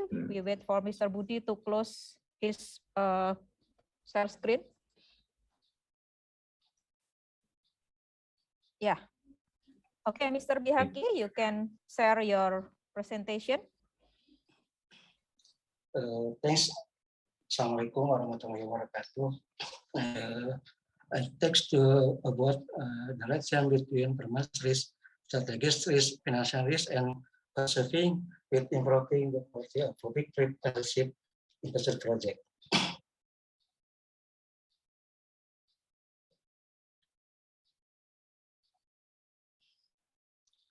Background: there are the major category of risk: financial risk, business risk, operation risk, to measure and forward universal quality change always organization for standard ISO global co-organization standard in organization to manage the quality item in organization continuing within the file organization managing to ISO 92001 and 7 quality understanding standard custom counter already individual including handle approach and then enriched based decision making and machine analyzation.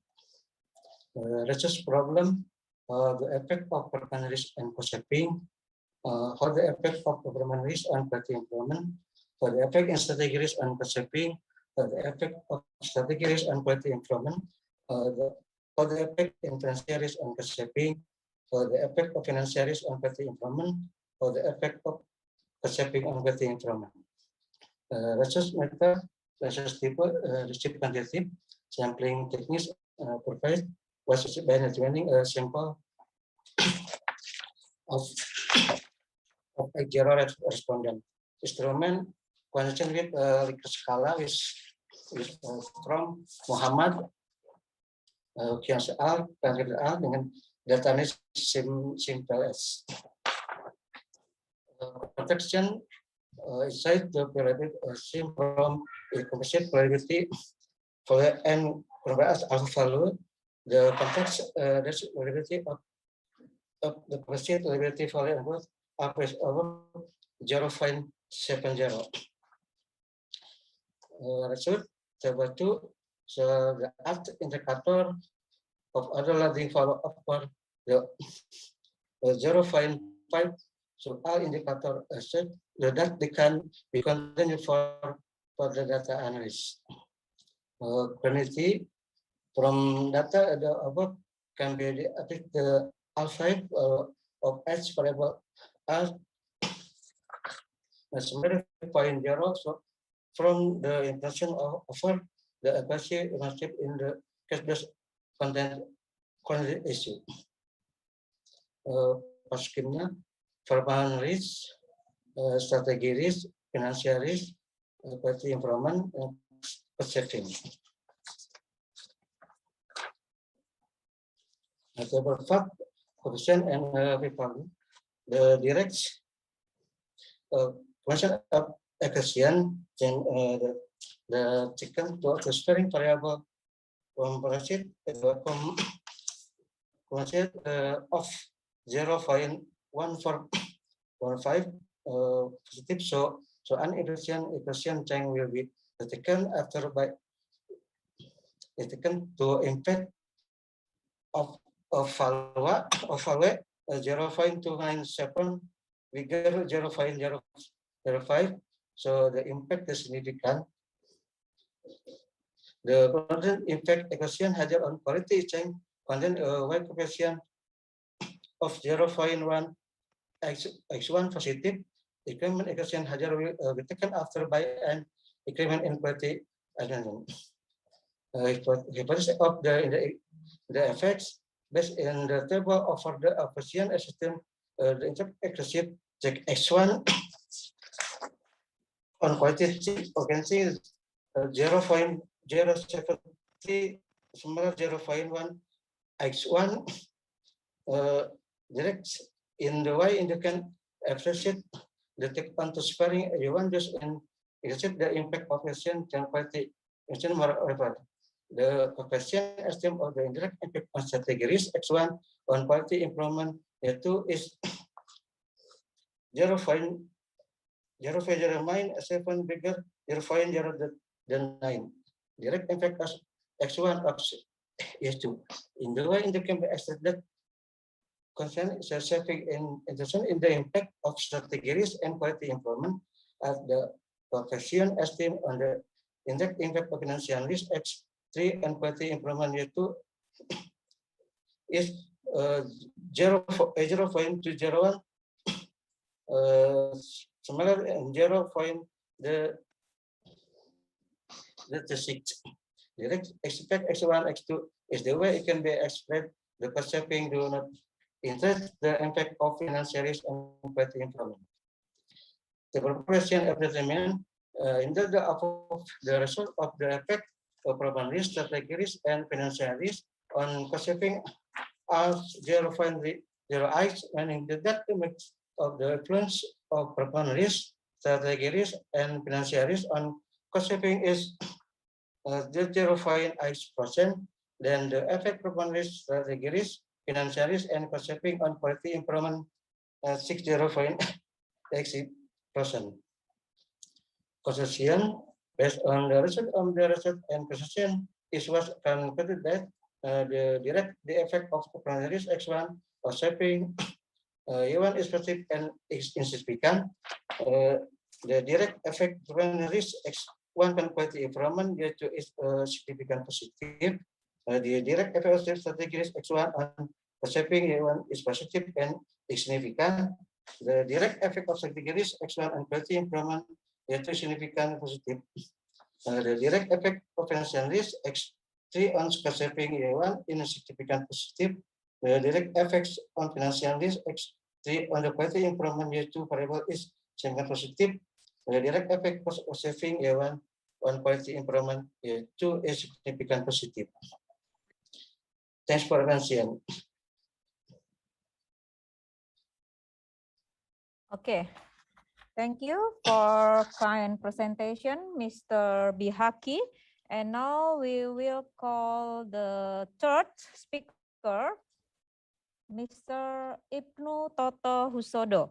Okay, Mr. Ibnu will present his paper entitled Optimization of Construction Management Consultant Services in Construction Project, Case Study of Dormitory Construction from PGRI University Semarang.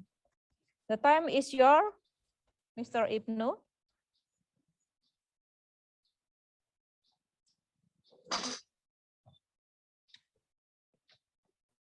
Okay, thank you. I'm sorry, but the PowerPoint.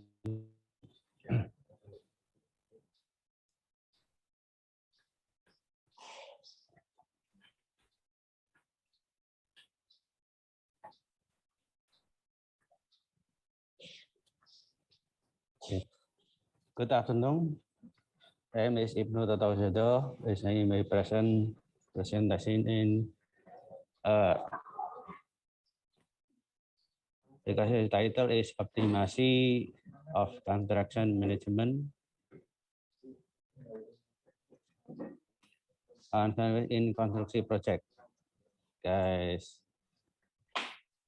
the case study of the male student dormitory building construction University PGRI Semarang.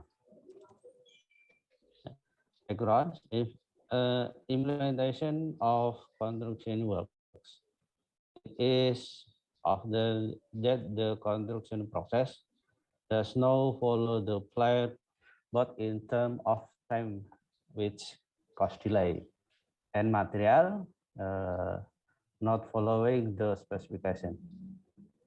Caused by several factors, include the low quality of the human resources and the inadequate supervision. Now, methodology, this is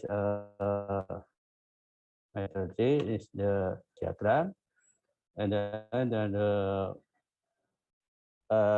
collecting data, the primary and secondary, and then this diagram, data analysis, and to analysis, the one is descriptive and quantitative, and two the EPA, direction and the request and the finish. Independent performance analysis by the EPA is an analysis to determine the level of satisfaction with a group of factors. And this study, there are two variables responsible by the letters X and Y, where X is the level of performance that will give honor satisfaction, where Y is the level of expected performance. Yeah. This is satisfaction level. For level is quadrant A, B, C, or D. Quadrant E, this show the factor that are considered to increase owner satisfaction, include elements of supervision that are considered important but have not been implemented according to the so that is discussion discussion. And quadrant B indicates the element of supervision that has been successful imported by the supervisory consultant and therefore must be mentioned very satisfying. Quadrant C indicates several factors that are less important for the owner may require supervision by the supervisory consultant. Consider quit staffing. In quadrant D, so that the factor is that after that owner are less important but exercise from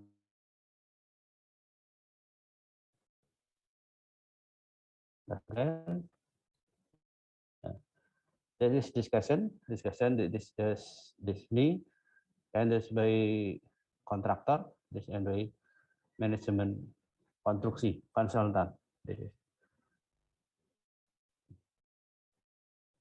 this characteristic the respondent that is by X this with X, kemudian total respondents, the totality, and percent. Jadi this is the respondent based on the X. Yeah, this is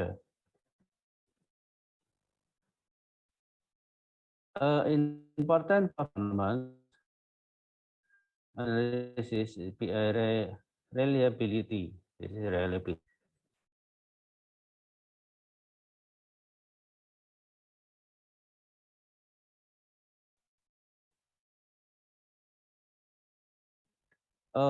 From the result of performance as intended, this is performance as above.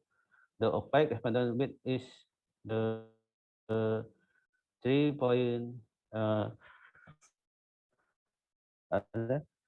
xt3 bigger and the 3.xt1. This is a xt3 and then we'll take one. Bigger performance and expanded. The performance of the quality control bigger the 100%. This is 100 340.3%. Nah, then diagram of reliability. This is the question E and G no. What was then B? Factor is then B. The supervision, the accuracy, the speed, and responsibility of the supervisor. Okay, this is quadrant B. And the quadrant C, this one, reliability, the reliability of supervisor. This is what. Result of important as performance analysis if responsive. Yeah. This is table from the calculations in the table. I can see that the evaluation means or supervisor perform as one element of the expanding assessment, which is the 3.78 figure on the 3.70. Yeah, this is a figure of the export performance, figure of the expectation. This is the performance level concern, the supervision from respondent assessment score stability level is above 100%. Okay, this is bigger as 100%. This is a bigger than 100% is the what they start to have. Sorry. Mr. Ibnu, you have 3 minutes left. Okay, great, thank you. Diagram responsive is quadrant B. The factor is biggest. The S the of not get information. The responsive on the solving problem and quasi and supervisor can provided with the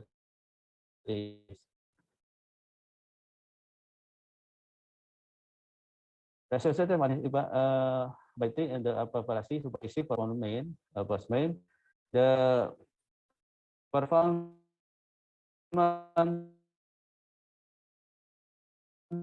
bigger the expectation, but level compensation bigger than 100%.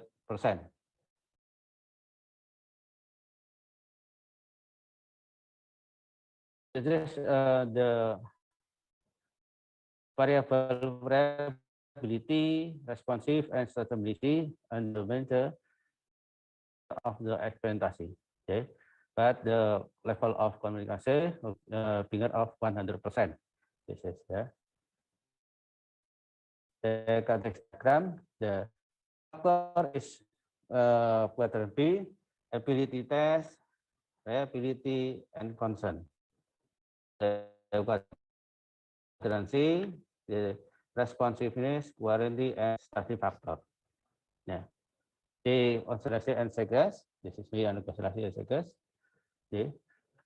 From the result of the constant and performance PA, the 6 variable of the level of and supervisory performance both are test ability, reliability, and concern include in quadrant B, which means satisfactory, responsive, assurance, and staff factor, and include in quadrant C, which means is the page suffering is need before but again.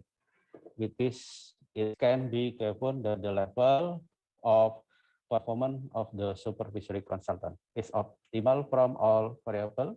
So that is what is the owner, but which not that sovereign, but it must be again. This show that the supervisory consultant must try to important in its supervision. The case which are the consideration B, by supervisory consultant include the following. E, the supervisory consultant is expected to be even faster in empowering the owner with medical power. And B, the supervisory consultant is expected to be more maximal in the supervision. Overall, the supervisory consultant performance in all aspects in the good. Okay, time is up for Mr. Ibnu. Thanks for your good presentation. And now we will call the fourth presenter. He is Mr. Agus Siswanto. Mr. Agus Siswanto, do you already join? No response? Okay. We will pass and then I will call the next presenter, Mr. Aris Subagio. For Mr. Yes, Ibnu, please stop screen your presentation, Mr. Ibnu. Okay, thank you. Okay, Mr. Aris will present his paper entitled The Effect of Contractor Management on the Quality Achievement of Construction Work. Mr. Aris, yes, the time is yours. Assalamualaikum warahmatullahi wabarakatuh. Yes, ma'am. Yes, we can hear your voice.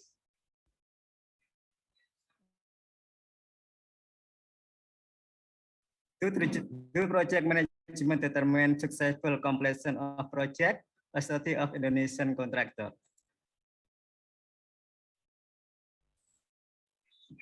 Background. Construction service industry has experienced rapid progress marked by the extension of an unavailable cross-border construction market. The base of the global construction market demand a higher level of quality of construction resource, including the need the construction project foreman. With the also developing is aligned with the free market. This doesn't rule out the point that some construction work in Indonesia will be completed by workers from those countries. Therefore, Indonesian contractor must be professional and capable of meeting the quality standard as required by national and international market. Foundational knowledge is management is critical need by the contractor to successfully execute a project. The state management is one of the degrees service parameter for successful completion of project. Some studies countries project management has been secured. But studying the explore the management component used by contractor remain under research. Some studies of construction project management has been conducted, but the study explored the management component used by contractor remain under research. Research method. This is the quantitative approach employed to understand the project management strategies used by the contractor. The extension was to explore the relationship among the project management component such as planning, organizing, actuating, and controlling. In addition to finding out the most influencing aspect in the component, altogether 1,004 contractors in the city of Kudus, Central Java, Indonesia, were purposefully select and input in the study sample. From the 100 of the respondents, 86 were male and the rest of 14 respondents were female with a break age of 27 to 47-year-old and with education background ranging from the high school to master degree. Data the study were collect, survey, and analysis quantitatively using PSS citizen program to create data for the study. To answer the main objective on the study, the analysis were geared toward finding out correction between planning, organizing, actuating, controlling, and the quality of contraction work. Research. Did planning affect the quality of contraction work? Yes, it did. Planning affect the quality of contraction work. Did organizing affect to the quality of contraction work? Yes, it did. Organizing affect the quality of contraction work. Did actuating affect the quality of contraction work? Yes, it did. Actuating affect the quality of contraction work. Did controlling affect the quality of contraction work? Yes, it did. Controlling affect the quality of contraction work. Continue. Based on the comparative analysis among the 4 management components, planning, organizing, actuating, and controlling, organizing in the study is applied to be the most dominant component to affect the quality of contraction work. It was conferred by the significant value with probability value of 0.00 as shown in the analysis shot. Organizing system is very critical. It's a contraction project is facilities coordination among parties in group. Its supervision optimize specialization efficiently, save costs, and lead to positive relationship among individuals. Conclusion. From the study, we learned the successful completion of project, which was very determined by quality management, involving planning, organizing, actuating, and controlling which the end in place the execution, quality, cost, and safety. Among those 4 component management organizing, which relate to be the most dominant aspect to influence success execution of the project. Organization in the project was critical to coordinate parties with the were able to supervise optimize specialization efficiently, used to budget and build harmonious relationship among individuals. Difference. Thank you. Assalamualaikum warahmatullahi wabarakatuh. Waalaikumsalam warahmatullahi wabarakatuh. Thank you, Mr. Aris, for your presentation. And now we have about 20 minutes will be given to the audience for question or feedback. Feel free to ask the question by unmute the mic button or write in the chat box. Yes, we have a question and answer session now. We have one question. First question is from Prof. Imam to Mr. Bihaki Ridwan. The question is, which one is more important which one is more important, cost saving or quality improvement, and why? Okay, Mr. Bihaki, do you ready to answer? The first impression that the most quality improvement and effect the effect on the save cost in question financing cost financing. Okay, so the important thing is quality improvement. All right. Quality improvement itunya apa? Itu ke contraction finansialnya itunya.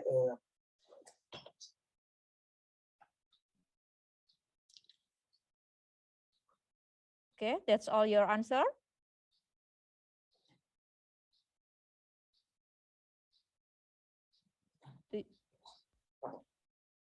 You will give the other answer, or it's all your answer?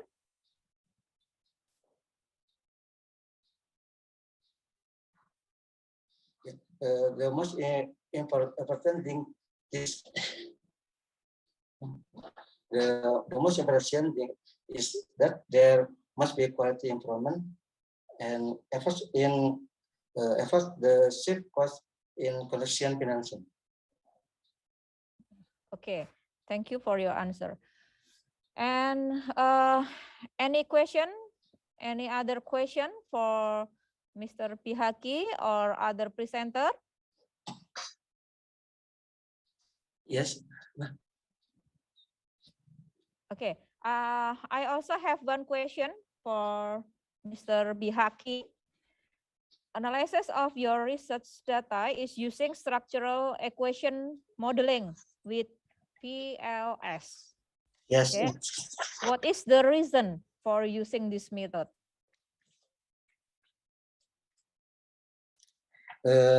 That's assume PLS. Yes. My question is, what is the reason for using this method? Why you don't use other method for analyzing your data? No. Itu dengan sampel respondent.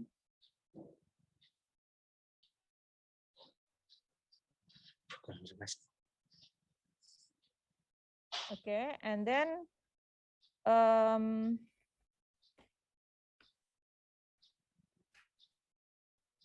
okay. Any question? Any other question for Mr. Bihaki from the participant? No? Okay. And now, yeah. Any other question for Mr. Bihaki? Okay.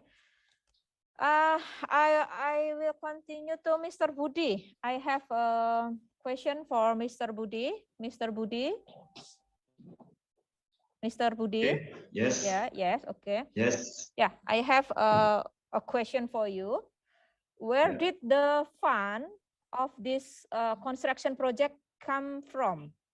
I mean, from government or from loan for this project? The fund is come from government, Indonesian government. Okay, Indonesian government. Yeah, and the then fund is from government, Indonesia government. okay, Yeah. and then what about the availability of fund if this project is accelerated? How about the availability of funds? Because based on your research, the best choice is accelerated the project, but we have to see what is the availability of the fund of this project. Sorry. In my research, the best is slow date. Is it slow date? Slow date time because it's still happening, not accelerated. Okay. I'm sorry because in your abstract you said that the best choice is accelerated your project. Considering to COVID-19 pandemic, the best scenario is slow date time, considering to social distancing. I mean. Okay. Yeah. Thank you, Mr. Budi. Thank you. Okay. I will continue to Mr. Ibnu. Mr. Ibnu. Mr. Ibnu. Okay, Mr. Ibnu already left from this session. And then last question for Mr. Aris. Mr. Aris? Yeah, Yes, ma'am. okay. Result of your study show that quality of construction work was dominantly affected by the organization aspect indicated by the value of 0.000. So could you explain to me what is the meaning of the value of 0.000? I mean, if the value is bigger than 0.00, it will more or less affected to the quality of construction work. Yes, from GPSS, we can get about organization is very dominant about my respondent. He answered that organization is very dominant in work in Kudus.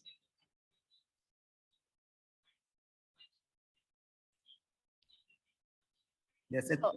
Yeah, so if the value is more or less than 0.00, what will be happen?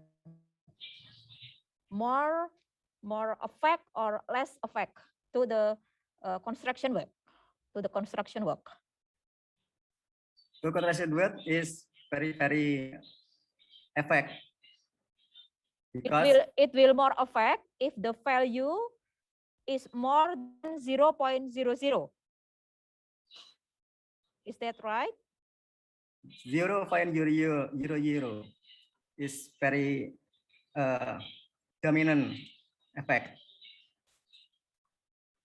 How if the value is more than or is bigger than 0.00?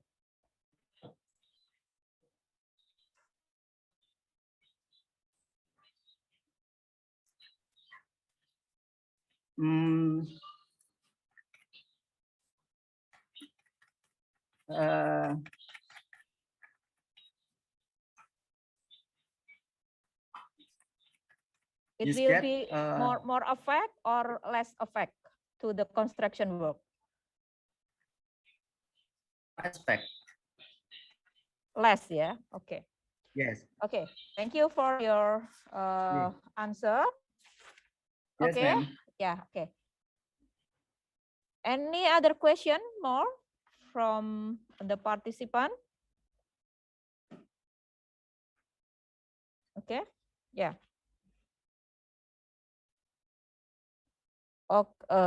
Yeah. One question from Prof. Imam to Mr. Aris. What is more difficult step of management in your construction case? Mr. Aris? Please unmute your microphone. Yeah, okay. What is your answer for Miss Prof. Imam question? Organizing aspect, ma'am. Because it's yes, is the because uji test uji T, we get 11.1 to 9. We get the big point from my research. Okay, that's all your answer. Yes, ma'am. Okay. Okay, the time is up for question and answer session.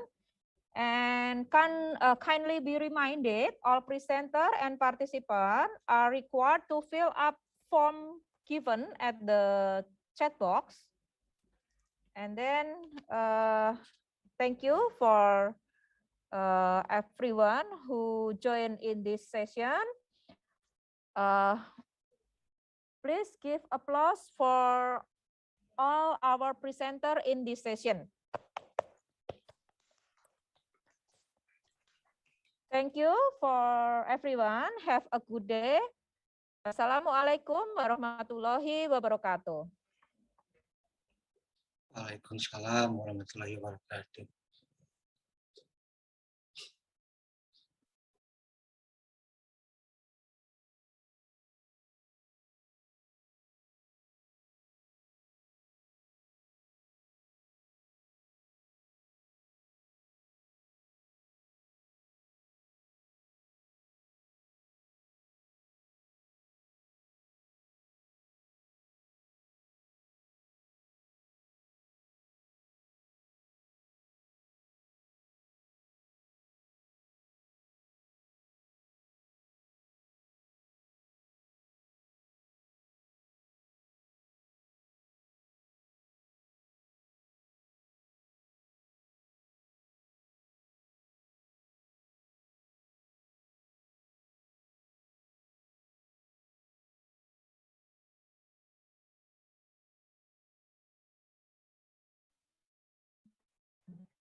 Can I continue directly or should stick to the time schedule? Oh, okay. Okay, we continue our session. So good afternoon, all presenters and participants. It's my honor to welcome all of you to the International Forum on Integrated Infrastructure Development, Infinid 2021, that consists of 3 individual conferences, and we are now in room A, focused on the 4th International Conference on Delta and Coastal Areas, ICCDA. You are now in a parallel session 3 with the theme Urban Planning. My name is Ahmad Sahri, and I'm the chairman for this session. For the smooth running of this session, please mute your microphone or mobile devices during the event. Thank you. We will have 5 presenters for this session, and each presenter has 10 minutes to present his or her presentation. You will hear alarm ring twice or notifications in the chat box at 7 and 10 minutes, meaning that you need to speed up your presentation and finish it immediately. Please note that questions for each presenter can be written at the chat box, and selected questions will be announced after the last presenter if time allows. Without any further, we will start with our first presenter, Mrs. Siti Ward Ningsi, on her presentation entitled Visual Quality of East Flood Canals as Public Open Space in Urban Area. For Mrs. Siti Ward Ningsi, the time is yours.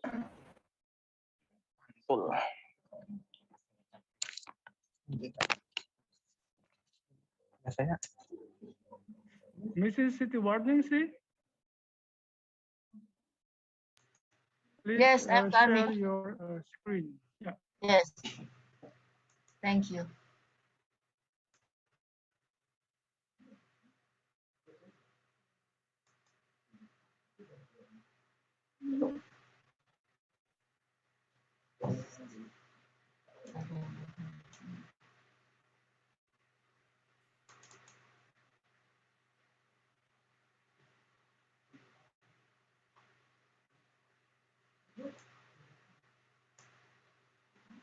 Okay. Assalamualaikum warahmatullahi wabarakatuh. Waalaikumsalam. Very good day to you, first of all. I will introduce myself. My name is Siti Wardiningsi, lecturer from engineering of National Science and Technology of Jakarta. On occasion of this moment, I want to explain visual quality of Banjir Kanal Timur Riverbank as a public open space in the city. Case study Banjir Kanal Timur, Jakarta. Study of public open space, important rural and urban development, improve the quality of life in city, improvement in the quality of life to enable social contact and to maintenance of or re-establish culture, diversity, and local identity. Jakarta as waterfront city. Jakarta has many potential waterfront areas such as river canal, like harbor and sea to be waterfront open space. Waterfront space can enhance the accessibility and intimacy between people and nature. Gong et al. 29. Study of visual quality canals, Mardon said the visual quality of an area is indicated by the quality physical from funnel, by the relation or the internal shape between visual element in urban landscape canal presenting the opportunity to install water driven place spaces development and creative district or leisure and recreation center and dense wealthy environment as well as on economic growth and environmental and standards Ellen 2010. Public open space, Banjir Canal Timur, one of two flood canal in Jakarta, was built to control the water column and divert flood and from River Ciliwung, Cipinang, Sunter, Suaran, Jati Kramat into the sea. Since the through of the post of BKT by the government of DKI Jakarta at the end of 2011, the area has been visited by many people giving rise to the energy various activity in that area. First purpose of the study, the quality visual factor from forming open space on river bank. To analyze the problem related to public open space corridor Banjir Kanal Timur. And the final result, improving the quality in visual of public open space along riverbank corridor. Resort area, the segment of the Banjir Kanal Timur is located in on Colonel Sugiono Duren Sabit Subdistrict S Jakarta at along 2 km. To make observation and explain the existing rule open space post, the segment of BKT will be divided along 2 km. Methods, an inductive approach, a qualitative method, observation method, and studying theory related to the title. The observation method is use place concentrate mapping to determine the visual condition of location that are in the study area. The best approach to determine is carried out with step to improve the visual quality of public open space carried by the following steps. 1. Identify the existing physical condition of the public open space. 2. Identify user activity in open space area. 3. Analysis to determine the quality visual of public open space. 4. Analysis the problem related to public open space quality of Banjir Kanal Timur. The segment of Banjir Kanal Timur, straight about 2 km along Jalan Kolonel Sugiono, the canal is bounded by two expansion roads in the north and south of embankment. The north expansion road is utilities to be pedestrian part and bike.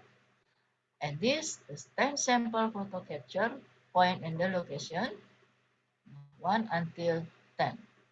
And this visual plan. Existing allocation in river border, field plan, playground and fields, outlet and recreation. Visual assessment analysis, the result, the analysis assessment photo 2, 3, 5, 6, 7, 9 had a high quality visual category by having a value of above 2000. Photo 2 and 3 were the location with the high visual value. Yes, it is necessary to maintain their visual quality. Photo 1, 8, and 10 were in the medium category with a range value between 2000 and 2000, so it is possible to improve the visual quality. Photo 4, it was in the low category because the value was below 2000, hence is necessary to make visual improvement. The analysis visual of quality photo listing category high visual quality category. This is photo 2, 3, 5, 6, 7, 9, and this is medium category photo 1, 8, and 10. Impression assessment analysis, the result of the visual impression analysis, photo 3, 4, 5, 7, 8, 9, 10. Photo 3, the most impression beautiful. Photo 4, the most impression bad. Photo 5, the most impression artificial. Photo 7, the most impression clean and shade. Photo 8, the most impression dirty head dry. Photo 9, the most impression good and treatment. Photo 10, the most impression poor. And the final result, the public open space Banjir Timur as for residential, the open space along the Banjir Kanal Timur can generally be used for sport and recreation for improving the visual quality of BKT while still traffic action to the main function of the canal overall of river to the sea. Conclusion, public open space along the bank of the Banjir Kanal Timur is linear because it follows the physical agreement of pedestrian circulation path and physical length.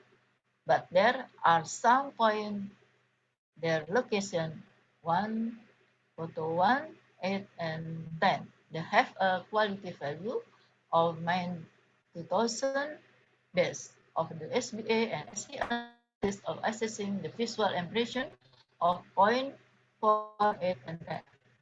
Their study suggests an improvement in visual quality in their point bad circulation. Path net to be designed continuously along the canal and equipment with equipment facility, improving the planning, design, and maintenance of public open space in the KBT section will provide many benefits for education, social interaction, recreation, activity, education, communication, and also being aware of the hydrological aspect of the canal. Thank you for your attention. Assalamualaikum warahmatullahi wabarakatuh. Waalaikumsalam warahmatullahi wabarakatuh. Thank you, Mrs. Siti Warningsi, for your interesting presentation.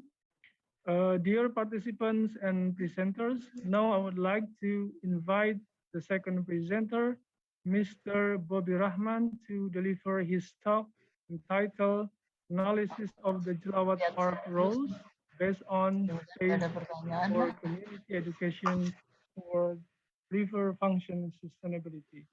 Please welcome Mr. Bobby Rahman to deliver his presentation.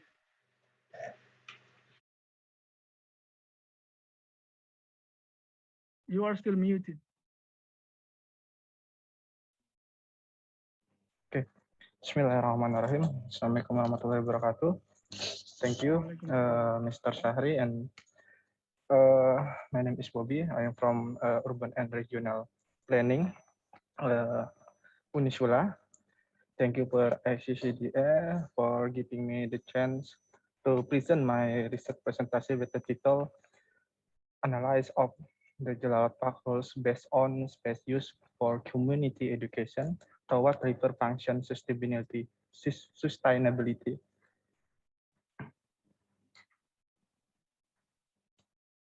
Okay, introduction.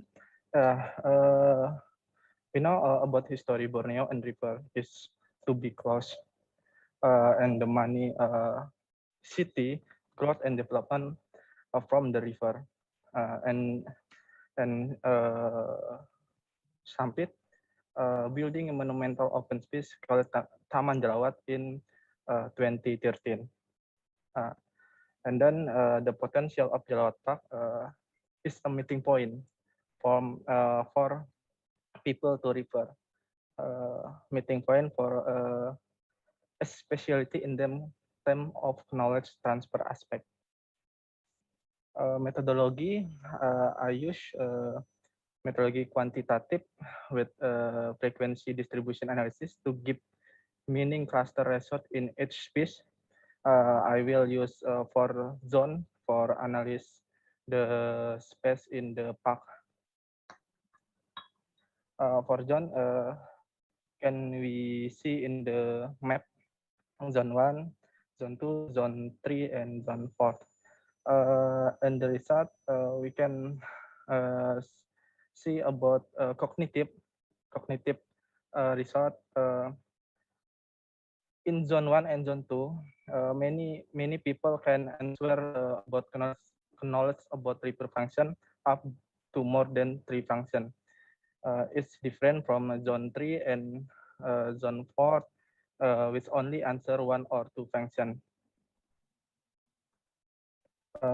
In cognitive analysis, only visitors in zone 1 are able to provide analyzed response about condition of river function.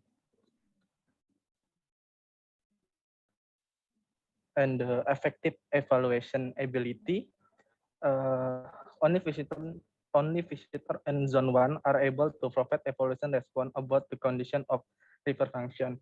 It's same with cognitive analysis. And whether they have any prospection to improve river function. Zone 1 visitor have many idea for action after the evaluate river function. Okay, conclusion. The result of study is the study on zone is that closer a river park zone is to a river, the higher cognitive and affective level relate to river function will be. But this does not apply to zones that are close to river with unrelated activity. In example, this in zone 4 is same with zone 1, so to be close with river, but the different activity. In zone 4, activity is unrelated with the river. This activity is children playground. This because his statistical results are far different from zone 1, which is near the river with related activity. The statistical result also show the message of the entire river function as a view of Jerawat Park is successfully conveyed, so that it become a source knowledge, reminder, and triggers a sense of responsibility, and the community regard the entire river function. Okay, thank you. Thank you, Mr. Bobby Rahman. Actually, you still have enough time to more elaborate your research. But if you think that it's enough, I can continue to the next presenter. It's enough. Yeah. Okay, thank you for your great speech.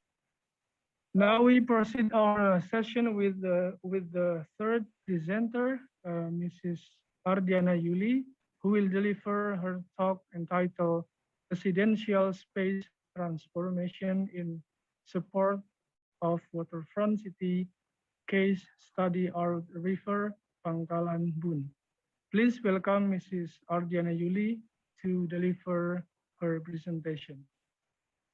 Thank you, Mr. Rastahri. I will to share screen before.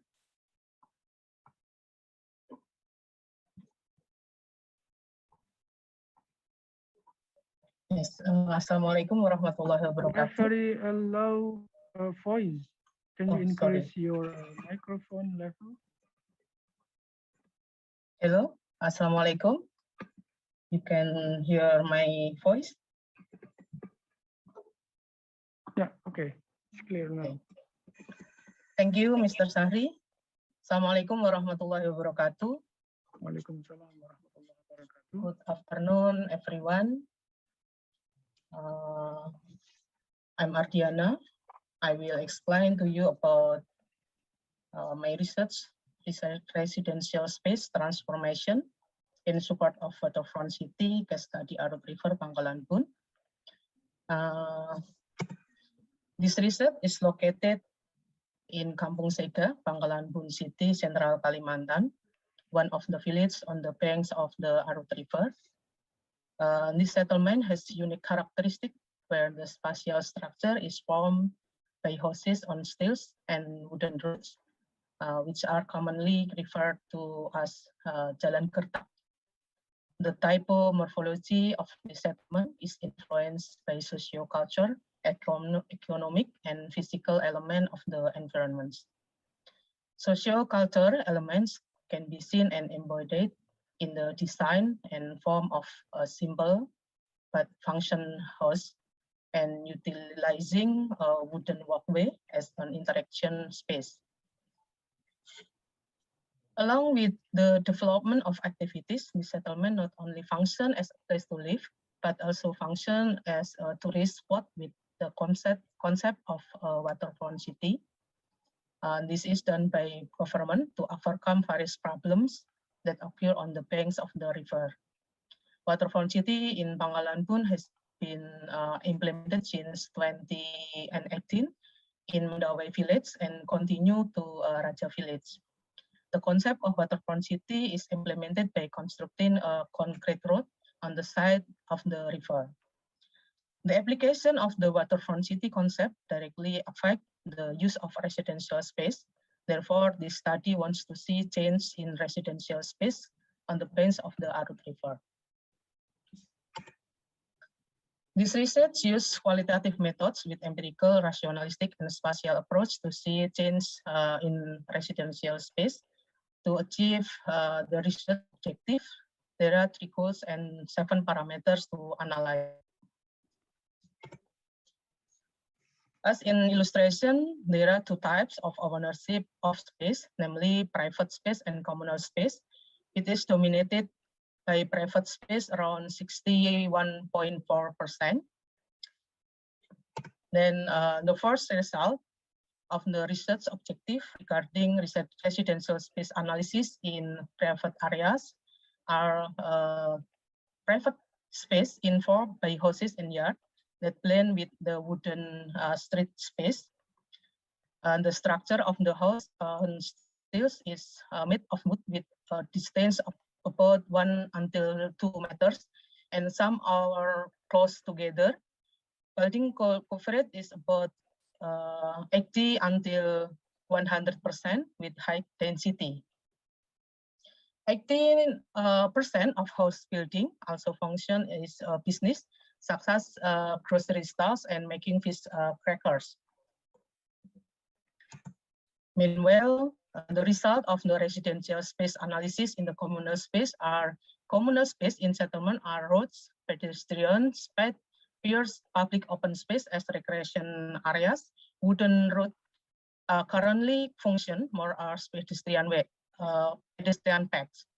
The form of residential space utilization continue to develop as oversight tourism, where the addition of economic function becomes large and demands change in residential space, both private and communal space.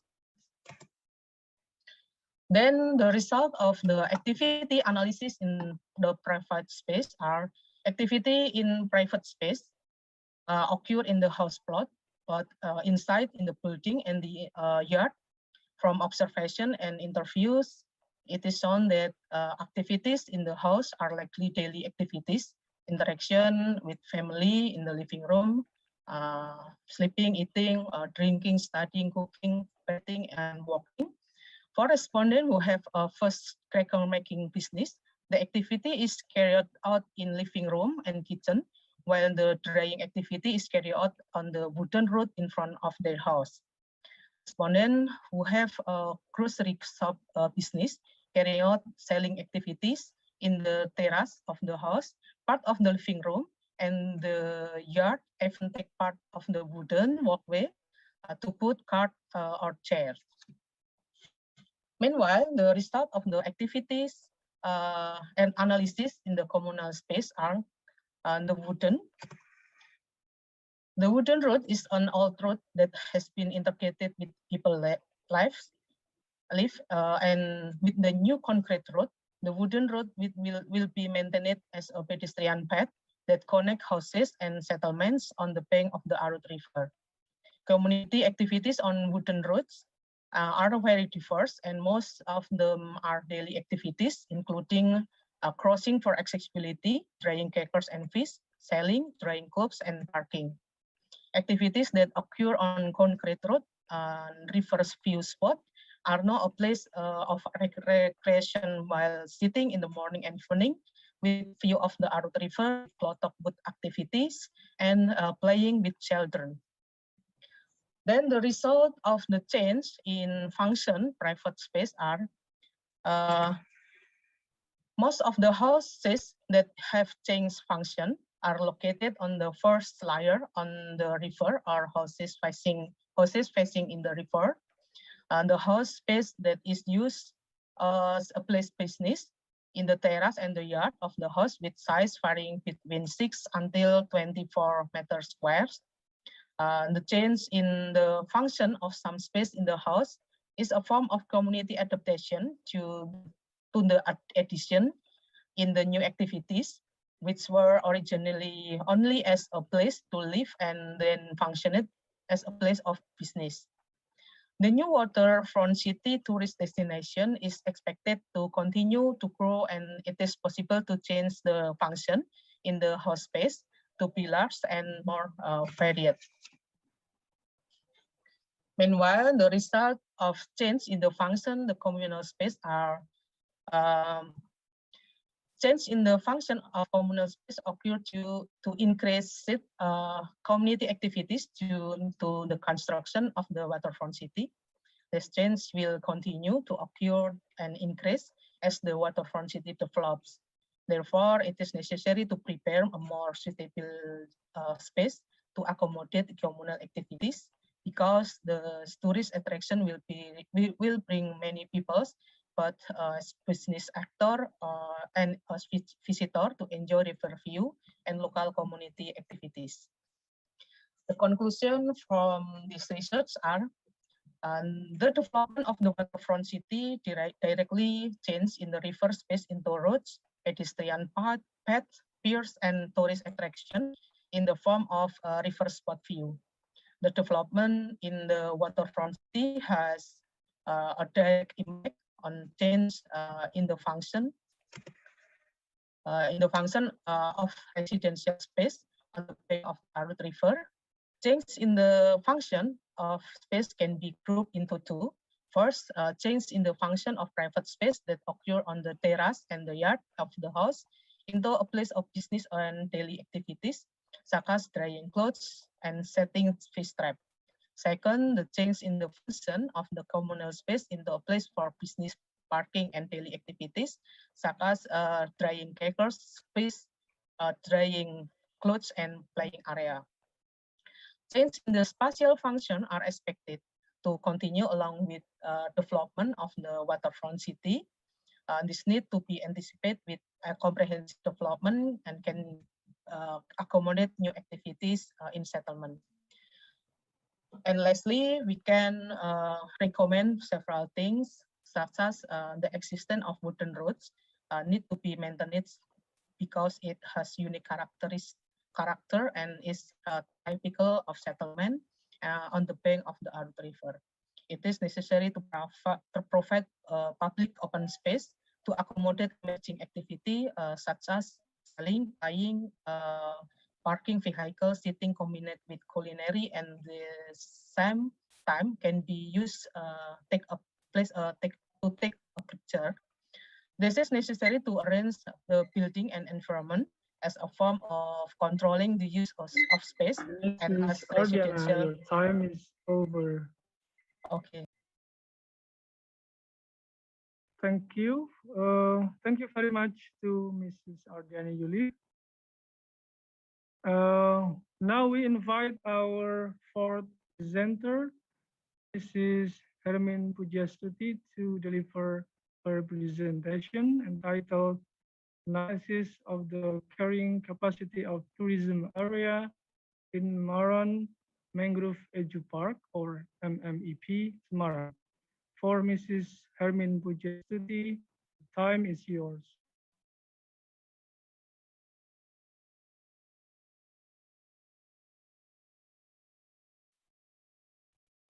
Waalaikumsalam warahmatullahi. I think yes, you are still muted.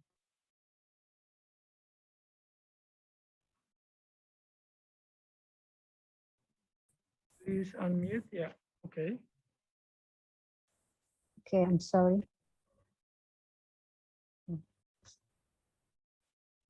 Yeah. Okay. Assalamualaikum warahmatullahi wabarakatuh. First of all, I would like to introduce myself. My name is Hermin Pujastuti. I'm a lecturer in Department of Civil Engineering, Sultan Ageng Islamic University. And this our research that collaborate with the Hasti Vijayasamrati and Sherina Dwi Astuti from Department of Urban and Regional Planning, Sultan Ageng Islamic University. Now, I would like to present our research entitled Analyzing the Carrying Capacity of Maron Mangrove Edu Park, or MMEP Semarang, a case study. Now we move to the background of the research. Village of the Tugurejo, situated in the sub-district of Semarang, Indonesia, is one of among many areas across Indonesia having the potential for ecotourism, with the existing natural resources, including mangrove plants, make this place potential for this type of the tourism.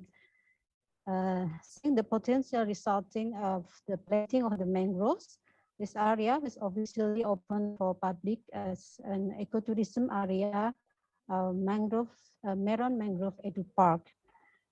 And considering that its area of tourism that is on ability to accommodate visitors, carrying capacity in this case become an essential part in the management.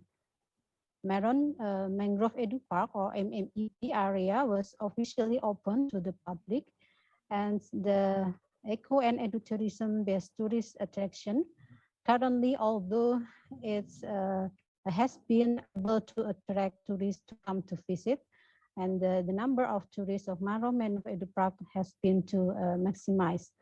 In order to support the development of Maron Beach as a tourism object based on eco and edutourism, it is necessary to study the carrying capacity of the area. The methodology. This is the site of the study. This research was carried out at MMEP, or Maron Mangrove Edu Park, located in Tugurejo Village, Semarang, Indonesia. And the research uses observation and interview methods and the data collection techniques with exploratory methods. The data of the study were collected by surveying visitors of the MMEP, interviewing the management, and directly observing the site of the study. The data were analyzed based on the concept of the carrying capacity, and the method introduced to calculate the carrying capacity of natural ecotourism development is to use the concept of carrying capacity formula. This is for the factor for the ecological potential of visitors, length of use area, unit area or area length of mangrove, and the time provided for tourism activities and time spent by visitors for each particular activities. The result of our research, there's the potential and tourism attraction, and the MMEP has the following tourism potential. There are mangrove stands and nursery area, beach, dispersal handicrafts made from the mangroves, and water tourism or the boat rides. And the mangrove planting is initially aimed to dominating mangrove species. The tourist attraction and the MMEP, there's a mangrove ecosystem. There are dominating species of MMEP area were divided into two species. There are Rhizophora mucronata and Avicennia marina. However, Rhizophora mucronata was greater in number if compared to Avicennia marina. The Rhizophora mucronata grows along the trekking path. This is the easily found, while Avicennia marina was still in the seeding process. In addition of those two types, other mangrove species such as Bruguiera gymnorrhiza and Lumnicera racemosa. There's about the respondent. There's the mangrove ecosystem is more for interesting to tourist attraction. And the second is the nursery area in MMEP. Ecotourism is does not only offer a natural panorama, but also a direct learning about the types of mangrove plant and visiting activities. And the visitors are allowed to part in protecting the surrounding environment around the northern coastal area Semarang through planting mangrove seeding. There have been many activities of planting mangrove. Types of the tourism activity and the MMEP, there are the photography, and then is the most popular photo spot in this place. There's the gazebo designed by the architect, and this given the unique shape and attractive views as it is surrounded by lush mangrove plants with make it beautiful. And then there's the mangrove walk in the MMEP. There are walking paths made of the bamboo along to 70 meters and will be extended to 1 kilometer.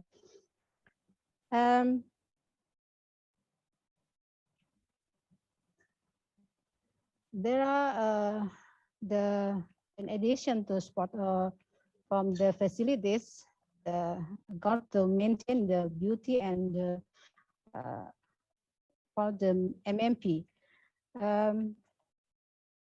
At certain event, this mangrove hut is utilized by the local community as place to sell their product made from mangrove plant, such as souvenirs, snack, and etc.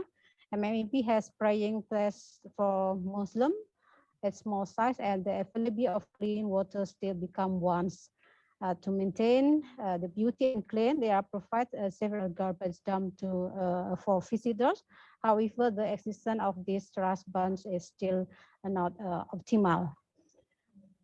There's a number of MEP ecotourism visitors till the 2016 till 2016. There's about the requires the number of the visitors, and this is the frequency of the visit to MMEP, and then the accessibility to MMEP is to road from via to the old Ahmad Yani Airport and via Kalibantang Road.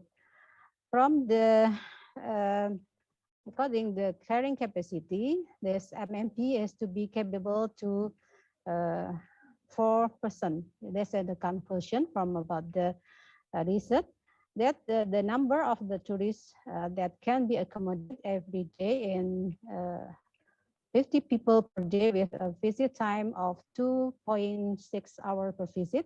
That means that the MMEP ecotourism area is physically able to accommodate a number of visitors every day. And then to develop in this tourist attraction is the accessibility, facilities, and waste management need to improve in order that visitors feel comfortable while visiting. Now, that's all of my presentation. Thank you, and Assalamualaikum warahmatullahi wabarakatuh. Waalaikumsalam warahmatullahi wabarakatuh. Thank you, Mrs. Hermin Burjastuti, for your interesting presentation and good time management. Now we proceed our session with the fifth or the last presenter, Mrs. Jamila Kausari, who will deliver her presentation entitled Improvement in Infrastructure Design and Land Use Based on Multi-Disaster as the main key for Palu's resilient city. Please welcome Mrs. Jamila Kausari to deliver her speech.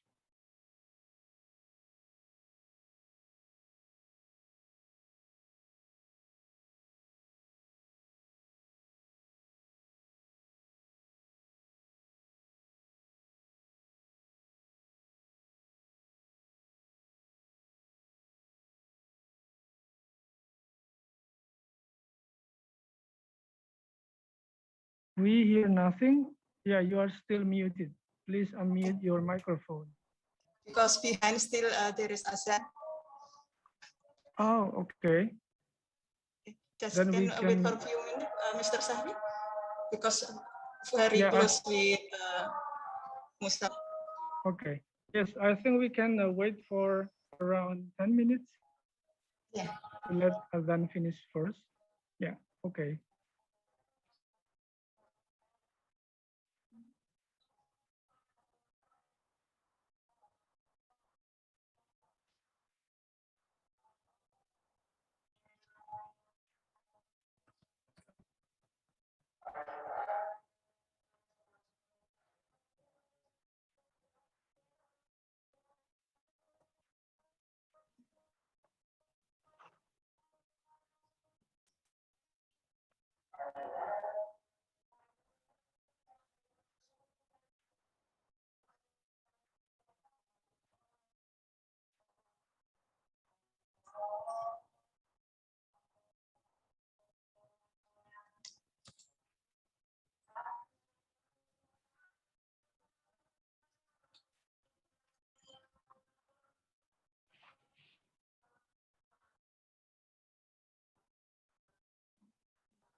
Recording stopped.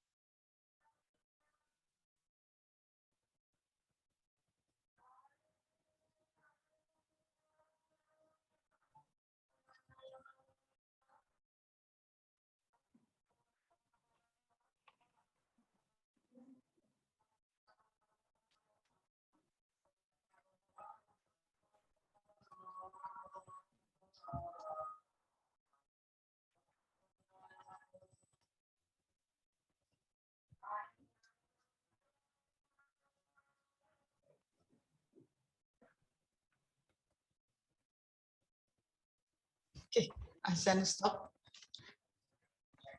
Maybe there is a Recording in progress. Okay.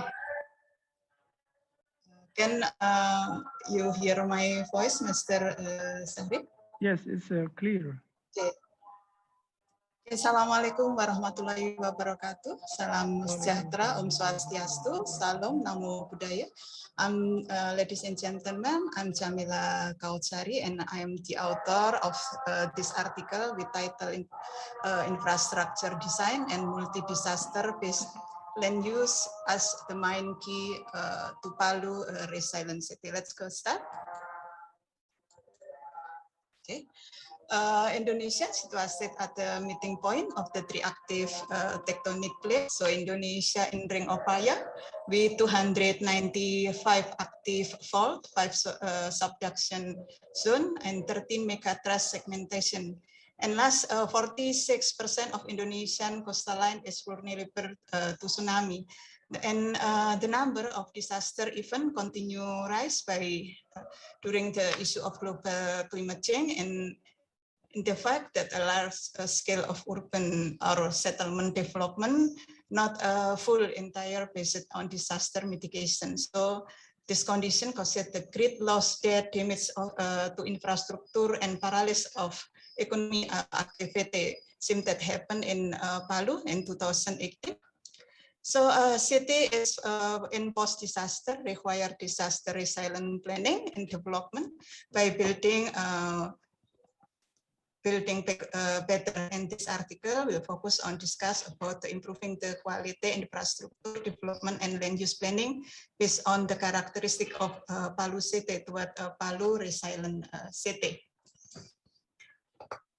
The disaster in Palu city originally caused by the Palu Koro flood moves include the earthquake, landslide, and liquefaction. Several large-scale earthquakes struck the region happened in 1997 until 2018. And this powerful earthquake also ended up causing liquefaction with up to 5 meters of land subsidence and tsunami as high as 11.3 meters. Then, according to the NDB data, the loss from infrastructure damage was 59.4 billion rupiah, and several issues arose as a result of the disaster, as follow the loss of basic facility and infrastructure that support community service.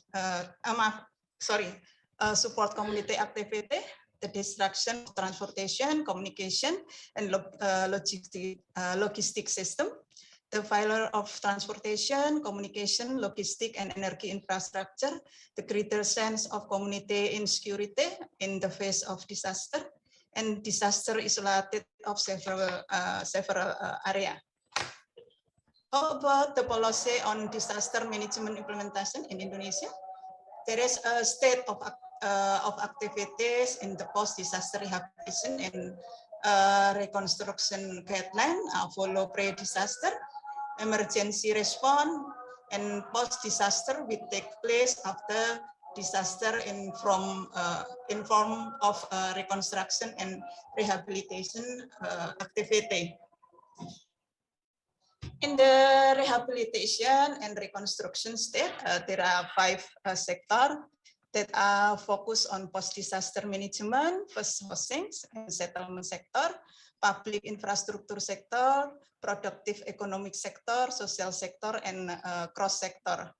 But in the rehabilitation and reconstruction activity, have not used the build back better and safer principle. As long as we know, post-disaster reconstruction only focus on physical repair, rapid recovery, or process of restoring infrastructure to normal with the same condition.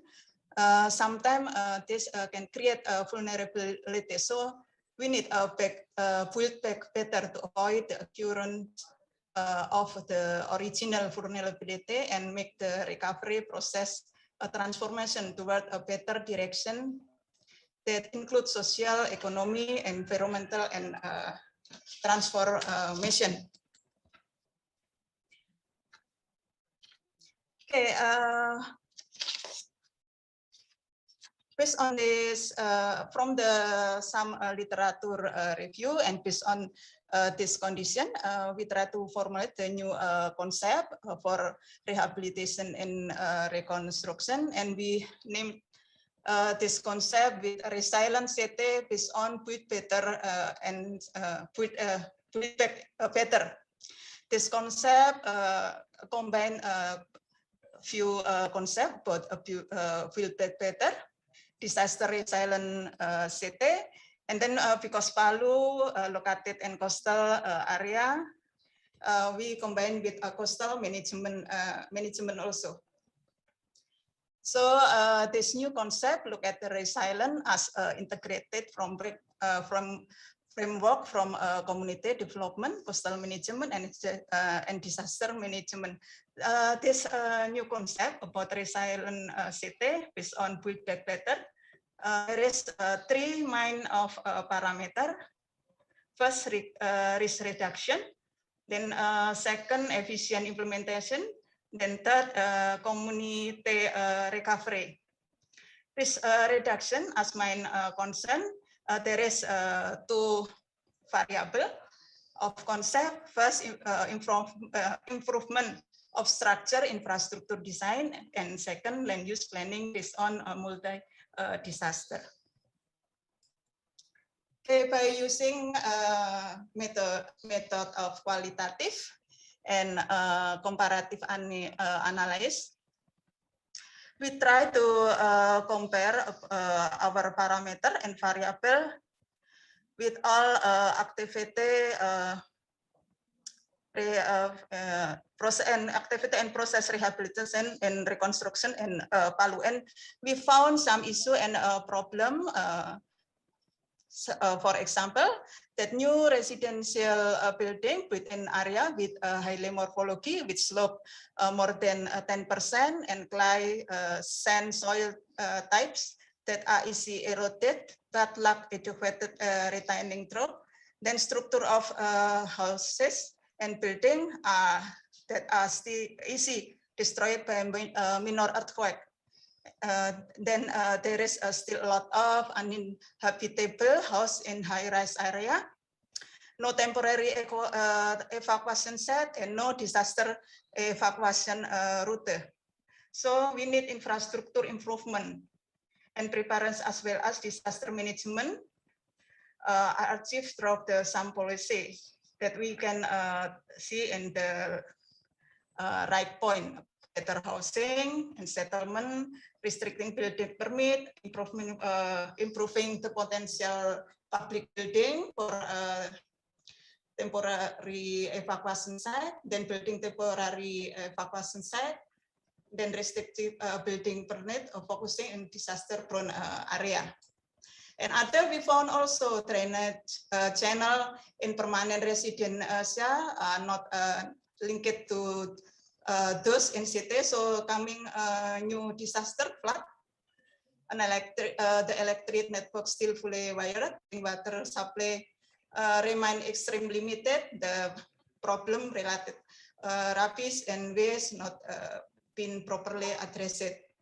Then we need building connection, drainage, improving infrastructure building design, especially in affected area.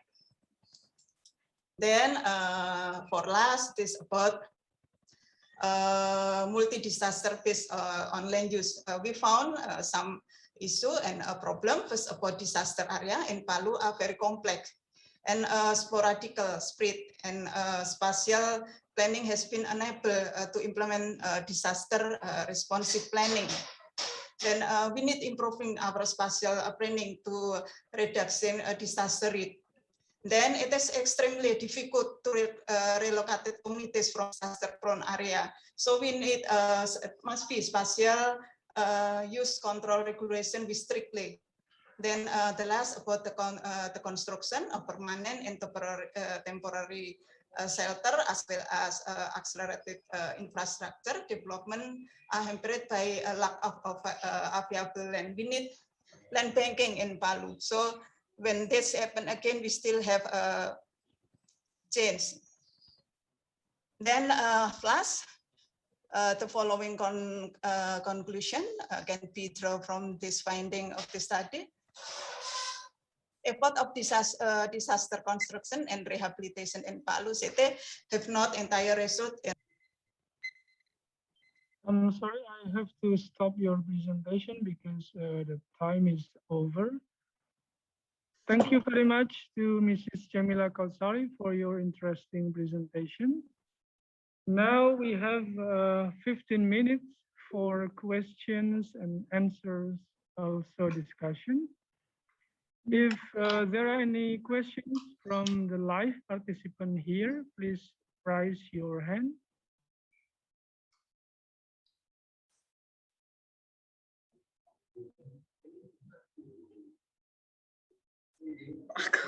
Any questions?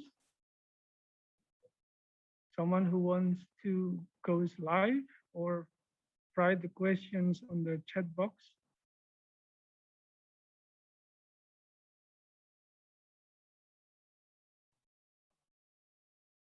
No one? I have some remarks during the presentations of the presenters, and maybe I can start asking questions. For Mrs. Sitiwarningsi, because you use visual quality in your analysis, did you also assess the potential bias from visual quality? Can you explain a bit more?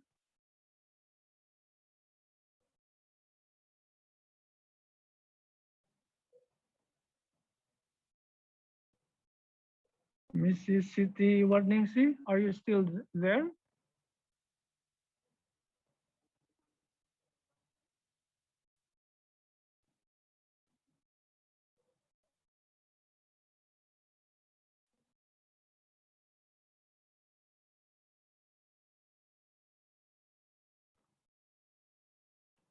Mrs. Sitiwarningsi,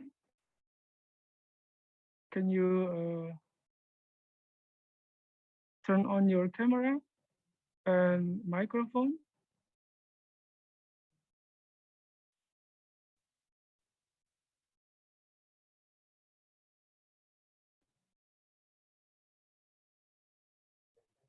No answer. So I will go to the next presenters. I also have a remark to Mr. Bobby Rahman. Did you take into account the accessibility in your analysis? Because in your map there is like zone 1 near the river, and then zone 2, zone 3.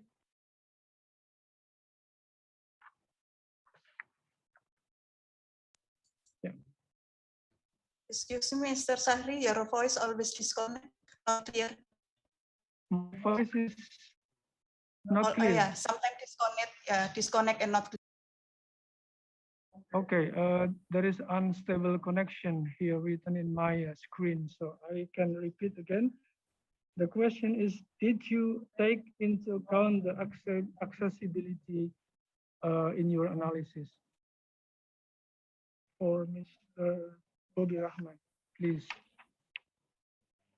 Okay, thank you, Mr. Sahri. It's about my analysis. Yes, distance doesn't really affect about effect in knowledge or assertive because activity will be more than effect from the distance. We can see zone 1 and zone 4 is some close to be the river, but different activity it's make a different result because the activity can be focus view to the river. In zone 4, the activity is playground children, and zone 1 is the activity is view the river. Is make be transfer connect is more than effect. Thank you for your answer. I also have some notes for Mrs. Ardiana Yuli. It's if all people modify their terrace, will still ecological function left? Yes, thank you, Mr. Sahri. Not all, but some of houses in riverside transformation to business place. Some of them use terrace and part of living house, but the ecology is not still okay because the function of houses after waterfront city implemented large or bigger transformation, but this ecology no problem because the community still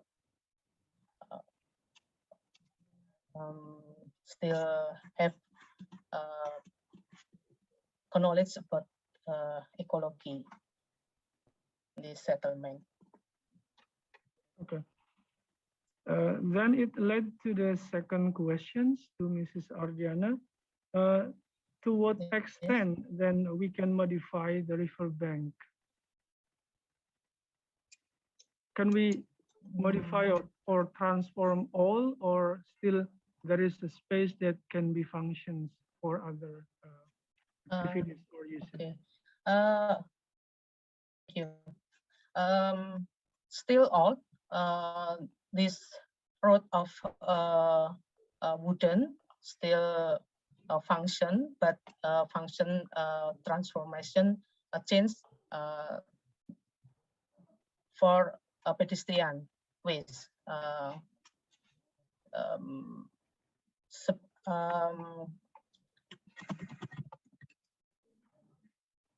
Previously, this wooden road function for motorcycle, but with concrete road in riverside waterfront city, the wooden road change for pedestrian. Still all. Thank you. Okay, clear. I also have a small note here for Mrs. Hermin Pujiastuti. Yeah, because we need to balance between ecology and economy aspect. So here we see in your research that the carrying capacity result is, that MMEP can accommodate only 50 people per day, but still, according to your data, it's still below the maximum carrying capacity, and you consider this as safe.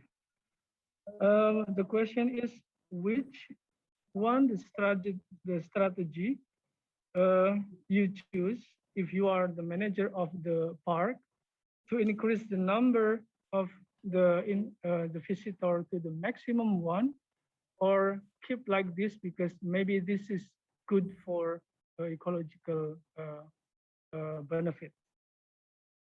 Please. Okay, thank you. According to the data of the frequency of visiting to MMEP and then to the respondent, this is the carrying capacity is that the finding based on the carrying capacity calculation, the MMEP area could only accommodate as many as 50 people per day. This and in order to for MMEP to develop and profitable as expected, to improvement and addition of supporting infrastructure, including road access to tourism site, as well as the maintenance of the authenticity of the surrounding nature were very necessary. And without adequate accessibility, according to this tourism object, would be very difficult to develop into a tourism industry. I think that's the considering distance and time. Tourism activities are highly dependent on the availability of transportation and communication and to potential visitors. This. Okay. In short answer, so in which side you will stand, ecologists or economists? Yeah. Or balance? I think it's to balance of the economy and the ecology. Okay. Thank you for your explanation. Well, dear participants and presenters, since we are running out of time for further questions, if you still have, you may email your question directly to the presenters. And I would like to thank all presenters for their insightful speech and presentation, and for participants as well for their attentions and lively discussion. I will close this session and pass the session to the next session chairman. Thank you and bye. Thank you.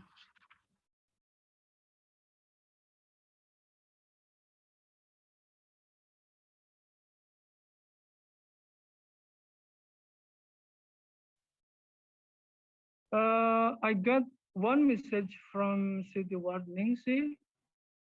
I don't know if it is still allowed to give time for City Ward Ningsi, or we can directly go to the next session. Mrs. Mimi. So still time. Okay.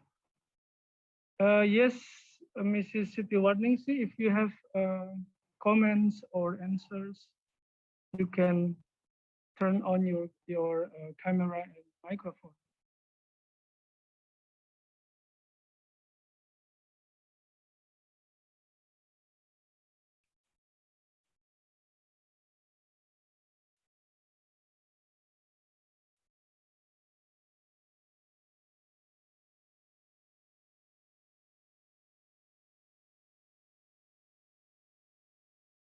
Mrs. Siti Warningsi,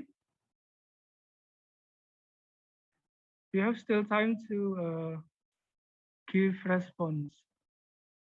Please unmute your microphone because you are still muted.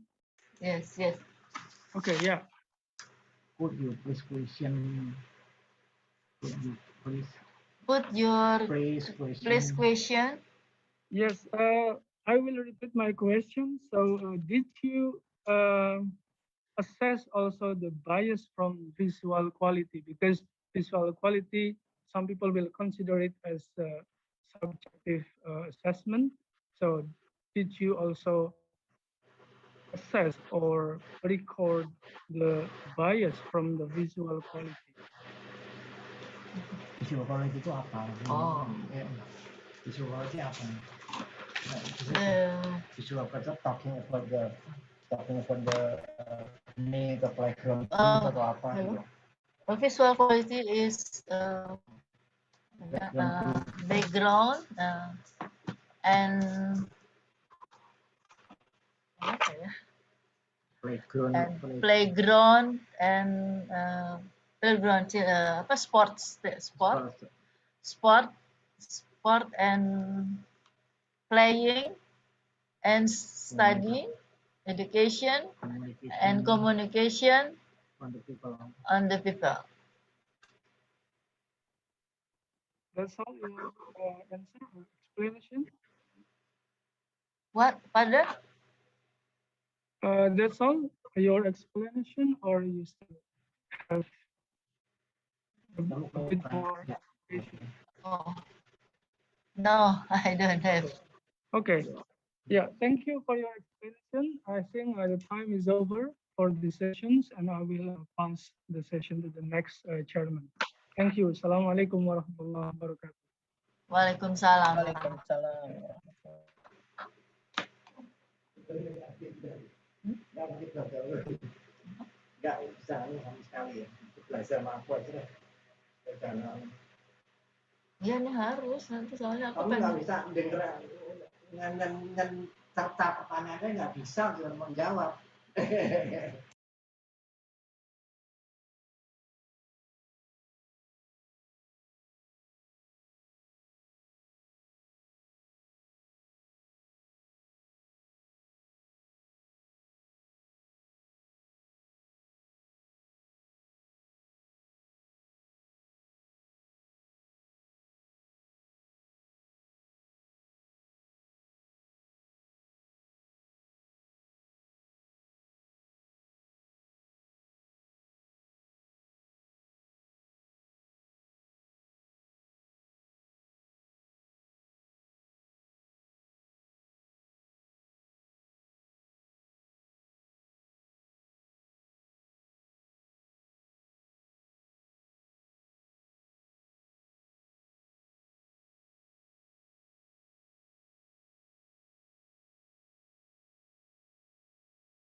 Oke, Bismillahirrahmanirrahim. Assalamualaikum warahmatullahi wabarakatuh. Waalaikumsalam.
Thank you.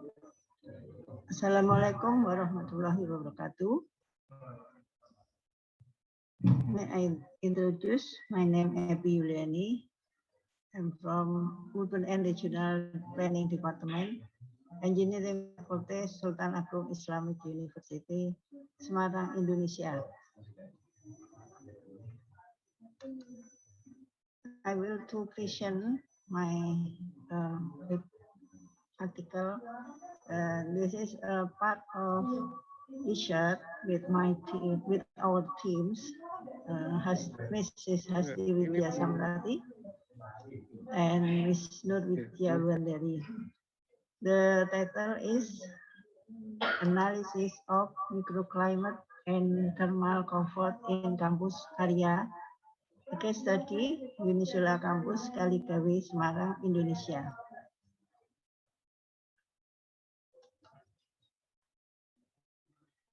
The systematic presentation, the first introduction, and location overview, research and analysis, and the end conclusion. In the background research, the dynamics of air temperature cause thermal comfort to be usable in the context of an urban microclimate. One of the places affected by the urban microclimate is the campus of Unissula. The purpose of this study was to investigate the correlation between microclimate and thermal comfort in Unissula. The first target, made use of microclimate measurement usage, particularly temperature, humidity, and wind speed. The second target, analyze the relationship between microclimate and temperature comfort. Location overview. Sultan Agung Islamic University, the popular is Unissula. Semarang is located in Terboyo Kulon Village, Genuk District, Semarang City, Central Java, Indonesia. This campus is located in the North Coast Road in the Central Java, directly adjacent to the National Road and Kaligawe Avenue. As the result, the Unissula area is hotspot due to pollution from vehicles and industrial air pollution. So I choose the research to analysis microclimate and comfort temperature comfort, and then I need the methodology with deductive quantitative have a variable indicator and research parameters. This variable microclimate indicators scenario effect on the thermal comfort and parameters air temperature, air humidity, and wind speed. And I use the formula to measure the humidity, thermal humidity, to thermal comfort with formula the thermal humidity index and equals 0.8 temperature plus relative humidity multiplied with thermal or temperature and divide for 500. And then research and analysis, microclimate research.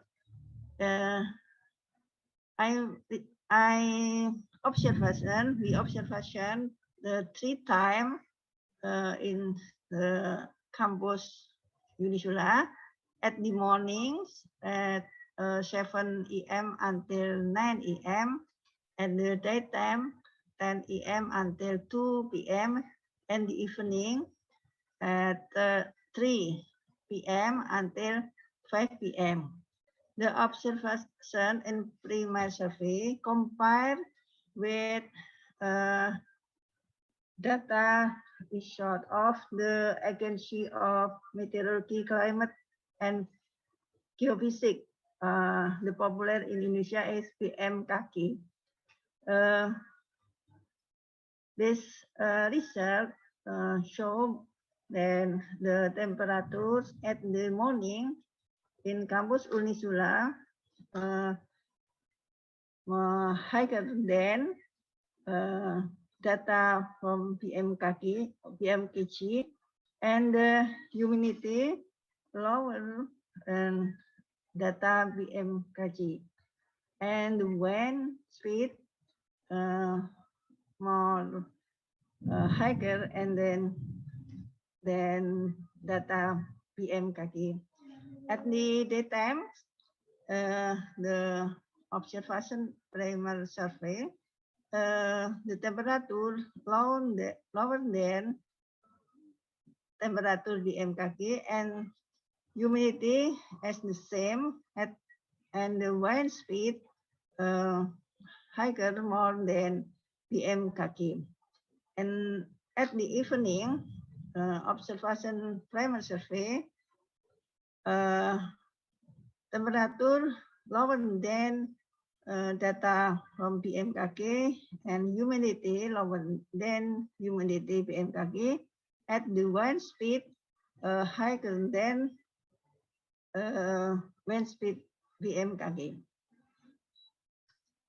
And then at the temperature humidity index calculation, the result at the there are four classification comfortable, and then at morning, daytime, and the evening, and we find the result comfortable and really comfortable uncomfortable, and partly comfortable. The character and the comfortable if the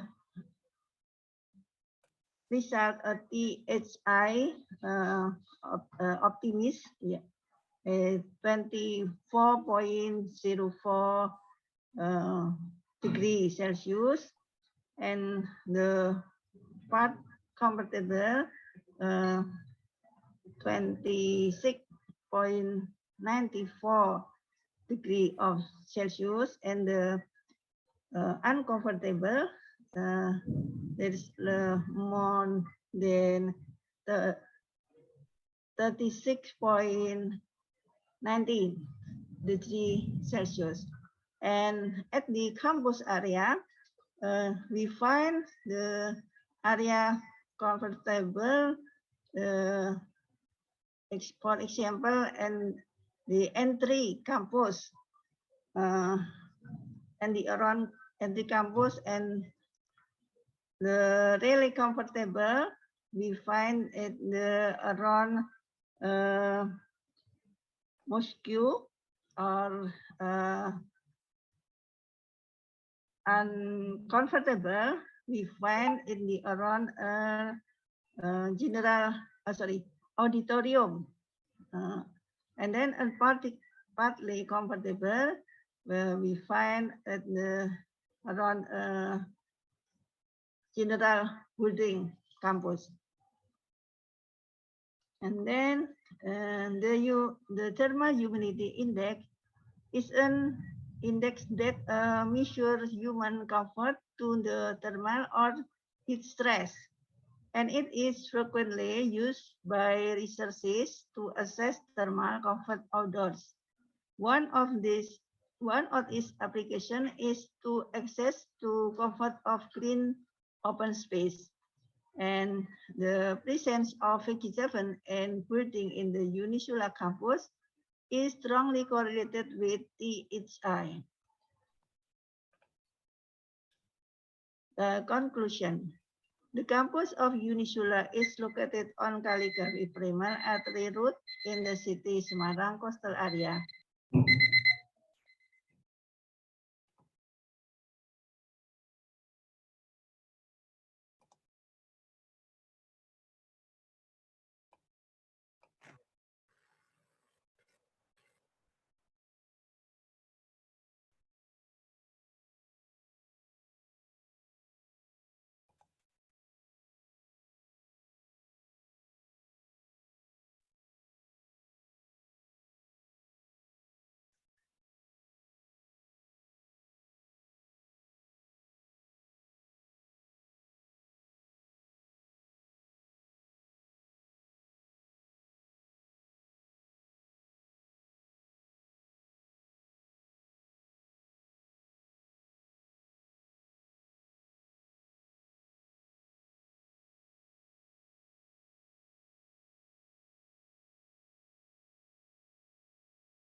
Okay. Hello, everyone. Is it already shown to your screen?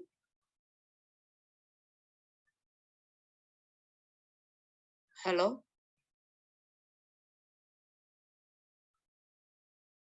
Hello, everyone.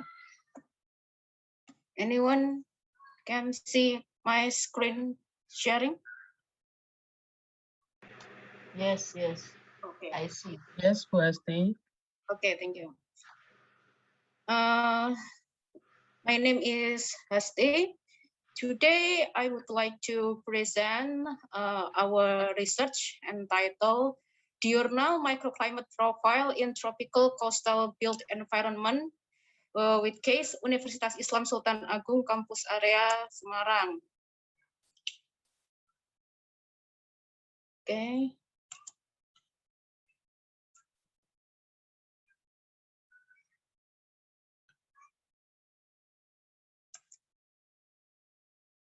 Already changed or not?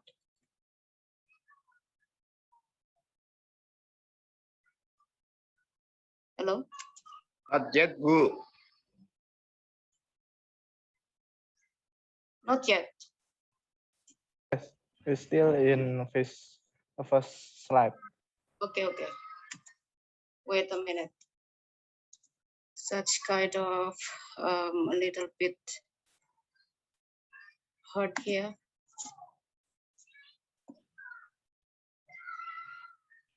Maybe stop share first and then started the new share. Okay, this one is better. Okay. The research background for our research first is urban activities and urban landscape is impacted on microclimate. Microclimate itself is governed by local outdoor or small-scale environments such as water body, vegetation, soil surface and temperature, air humidity, wind speed, and solar radiation. Unissula campus is nearby the coastal where the microclimate is interesting to investigate in order to increase the human term comfort towards the green campus. Okay, this one, our research location. We are in Central Java province, in Java Island, and inside the red box is Sultan Agung Islamic University campus area, which become our focus area. Okay, for the methods here, we have 20-point sampling in Unissula campus around August 2019 in dry seasons for a week. And we measure for the climatology data in the 3 times a day, morning, afternoon, and evening. After that, we validate the observation data to the climatological and meteorology agency. Focusing microclimate for observation to the parameters, to the main 3 parameters such as air temperature, air humidity, and wind speed in 4-point location. Each location is represent the different surfaces such as built up, concrete, grasses, and trees. Microclimate profile for different surfaces is the main observation points.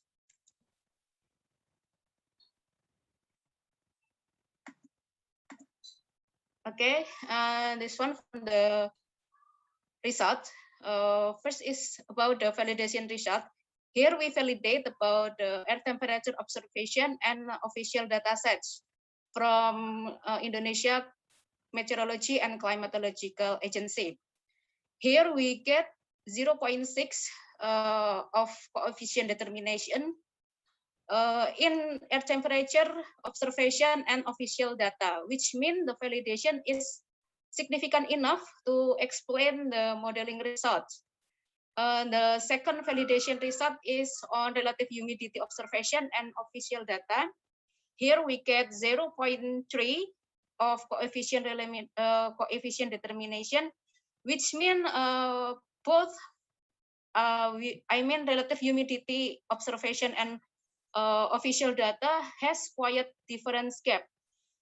It could be caused by the atmospheric local condition and also the observation of official coverage area, because we have different coverage area if the agency has wider area and our observation is smaller coverage area. Again, the last is about the wind speed observation and official data.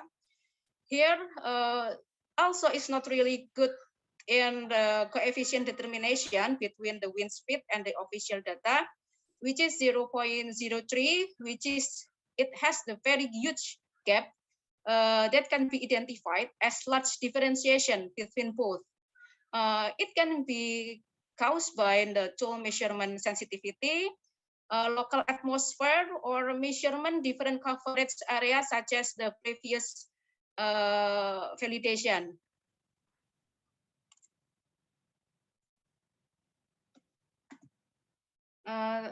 This one is the microclimate profile in 4 different surfaces that are built up, concrete, grass surfaces, and trees canopy.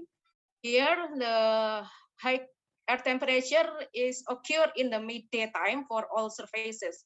Built-up canopy has more variation on air surface and compared to air temperature profile in the others. For the relative humidity, low relative humidity is occurred in midday time for all surfaces. Here we can see the valley of the diurnal relative humidity for all the surfaces. And then there are 2 peak hours of relative humidity around 6 a.m. and 3 p.m. for all surfaces. Concrete and built-up canopy has lowest diurnal minimum relative humidity compared to others. Here, for the wind speed, different height of road surfaces and sea breeze might be influencing the wind speed for all the surfaces. Then what we found from this, we can see from the red box here. Okay, the critical point is to be highlighted, which means we don't have really good thermal comfort caused by lack of green surfaces in the focus area. So we can conclude that first, the validation of air temperature observation is the best among others. High temperatures is occurred during daytime and reach peak hour in the midday time for all types. All type surfaces has more variation on relative humidity. Generally, there are valley of the relative humidity time in the daytime and the peak hours. Irregular winds occur in all type surfaces. High air temperature and low relative humidity is identified in all type surfaces. This contribution means that focus area has low green area in order to minimize the heat and increase thermal comfort. Okay, thank you. Okay, thank you, Mrs. Asti, for your presentation and good managed time.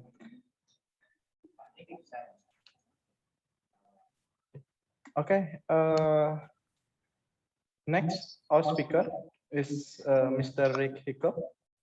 You can present about your paper.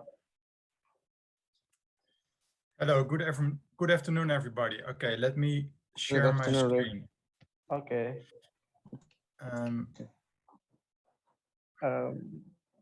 Mrs. Asti, can you stop screen?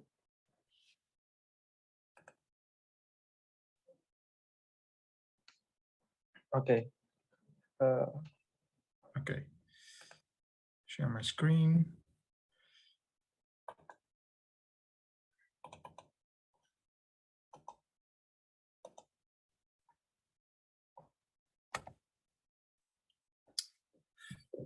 Okay, I hope everybody can see my screen. Good afternoon, everybody. Greetings from the Netherlands. My name is Rick Heikoop, and I'm a lecturer at Rotterdam University of Applied Sciences. This research was made possible with the financial support of the Impetus project, and Impetus stands for Innovative Measurement Tool Towards Urban Environmental Awareness, co-funded by the Erasmus Plus program of the European Union. I'm honored to present here today at the International Forum on Integrated Infrastructure Development, 2021. Now, last night I checked and the world population was about 7.8 billion, according to the World Population Clock. The majority of the world population is living in urban areas since 2008. More people live in urban areas than in rural areas. More than 600 million people, around 10% of the world's population, live in coastal areas that are less than 10 meters above sea level. Well, you in Semarang, you will know the situation. And a large number of megacities is located in coastal areas that are becoming increasingly vulnerable for the impacts of climate change. Typical challenges of urban climate change are flooding. In Western Europe, we saw severe flooding this summer. And it was very unusual since in the summertime in the Netherlands, flooding has never occurred. We saw also wildfires in Europe, in many areas in the world, also in America and Southern Europe. And also land subsidence is increasingly a problem in many urban areas around the world. That's my introduction. The problem, actually, our cities and communities are not prepared for climate change. And they're not prepared for extreme weather events. Here we see, on the left part, we see a typical suburban neighborhood in Rotterdam, the Netherlands. A low-income social housing neighborhood that was constructed in the 1920s of last century. We see a lack of urban green space, and during heat waves, the temperature is very high, as we can see on the right picture, almost 40 degrees. That is the real field temperature. Elderly people and children are suffering from the heat. And in the Netherlands, the sun is shining until 11 o'clock in the summertime. So in the houses, it's also very warm. So one of the main problems is what we call soil sealing. Our cities become concrete jungles. The first problem is paving over front yards. Concrete reduces the environmental benefits of front yards, such as the possibility to grow green vegetation that can help to cool the city and reduce infiltration capacity. Secondly, impervious cover of front yards contribute to the urban heat island effect. The urban heat island effect means that the city is much warmer than the surroundings of the city, and the difference can be several degrees Celsius.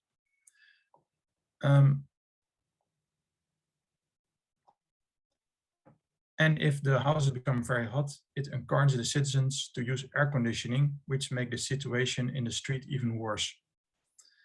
The city government of Rotterdam is encouraging citizens to replace pavement with vegetation in the private gardens to address the impacts of climate change. And the city of Rotterdam has also give financial subsidy to residents that replace their concrete tiles with green vegetation. So one possible solution to cool down our cities is enhancing urban ecosystem services. Benefits of urban ecosystem services are air purification, carbon storage, noise reduction, runoff retention, cooling, and recreation. Secondly, blue and green solutions like water and green in the city should always be preferred over concrete gray solutions. And thirdly, green infrastructure are what we call no-regret measures. Green infrastructure always provides environmental, social, and economic benefits and help to build climate resilience in our cities. Since it was a lockdown period, and since we want to compare front yards in different cities around the world, we decided to use Google Street View. Google Street View is a convenient method because it's low cost and you don't have to visit an area to actually do an observation. Several studies were found that uses Google Street View to analyze neighborhoods or streets, but no studies were found that determine soil sealing percentages of individual private front yards, and no studies were found that use Google Street View to assess front yards or urban ecosystem services. So we started this study. So the research question was, or the three main questions: how to assess the degree of soil sealing of urban front yards in our community, how to determine the greening potential of an entire street. Can we say, for example, okay, this street is okay, and this street is okay, it should be much greener. And thirdly, can Google Street View be used to do this in an easy and cost-effective way?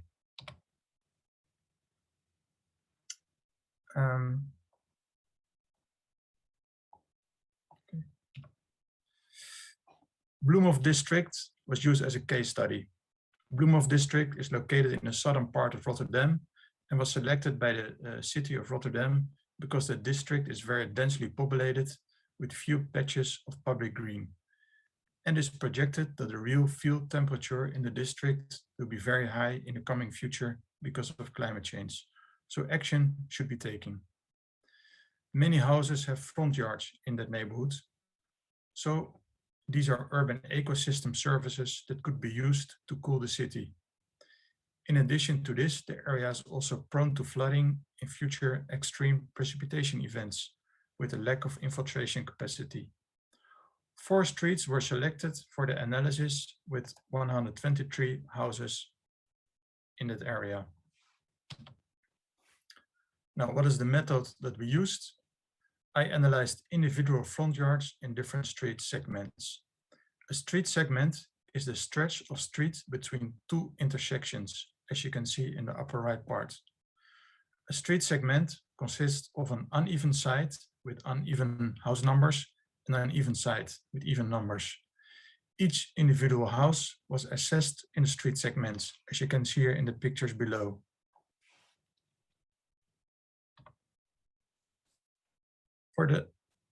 In order to do the analysis, I used 5 categories, and each category has its own sealed soil value. Category A, 100% paved, no vegetation at all, and 0 infiltration capacity. Category B, 90% soil sealed, only green hedge. Recording stopped. Oh. Category C, value 70, category D, value 30, and category E, 10% concrete. And this category E is basically a green garden except for the path to the door. So these are the 5 categories that we use during the analysis. Recording in progress. Now here you see an example of the Google Street View image of the Koolzaadstraat. And the houses are constructed around 1925, and most of the front yards are fully concrete, 100% soil sealed and without trees and without vegetation. During the summer days, this street is very unpleasant. Now here you see the results of the analysis of that same street. In segment 1, in total, it has 29 houses with 29 front yards. On the even side, it has 18 houses with 18 front yards, and on the uneven side, it has 11 houses with 11 front yards. So in total, there are 29 houses with the opportunity to have a green front yard, which contribute to cooling the city. But we see after the analysis that almost 96% of the space of the front yard is actually concrete. So almost 100% of the street is a concrete street. Now, if you put it in a diagram, it is obvious that more than 90% fall in the highest sealed soil categories, category A and B. So it is really seen by the local government as a challenge to convince the resident in that street to make their street greener and more comfortable. Now, from all the 105 addresses in 4 streets in the Bloemhof district have space for a front yard. The aggregated results show that 86.7% of the front yards fall in the highest sealed soil categories. Only 30% fall in the green categories with the lowest sealed soil percentage. There is a huge potential to make the front yards greener so that they can move to a greener category. So the conclusions of this study are as follows. Firstly, I found that the soil sealing is very high in the 4 streets, 85% sealed soil of 105 front yards. Secondly, we can conclude that there is a huge greening potential in this neighborhood. If we can convince the residents to make their front yards green, the urban ecosystem services will be improved. Thirdly, Google Street View is a good method and allows the use to assess streets in cities far away. With Google Street View, you don't have to visit the cities, but you can easily use the maps from Google Street View. Although the Google Street View maps are usually a few years older. Fourthly, the front yard assessment method gives useful insight and it can be used by local government units, citizen scientists, residents, and students to create awareness and inform the community. I would like to thank the organizers, UTM, Unissula, for organizing this event, and would like to close this presentation with a call to action. Let's make our cities a greener place. Thank you for your attention.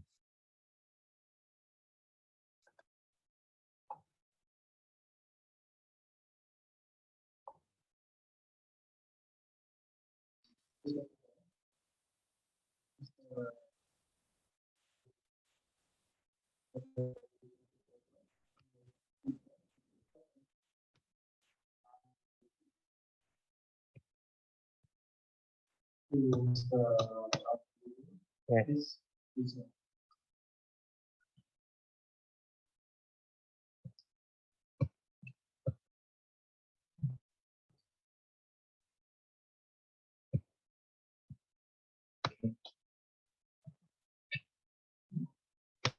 Okay. Bismillahirrahmanirrahim. Assalamualaikum warahmatullahi wabarakatuh. Good afternoon, ladies and gentlemen. I'm very happy today to have the opportunity to be present in of you at an international conference in Infinid.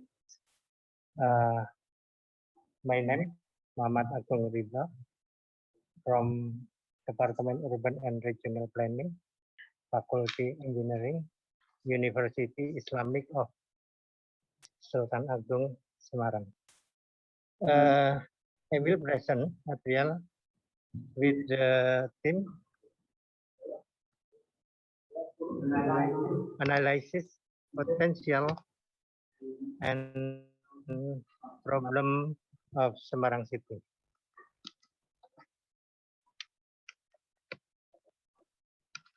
Introduction, Semarang City development, according to the existing city spatial plan, is directed to establish new settlement growth center, which are expected to spread evenly. For development, the upper part of Semarang,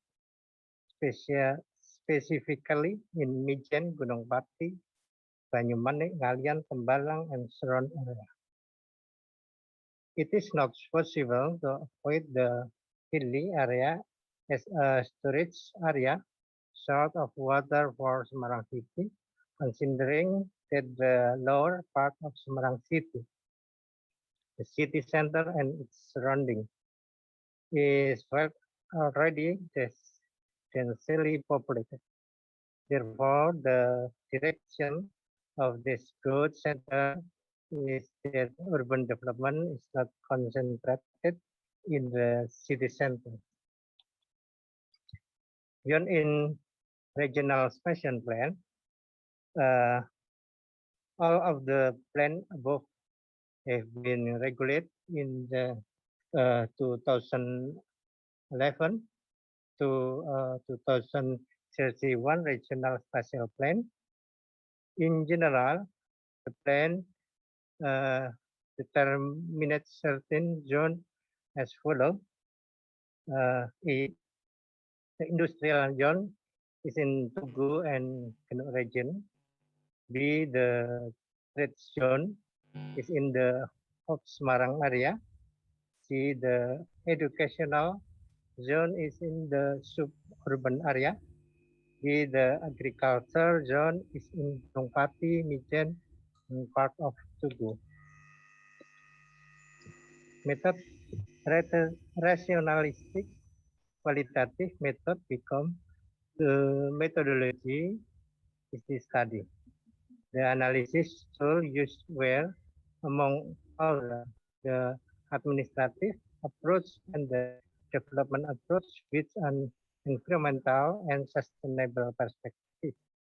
An administrative approach was also used by reviewing applicable law and link with coastal area, such as law number 26 of 2007 concerning spatial plan and law number 27 of 2007 concerning management of coastal area and small island. Well, the development approach is environmentally friendly and sustainable. It is an attempt to approach by looking at the real condition of the potential and problem of coastal area based on aspect of environmental and sustainable value. The problem in Semarang City, land conversion in conservation area, Mijen, Gunung Pati, and surrounding area. The city drainage system is one of the flood control infrastructure in Semarang City. Flooding problem, seawater intrusion problem, coastal reclamation problem, coastal flooding problem. Picture one of disaster prone area in Semarang City. Semarang area below, condition of disaster prone area in coastal in the form of area prone, abrasion, accretion, and intrusion, area puddle, and floods. Semarang area above condition of disaster prone critical land area, erosion and movable land. This creates function of buffer zone. Conclusion, coastal and marine ecosystem, in addition to having an ecological function, also have an economic function. But the problem that has occurred so far is that the two functions cannot run harmoniously, not always in accordance with one another in its ecological function are always ignored because the pressure of economic function is getting stronger. Conflict occur with various interests. The main cause of the conflict is spatial planning that does not pay attention to existing coastal resort, one of which is due to the lack of information on the use of coastal resort in an integrated and efficient manner. Thank you.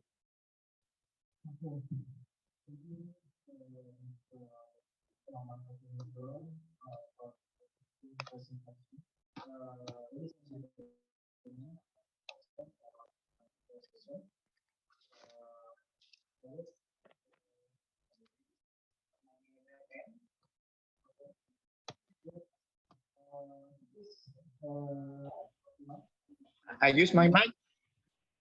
Yeah. Thank you. Thank you, Rick Jacob. We are happy to meet you, even though on the online meeting. And I am interesting your propose about the blue and green solution to anticipate climate change or global warming. And we like to implement a blue and green solution suitable to our country. Yeah, I think it's interesting. And the principle is make more or less seal soil and make more soil water infiltration. Yeah, yeah. I can conclude your presentation is nice. And our question is how to assess the level of seal soil. I think it's the first time I heard the assessment and which devices to assess the level of seal soil. Thank you, Rick.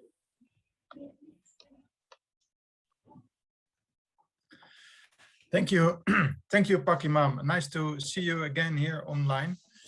Yeah, actually, sealed soil is very important because if the whole city becomes concrete, so it becomes very hot and the water cannot infiltrate. So I was thinking a lot how we can measure soil sealing, and actually what we did, we used 5 categories, and we just did observation. And then for each individual household, we can identify is this the front yard is category A or category B or category C.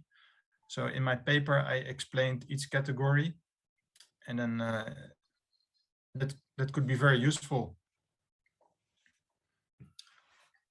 So we didn't use very expensive tools. We only used Google Street View, but you can also do it during field visits to the area. I hope that answers your question. Okay, thank you. Please, Pak Wilby. Yeah. Okay, thank you, Dr. Imam and Mr. Rick Jacob.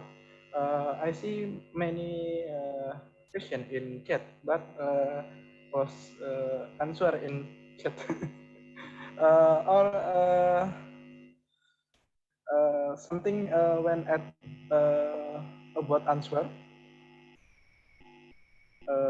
Mrs. Epi on at answer in chat. Okay. Mrs. Hasti at one at answer. Okay, In chat. I will Yeah. Okay. answer for Dr. Lahari's question. Okay, for the first question is about the use of BMKG data. I think it's quite good enough for the base calculation. I mean, base measurement. It would be better, but it would be better if you also combine it with detailed measurement by yourself. It could be from such as data logger or in weather station data by yourself. It would be better. And then for the second question is we promote 2 options to increase the measurement result, the validation results. First is we should add more points, calculation points inside the focus area. And then the second one is we should add more measurement outside the campus area. It would be better, but it depends on you which one is more reasonable for your research. Okay, I think it's enough. Thank you. Okay. Thank you, Mrs. Hasti. Any question again?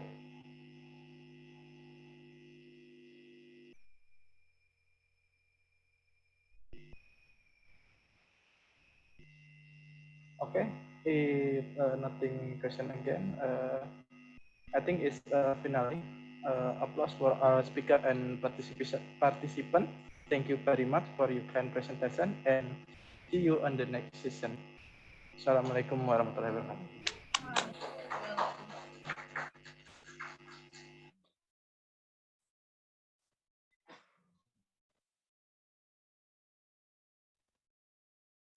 Thank you, Rick. See you.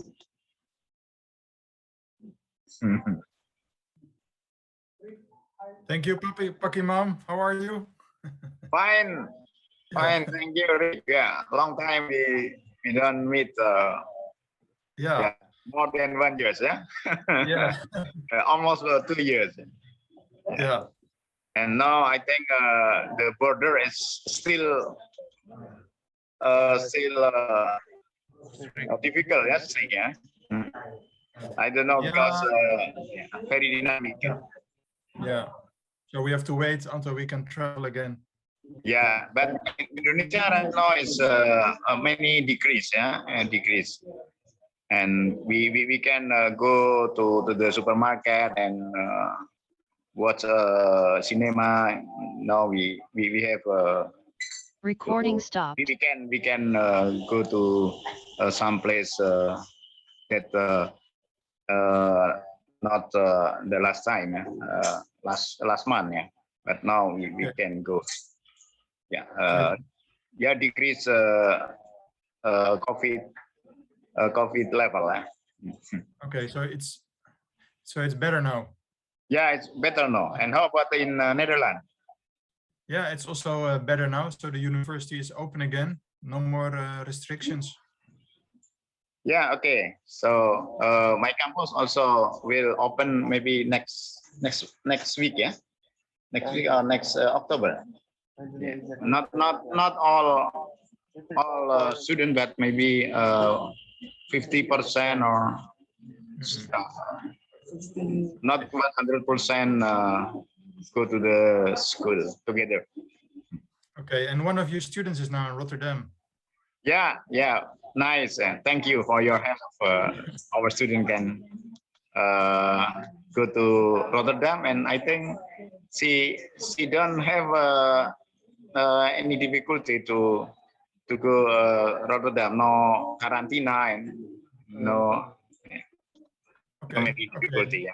Yeah. Nice to hear. Yeah. So we have to go to the next session, or we stay here? Yeah, I think the session is finished. Yeah, finished. And if you continue join the session, you can join tomorrow. But tomorrow starting on 9, so too early morning, yeah, for you. Yeah, 9 p.m. EM in Indonesia, and this means 5 EM in Netherlands. Yeah, so too early morning. Yeah. But you can join in the afternoon. Yeah, you can join. Okay. Yeah, please. Okay. Yeah, if you don't have anything important. Yeah. Okay, Rick. Thank you. Yeah, your participation. Okay, you're welcome. Thank you. Bye.